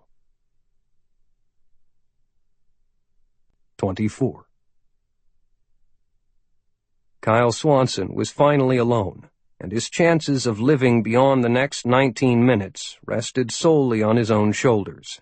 All he had to do was master a varying formula of time, space, the number of tangos, distance, and direction. The time could be pinpointed, and the opposition force would be adjusted as he went along. Space and distance were unknown factors because of the labyrinth of confusing corridors and pathways. But he did not need any special talent, not even a compass, to keep going in the right direction. Up was always up. He had total freedom of action and would consider anyone he encountered to be a hostile. Although he knew little about his enemy, they knew less about him, and they would be in his free-fire zone. There was noise and movement on the far side of the infirmary door, indicating an assault was being prepared. They would probably blow the door and rush into the room. Kyle intended to be long gone by then, although he would leave a clear trail to be followed. He dragged a chair into the closet, pushed open the ceiling hatch, grabbed the edge, did a chin-up, and chicken-winged his elbow into the opening to gain more leverage. He climbed up and out, leaving the chair standing in place over the lower hatch through which Ledford and the engineer had gone. The natural choice for the chasers would be to follow him. Swanson came up in the dim light of a bunker, beside another fully loaded heavy machine gun affixed to the usual mechanical arms and anchors. He closed the hatch, unsnapped the box of ammunition from the big weapon, and rested it carefully on a fragmentation grenade the size of a baseball. With the box holding down the safety spoon, he pulled out the pin to arm the grenade. Moving the hatch would jar the box, which would detonate the booby trap. He touched his throat microphone. "Ghosty, can you read me?" "Barely," came her huffing reply. "We're on hands and knees, but the opening to a corridor is just ahead. Mohammed says it'll take us under the river. No opposition so far." 18 minutes. "We'll be there," she said, and then lowered her voice. "Kyle, he is starting to growl." Swanson walked to the exit hatch of the gun bunker, suppressing his natural sniper instincts and training. On any ordinary mission, stealth and hiding were the keys to success, so he would have remained invisible. This time, he not only had to expose his own position, but also initiate a running gunfight. That meant sending an invitation that could not be ignored. The usual laminated map on the door revealed the layout for this section. Elevators were at one end of the main corridor, and the broad main staircase at the other, about 100 meters away. 5 hallways branched off at irregular distances, and each terminated at a set of steel spiral stairs. At first he had worried that he might be cornered like a rat in a trap, but in reality his situation was much better. The 10 spirals, 2 elevators, and main stairway connecting each level were all designed to ensure easy movement of men and materiel within the bridge, to resupply and help shift forces during a battle against a force attacking from outside. The whole thing was built to keep people out, not to keep someone inside. From Kyle's perspective, that system presented the defending force with a significant problem, for they could not possibly cover all of the choke points. Time to go hunting. He slowly opened the gun pit exit and peered into the hallway. It was empty, so he stepped outside and kicked down the doorstop to hold it open when he left. Swanson moved like a shadow to the far corridor beside the main stairs and into the intersecting hall, where he backed into a doorway. The frame was only about 7 inches deep, but it also was the only available cover, so he wedged in tight, happy that he was only 5'9" and slim instead of 6' plus and bulky. Anyone rushing down the main hall from either the elevator or the staircase would run right past his hiding place. His muscles were rigid, so he commanded his body to relax, and the heart rate immediately obeyed. He breathed steadily, his eyes cleared to razor sharpness, and both the world and time began to slow down, as they always did before he let all hell break loose. He removed the remote control detonator from his pack, clicked off the safety, and pressed the button. In an instant, the brick of C4 he had placed in the ammunition storage room at the lower entrance to the tunnels exploded with a booming, furious crash that challenged the thick rock. The walls channeled the concussion along like a flood of water surging through giant pipes, and only 2 floors above, Swanson pulled his head down into his shoulders and braced in the doorframe as his entire world twisted and groaned. "That should get their attention," he thought. Secondary explosions cooked off and added to the bedlam. The heavy stone was part of an entire mountain range and soon ate the blast effects. The lights that had blinked off sparkled back to life, and only a mist of dirt seeped from the ceiling. Swanson stepped into the empty main hallway and laid down a long and loud burst of automatic fire that rippled and ricocheted, and the bullets tore at doors and walls, pocked the elevator, and smashed the lights. The doorway to the gun pit remained yawning open, and he put a few rounds in there for good measure, before ducking back into his narrow hide and reloading. He looked at his watch. 17 minutes before pickup. Beth Ledford and Mohammed Alatas were thrown off their feet when the explosion shook the mountain. They were halfway through the big tunnel beneath the river, and she momentarily wondered if the blast might crack a seam that would drown them beneath tons of churning water. "Get up! Get up!" she screamed at the engineer, who was still on his knees, dazed and shaking his head. A small cut had been torn in his scalp, and blood flowed on his cheek. Beth grabbed his sleeve and hauled him up from the floor. There wasn't much to this guy, she thought. No muscle tone, uncoordinated, and weird eyes that spelled geek. She yelled, "Now run! Run like your life depends on it!" Alatas shambled forward, smelling the dank surroundings as his mind processed some formulas about pressure limits. He was pleased that the structure had held so well against the force of the unexpected explosion, just as he designed it to do. There had been no serious damage. The chief engineer smiled at the woman. He got another hard push and moved a bit faster. "I didn't say jog, I said run!" This dude was slowing things down. "We've got to reach the other end of the tunnel and then get topside. If we miss the extraction bird, we're dead, because it won't wait. Come on, just follow me. You can do it." Her boots beat a steady tempo on the cold stone floor. The engineer was breathing harder, panting. Running felt good. It made him remember being outside and free, trotting lazily around in the darkness and feeling cool wind on his body. The tunnel took on the appearance of a big hole to him, which it was, and he imagined a wolf chasing a rabbit, closing steadily. Beth slowed at the end of the tunnel and stopped at the bottom of the metal staircase. When she turned to check on the engineer, his fist came flying at her face, so unexpected and fast that she did not have time to block it. The impact was followed by a terrible yowl, and then the engineer leaped and knocked her flat. She rolled her head away from the blow, moving with the punch to dissipate its force, although the knuckles smashed her left cheek hard enough to make her see stars. While she spun downward, a second blow smacked the top of her head. Then the tackle put her down totally. Her rifle was still firmly attached to her harness, but she felt the attacker's hands grasping for the knife on her belt and the man's hot breath on her face. "What the hell are you doing?" she shouted. With his hands going for the knife, he had no way to block her palm strike at his nose, and she punched in hard. The nose broke, and Alatas's head flew back, leaving the neck unprotected for her to drive 3 stiff fingers into the trachea. The wild-eyed man deflated like a balloon. He grabbed his throat with both hands, gagging to try to get air, and rolled away. Beth turned around on the floor, kneed him in the groin, then clocked him on the temple with the butt of her rifle. Mohammed Alatas was down and out, blood pouring from his nose. Ledford got to her feet and lifted her fingers to check her face. She tasted blood and felt the pulsing ache by her eye. Nothing serious. She kicked him in the ribs, and he emitted a long groan that indicated he wasn't totally unconscious. "I really want to shoot your sorry ass, but you apparently are a valuable target," she said, and secured his wrists with plastic flex cuffs. Unbuckling his belt, she tightened it into a noose around his neck so she could pull him along on a leash, then cut away the top button on his jeans and slit the waistband. "You can use your hands to hold up your pants. Come on!" She yanked the leash and hauled him upstairs. The explosion far below ground had spent its force by the time the concussion wave reached the main roadway topside, where it had hardly made the rocks grumble. Ayman al-Masri figured it was just the opening of the battle against the Zionist raiders, and continued to study the maps of the complex that he had spread on a table. A tinny voice on his radio broke into his thoughts, and one of his bodyguards, who had broken into the infirmary stronghold, reported, "Gunshots on the 3rd level, directly above us!"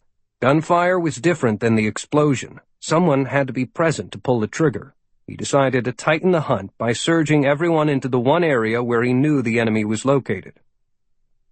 "What is your status?" he asked. "We are inside the infirmary," said the bodyguard. "No one is here, but we found a hatch that leads to the floor above, where the shooting is." "Pursue them. I am sending help immediately." "Yes, sir. We are going up." Al-Masri's palms felt wet with perspiration, and he wiped them on his robe. This might be over quickly if he could lock the commando team into that one space. Al-Masri could make up for their lack of training by using the advantage of sheer numbers. He gave a quick order to everyone. "All teams converge to the 3rd level of the East Tower. There are probably not more than 3 or 4 Zionists to fight. We will have them trapped there. Use your combined firepower to keep their heads down, then wipe them out." Men who had just entered the West Tower responded and came back out in a rush to cross the broad bridge and descend into the East Side tunnel. More would advance through the access corridors just below the roadway. The bodyguard who lifted the hatch cover above the infirmary had to push hard against the unexpected weight, and the grenade booby trap detonated in the gunroom bunker with a harsh crack that covered his agonizing scream as he caught the full force of the explosion in his head and chest. A coil of thick smoke oozed through the open door into the 3rd-level hallway, and single rounds of machine gun ammunition ignited with a clatter in the intense heat. Swanson heard men running down the main stairwell and entering the hall, and he shoved himself back deeper into his doorframe. 4 went past his corridor without glancing at it, firing blindly into the smoke ahead. When they were beyond his position, he came out and lit them up from behind with short bursts, using more bullets than actually needed for the job, but wanting to use the surprise effect of a noisy firefight on the oncoming force. The next batch paused and slowed their advance. Then Kyle triggered a burst that chipped the lower steps and drew a barrage of automatic fire in return. He bellowed as if he'd been hit and ran back into the churning smoke, dropping flat at the corner of 2 corridors to watch them come down. They shot wildly around the first intersection until they discovered no one was there, and the easy capture of that little bit of territory gave them a false feeling of victory, emboldening them while at the same time making them more careless.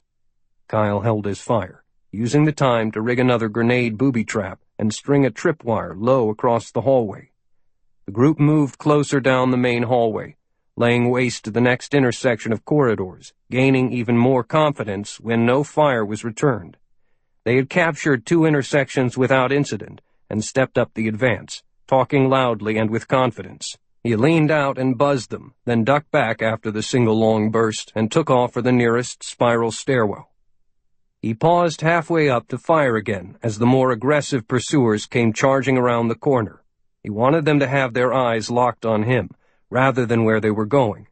The lead man cleared the trip line without even seeing it, but the toe of the fighter behind him hit the taut wire, which yanked out the pin, and the grenade exploded, filling the hallway with flying shrapnel, confusion, blood, and terror. Swanson dashed the rest of the way up the stairs, taking them 2 at a time. 25.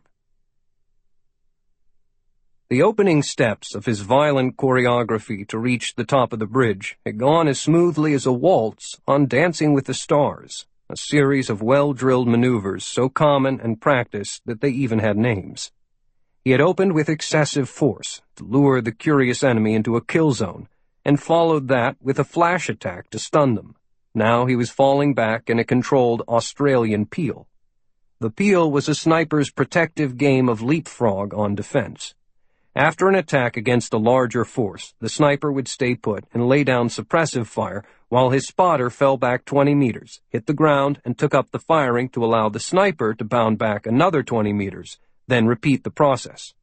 The difference today at the bridge was that Swanson had to perform both roles: fire, then give up some ground to his pursuers to make them think they were making progress, with no idea that it was being given to them.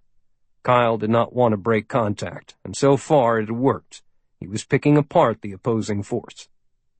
He found no one waiting when he emerged up on the second level, so he ran to another doorway and squeezed in tight again, thinking of what to do next.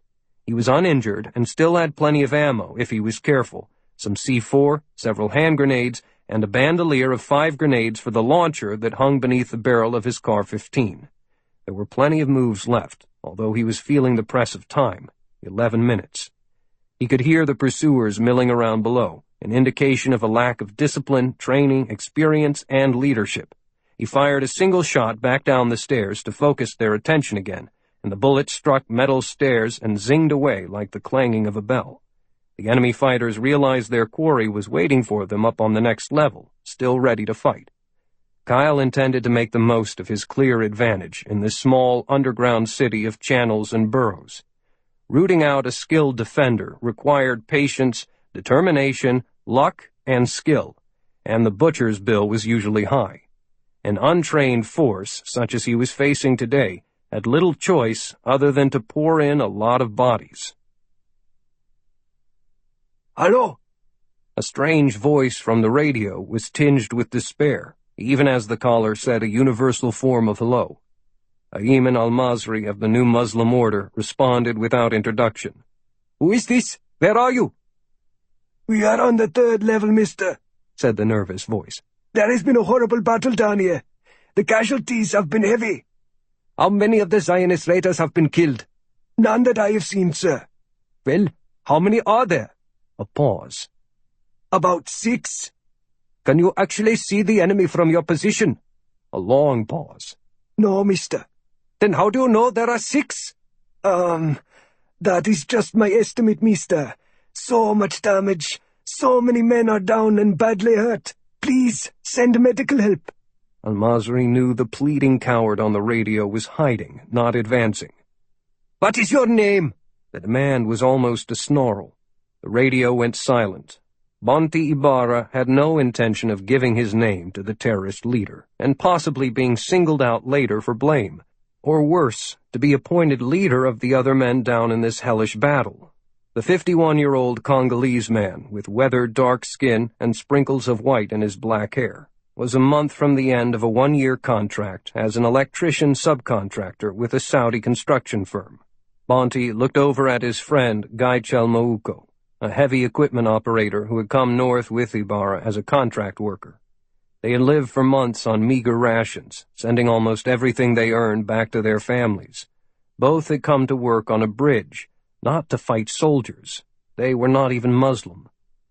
Having survived civil wars in Africa, both had seen many times what bullets and explosions could do to the human body. Let the young hotheads, who had never tasted a real fight, do whatever they wanted, like that boy who had run forward without looking and stepped on the booby trap. The blast had torn the torso in half, painted the walls with blood and purple intestines, and clouded the corridor with smoke. Only a fool would want to be the first to go into that kind of death trap against an Israeli raiding party. Bonti and Gaichel had lagged far behind coming down the stairs, and were the only members of their small group still standing. "Can you hear me?" The radio squawked, the New Muslim Order man obviously angry. "Give me your name." Gaichel shook his head. "No." He gently removed the radio from the hand of his friend and hurled it far down the corridor, where it smashed into pieces as it bounced and slid along the rock floor. Bonti pushed open a door and went inside, and Gaichel followed, closing it behind him, then turning the lock on the supply room. They put their AK-47s aside, sat on the boxes, and lit cigarettes. "It will be over soon.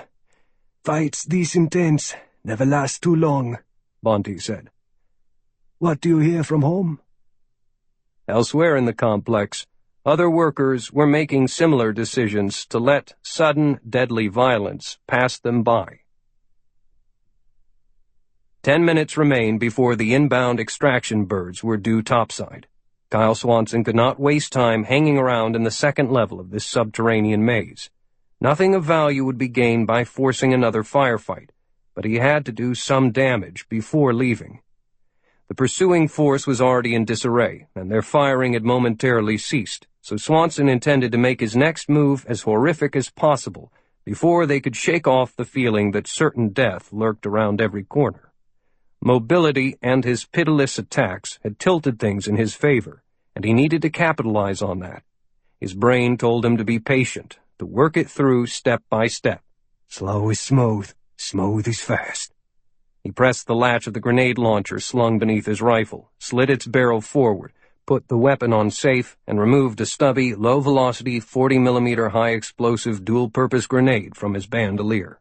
The golden dome and olive-green body slid easily into the chamber, and Swanson pulled the barrel toward the rear to lock it.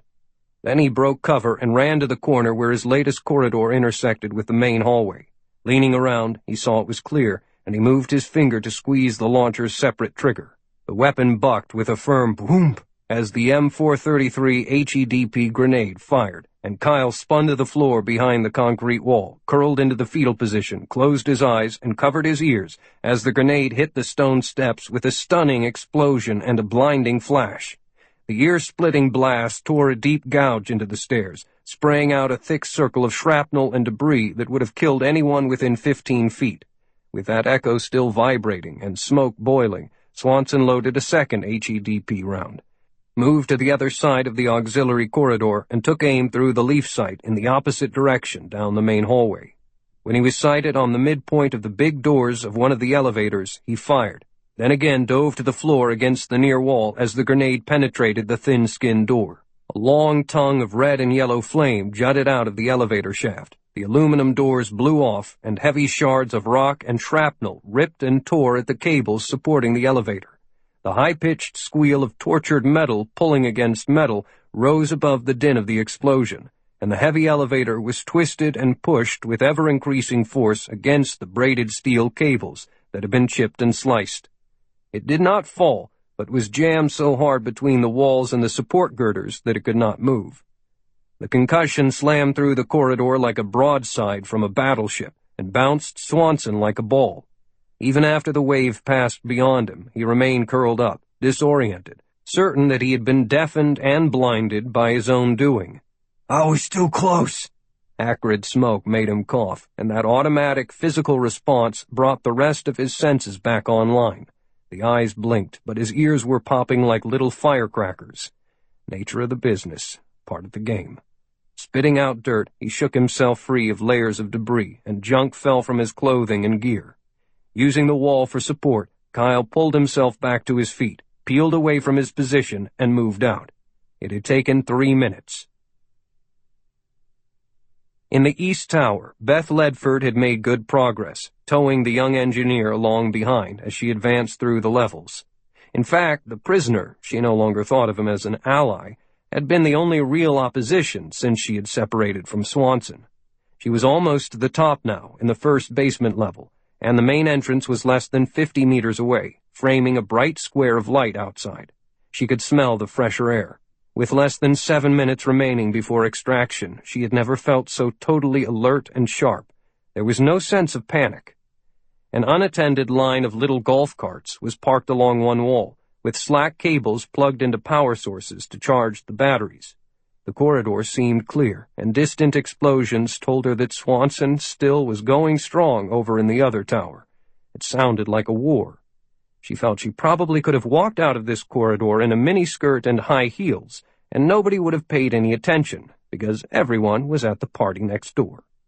A silhouette crossed at the entrance, and Beth ducked out of sight between the carts and the wall, pulling her prisoner to his knees. He grunted, and she held a finger to her lips to shush him. They were long past the time where he might have anything to say that would be of interest to her. The figure at the entrance passed through the cone of light and vanished again. Beth assumed it was a guard who had been left behind to secure that tunnel mouth, while the hard fighting raged elsewhere. She could easily shoot him from this angle, but the retort of a rifle would be amplified enough in the tight confines of the corridor, and might be enough to draw unwanted attention. She could not expect to just walk the next 200 feet unobserved while pulling a man along on a leash. "Get in this cart, left side," she whispered. "Call out or try to escape and I'll shoot you." Mohammed Al-Atas nodded that he understood, and she dropped the end of the leash but unholstered her pistol. There was a rag on the floor, and she tied it like a kerchief over her blonde hair. She yanked the cable on the cart from the power strip and climbed in. It was just an ordinary golf cart, with a light blue fiberglass body, no more complicated to drive than a child's wagon. When Beth pressed the accelerator, the vehicle moved forward on a battery-powered engine that was virtually silent. She steered with her left hand, with the pistol in her right, resting out of sight in her lap. The guard might have been curious had he seen two people walking out, but he hardly noticed the approach of one of the bug-like carts that constantly roamed the bridge and tunnels. Beth shot him with 2 point-blank taps to the head, without even taking her foot from the accelerator. New York. It was night in Manhattan. The neon signs around Times Square took on a bright life of their own. The tourists flocked to the theaters. The Royal Shakespeare Company was doing Julius Caesar at Lincoln Center. The Rockettes were stretching out prior to another high-kicking show at Radio City Music Hall, and Jimmy Buffett was jamming with Neil Young in a village bar. After another workday in the canyons of office buildings, millions of people were on the move again, hungry for entertainment and personal contact, going to restaurants or to their apartments or to the saloons. In Midtown, a few blocks from the United Nations Tower, 3 men were seated around a table in a luxury hotel suite that was protected by bodyguards with small machine guns. They all wore serious game faces. "I think we've got a fish," said one. "Not just a fish, but fucking Moby Dick." Fred Ellison, chief of the State Department's Diplomatic Security Service, sipped some sweet lemonade before continuing his pitch. Andy Moore of the Central Intelligence Agency and David Hunt of the Federal Bureau of Investigation listened with growing astonishment as Ellison spun his tale of how Undersecretary William Lloyd Curtis of the U.S. Bureau of American Islamic Affairs had recently stepped far beyond his pay grade and used DSS assets to track an American citizen. "I put a stop to it as soon as I found out. Then I read Curtis the Riot Act," said Ellison. "At the time, I chalked it up to a mistaken judgment, although he was no glad-handing rookie diplomat. I underestimated him." "Is he a heavy hitter in the administration?" asked Hunt. "Absolutely. Former ambassador to Kuwait and Egypt. Heavy campaign contributor to both parties as a civilian, with lots of experience, contacts, and knowledge about the sandbox countries. He hosts swanky parties that cover as a backdoor channel for communication between Washington and the Islamic world." "Man, we could probably send him to prison just for that security breach, but it's pretty thin. No real red flags that I see," said Moore. "It became a burr under my saddle," admitted Ellison. "Not so much that he did it, but why would he do such a stupid thing? So I started showing a special interest in him." "So, since we all work in Washington, why are we here in New York?" Hunt leaned forward and rested his elbows on his knees. Ellison drew out a photo of a middle-aged fat man with dark hair and passed it around. "This man is Mohammed Javid Badi, who works for the Pakistani Foreign Office right over at the UN. And he's been showing up frequently, either in person or by phone or email, with Undersecretary Curtis. I ran him by our resident security officer in Islamabad, who got back to me this morning.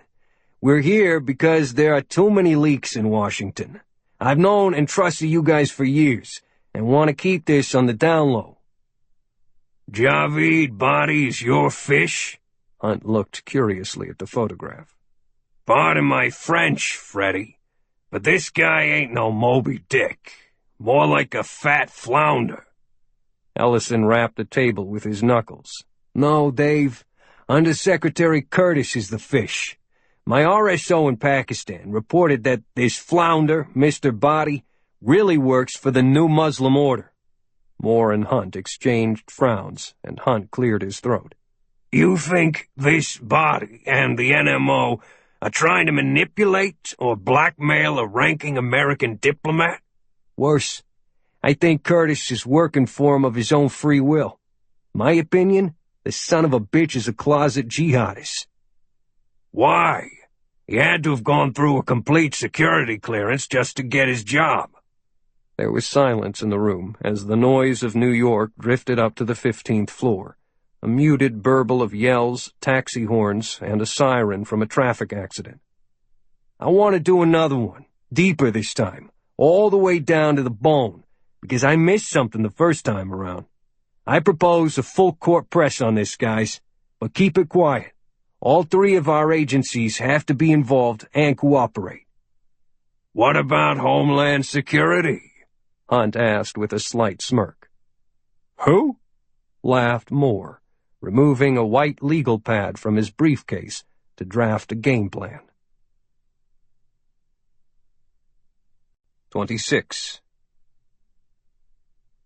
Security Chief Ayman al-Masri of the New Muslim Order remained confident of the outcome of the fight, despite the setbacks. The untrainable rabble at his disposal was clearly outmatched by the professionals of the Zionist raiding party. But the trail of bodies on the lower levels and the battle noise in the east tunnel indicated the raiders were still headed topside. If they expected a ride out of here, at some point their rescue helicopter had to arrive, and the enemy would have to emerge from the tunnel to board it. In the distance, he had watched a blue golf cart carrying one of his teams emerge from the east tunnel and zip across to where heavy earth-moving equipment was parked. Good men. Finally, some of these cowards were showing the aggressiveness needed to overcome the flaws in the general attack. They had taken a good defensive position behind the big machines without being told, and that action gave him an idea for a final strategy. Instead of wasting his fighters below ground, al-Masri decided to reorganize into a pair of strong defensive positions around both main entrances, and simply wait for the targets to present themselves. When they did, he would finish them off. Leave the guard and those other two down at the west tunnel mouth, but gather the rest here, he told his bodyguard, who radioed the instructions to the other teams. I will instill the fear of Allah in them, and they will fight! About 30 men had gone into the tunnels, but fewer than 10 came out and drifted over to him. 20 dead? Al-Masri snorted. Some of the foreign contract workers were hiding down there to save their skins. He would deal with them later.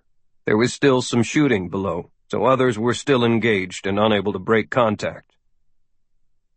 Now listen carefully, you worthless dogs! He shouted and took a deep breath to begin explaining his trap. He never finished because he heard the pounding thrum of approaching aircraft. It is hard to kill someone behind a wall, and Kyle Swanson huddled down tight in a small alcove on the first basement level, while a tight curtain of bullets whizzed by him. Finally, he had run into someone who knew how to fight. Swanson was bottled up in the wide tunnel that sloped up to the main entrance, and he had about a minute and a half left, with the seconds falling rapidly away. Soon the bird would touch down for a moment and then be gone. If he missed the extract, he planned to haul ass back downstairs as fast as possible and crawl out of a firing slit in one of the gun pits. Once in the valley, he could evade, find a new hide, and arrange another pickup. He would stick here for a few more seconds and raise some hell to divide the attention of any topside fighters and help the Ospreys come in safely. He could only hope that Coastie and the engineer were ready, although he had not heard from them for several minutes. Another fusillade of bullets buzzed his way, sliding and bouncing along the wall, gnawing at his hiding place, and he stuck the Car-15 out and returned to burst. The other guy was shielded at a corner and was cold-locked in on Kyle. There was too much open space to rush the gunman, and if reinforcements came in to help, Swanson would have a real problem. The one thing he could not afford to do was nothing. The bright glare of the sun had made Beth Ledford shade her eyes with her free palm when her cart swept out of the tunnel and onto the bridge. Free of the tight confines of the subterranean levels, she found herself in the open, driving across a wide roadway that had broad aprons spread on each side, with high guardrails along the edges. To her left were the cloth cubicles of the bazaar, although the hawkers had abandoned the area when the shooting started. Far to the right, at the other end of the bridge, she saw a group of men gathered in a circle. She swerved to the apron and parked between heavy excavation equipment, then shoved the engineer out, grabbed his leash, and hauled him down beside a huge bulldozer. As she checked her weapons, she heard the planes and pressed her radio earpiece hard, calling for help, praying for a response. Limo 3-2! Limo 3-2! This is Bounty Hunter Bravo! During years of controversial development, the Osprey had gained such a bad reputation that Marines assigned to fly on them grimly called themselves death crews. As the bugs were finally worked out, the twin tilt-rotor aircraft became a gem of the fleet, and far surpassed the capabilities of the old medium-lift CH-46 Sea Knight helicopters. A pair of them were a minute out from the bridge.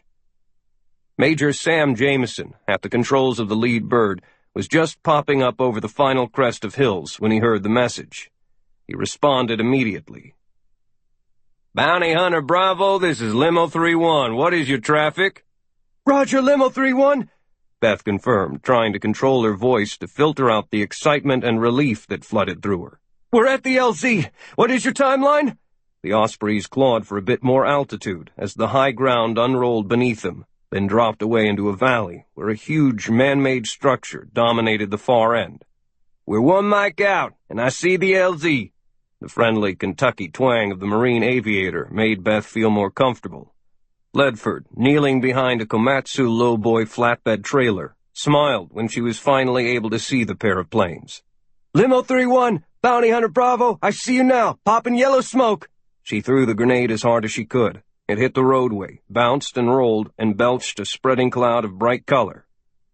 "Roger, I see yellow," confirmed Jameson. "Where are you?" "Bounty Hunter Bravo and 1 packs are behind the earth movers at the west end, next to a blue golf cart." Major Jameson altered the angle of approach and set the computers to perform the almost magical transition from airplane to helicopter. The speed fell away from cruising at 277 miles per hour, as the nacelles on each wingtip elevated in slow motion up to a 60-degree elevation, cut to about 60 miles per hour. Then the props were pointing straight up at 90 degrees, and the plane was at a complete hover, hanging in the sky, balanced by multiple computers of the fly-by-wire systems. Jameson nudged the stick to make minor adjustments. The second Osprey remained in airplane mode to fly cover. Captain Les Richter banked slightly as the bridge came up fast. "Bounty Hunter Bravo, this is Limo 3-2. Any friendlies down there?" Richter was not worried about small arms ground fire, which was almost inconsequential to an Osprey. But if he had to make a gun run, he did not want innocent people caught in the .50 caliber shitstorm. There was a village several clicks beyond the east end of the bridge, and that was far out of the danger zone. Beth paused before answering. Better to be honest. "I have no contact with Bounty Hunter Actual," she said. "I don't see him topside. Everyone I see on the bridge has a weapon." "Good enough," said Richter, whirling his big plane in closer. "Limo 3-2 will make 1 recon pass, then cover your extract. If you need help, we'll hose the place down." Kyle heard the transmission. If he could get the Osprey to sweep the bridge, he still might get out of this mess. Break! This is Bounty Hunter Actual. Consider the entire bridge a free-fire zone." He was still too far underground for this little radio to transmit properly, and no one heard him. Then another blast of gunfire erupted from down the hall, and he pressed his back into the alcove. First things first. He had put up with about as much of this being pinned down crap as he cared to endure, and was flat out of time. Swanson grabbed his last round M67 hand grenade, holding it in close to his belly, simultaneously securing the safety lever with his right hand while picking out the pin with his left. He heard the covering Osprey roar by just as he released the safety spoon to activate the 4-second fuse. Instead of stepping out into the line of fire to throw the grenade, Kyle underhanded it across the corridor, where it clipped the opposite wall at a 45-degree angle and banked back toward the corner where the gunman was shielded.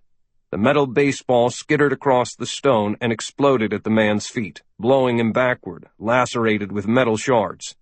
Kyle had turned from the blast, but as soon as the concussion passed, he was out of his hideaway, charging for daylight. Al-Masri was momentarily frozen. At the west terminus of the bridge, a blossom of yellow smoke had flashed on the road, and was expanding into a thick cloud that hung like a curtain. Then a plane with propellers like giant windmills dashed overhead, and its prop wash kicked up such a storm of dirt and debris that everyone around him hit the ground, and he turned away, covering his face. Americans. Ayman al-Masri recognized the aircraft as being the futuristic Ospreys, and the Americans were the only ones who had such aircraft. It was not Zionists after all. "Get up and shoot at them!" he yelled to his small group. "Kill the Americans! Fire at them, damn you! Shoot!" He swatted the nearest one on the head. "Get up and fight, or I'll kill you myself!" The man he slapped got to his feet with his weapon, but his eyes were wide in fright. Al-Masri moved to the next one, screaming over the sound of the aircraft.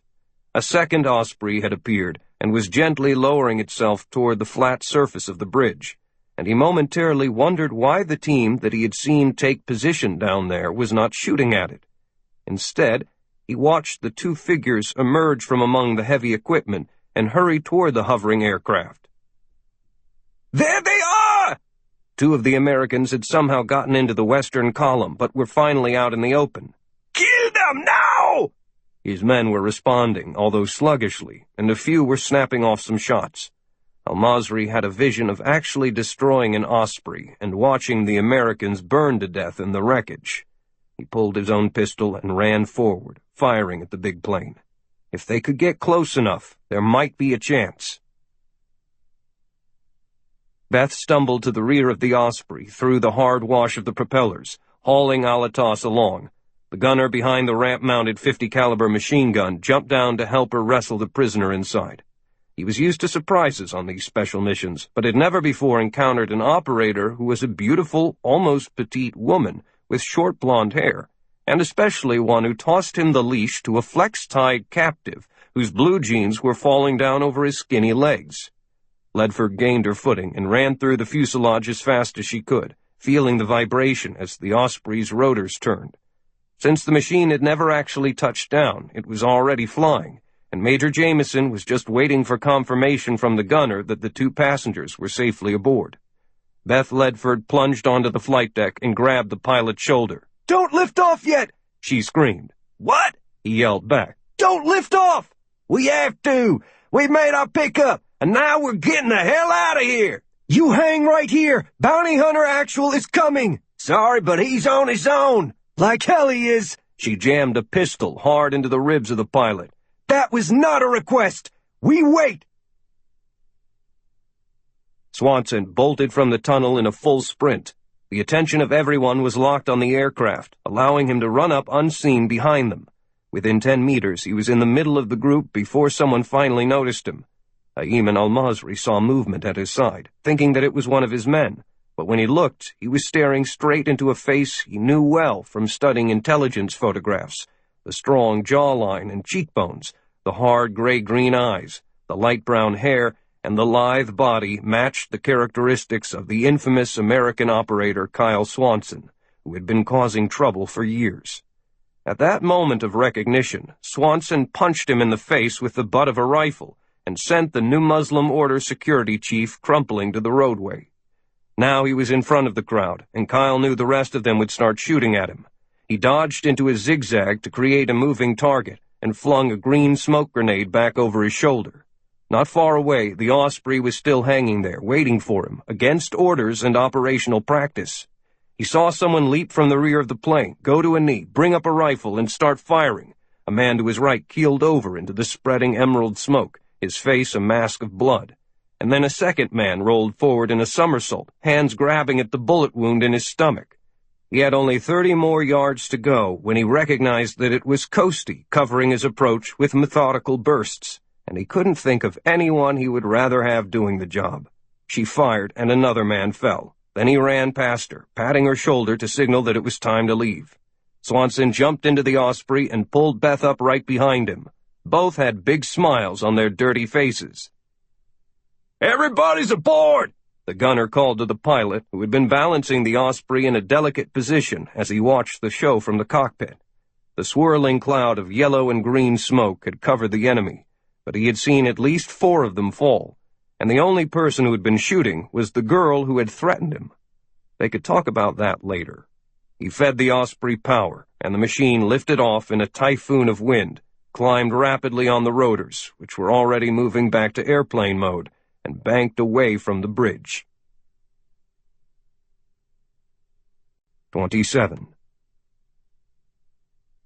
Swanson and Ledford dropped into canvas-strapped seats, side by side, as the Osprey curved away from the bridge that could have been a death trap for both of them.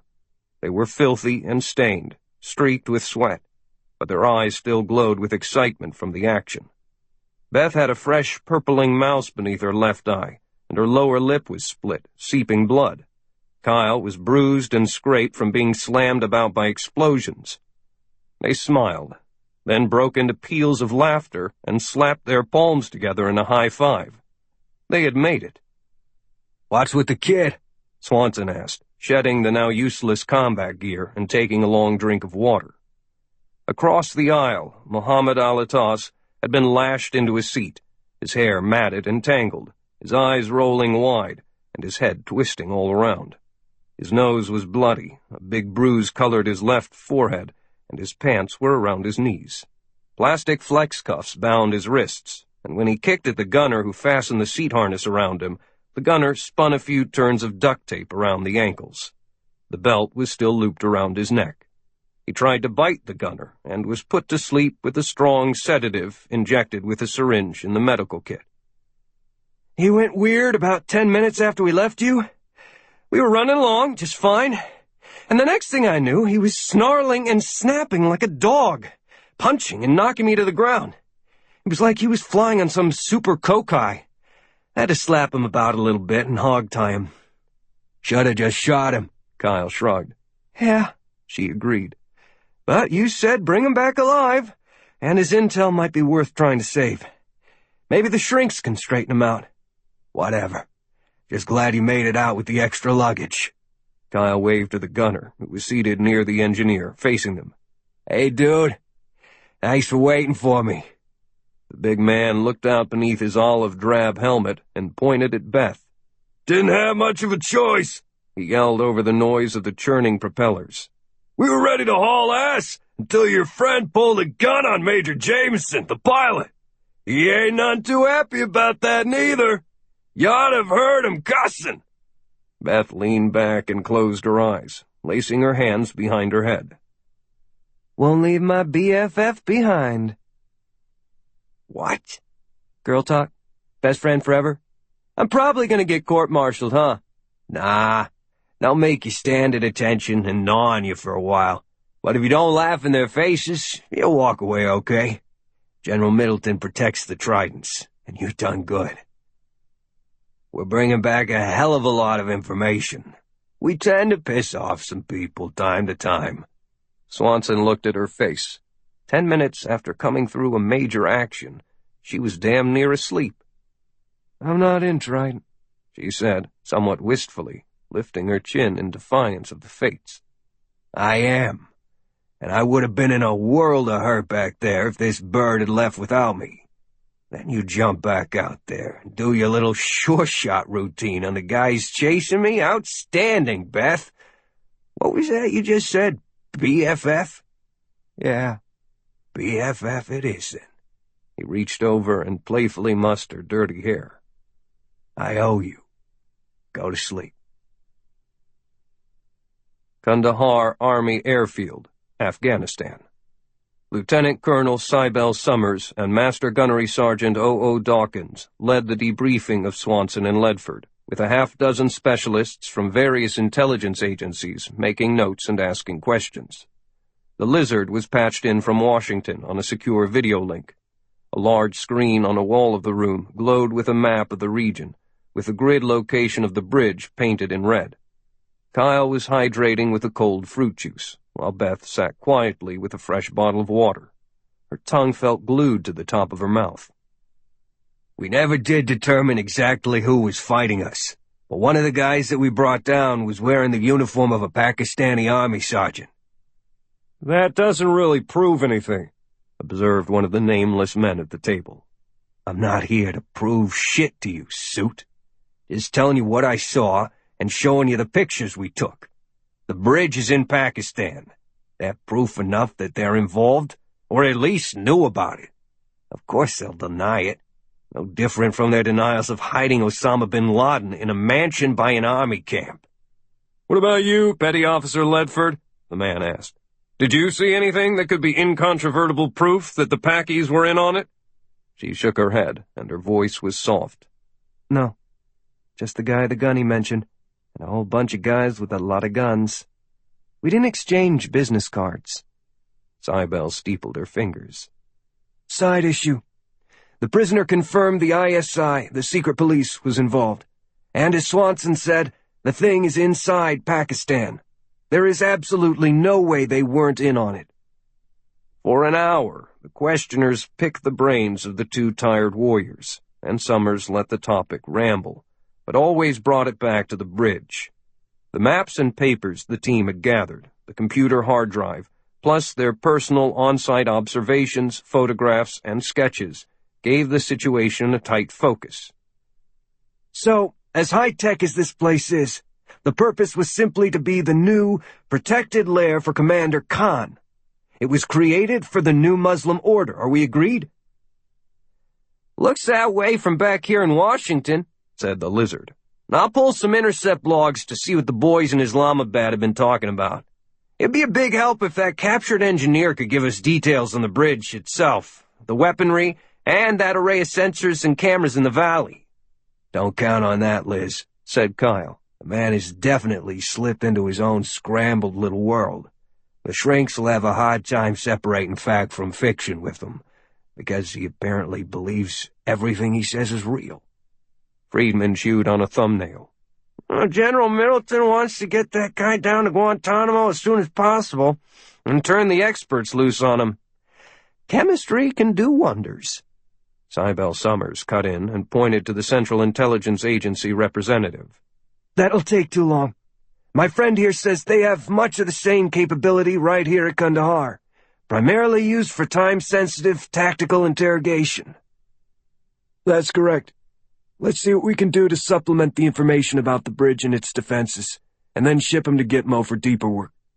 Fine, the lizard replied. Colonel Summers, the general also wants your report and recommendations ASAP, so we can take him to the White House. He gave them a heads up that he's coming over. I'll get him a summary within the hour. Then we can link up again and do the details. Sounds good. Oh, yes, the general wants to pass along his compliments to Petty Officer Ledford for her outstanding work. What about me? Kyle laughed. I was there too. He didn't mention you. The Old Exec, Washington, D.C. The President of the United States, hands in the pockets of his dark suit, strolled nonchalantly out of the basement door of the White House, beneath the maroon awning, between some parked cars, and across the narrow street to a similar basement entrance to the old executive office building, a Baroque gray giant.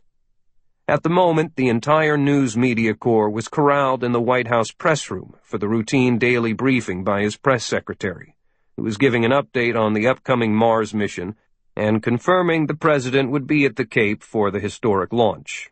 Camera crews were at their tripods on the front lawn, preparing for the stand-ups by the TV correspondents.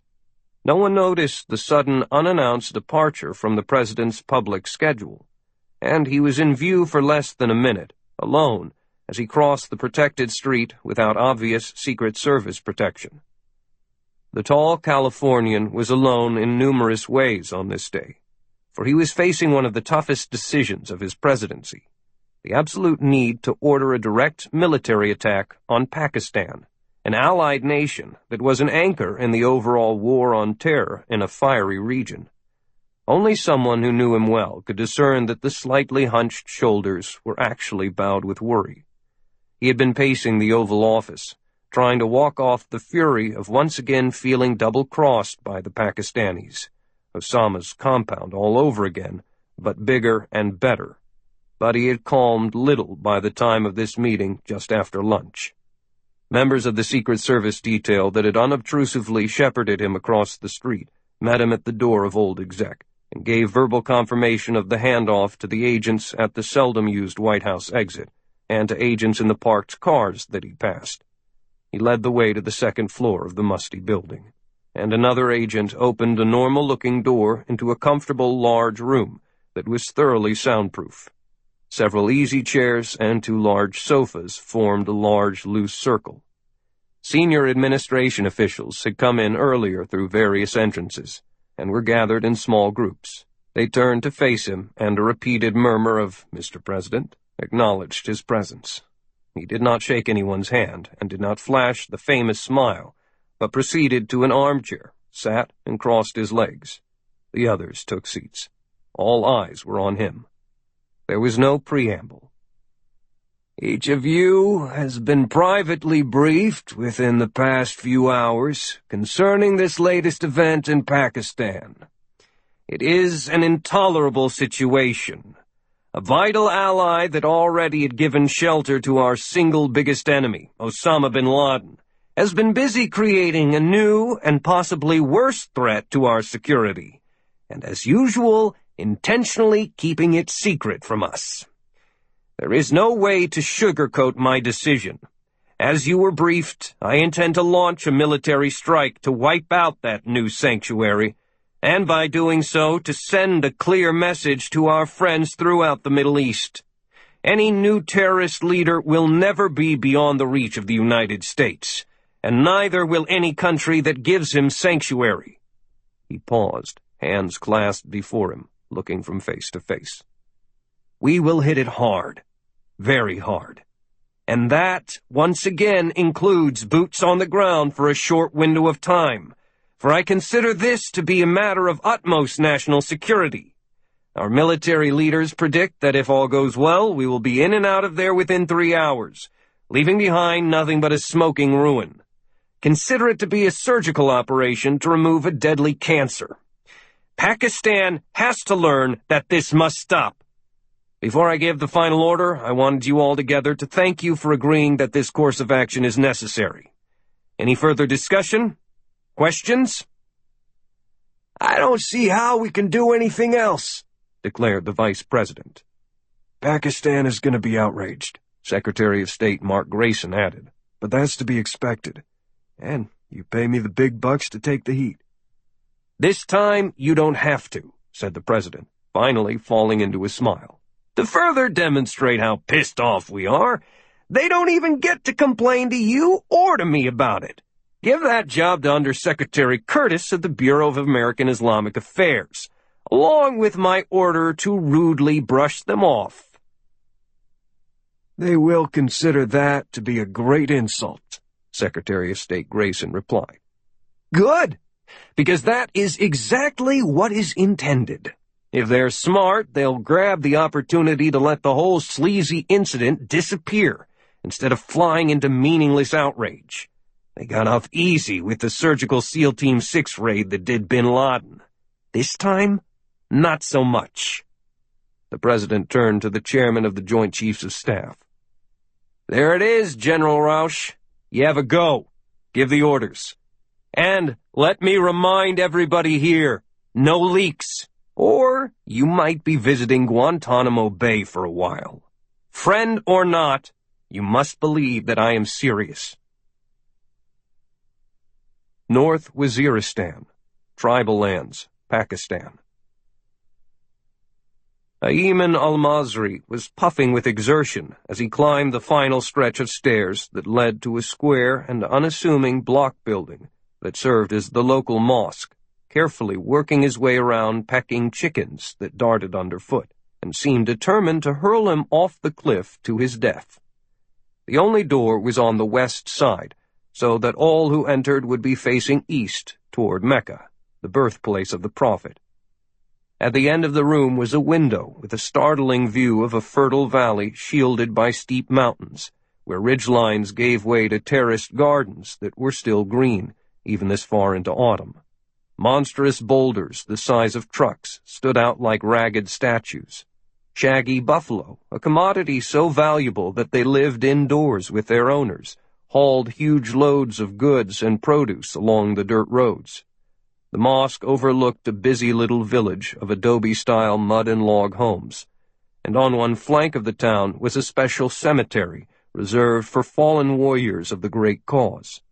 Long sticks marked each grave, and from each stick waved a piece of cloth made from the garments worn by the dead fighter. Al-Masri was pleased that nothing at all had changed since he had left the village a few days ago. He bowed and touched his head to the warm burgundy carpet, then announced himself with one word. "Commander." Khan was at the eastern window, looking down on the village and out to the spectacular view of the rugged tribal lands of Pakistan, where he had built his reputation as a fearless military leader and a smart political star in the terrorist firmament. He had seen his security chief arrive by automobile, be checked out at the guard post, and start the long climb up to the mosque. He was eager to hear the report.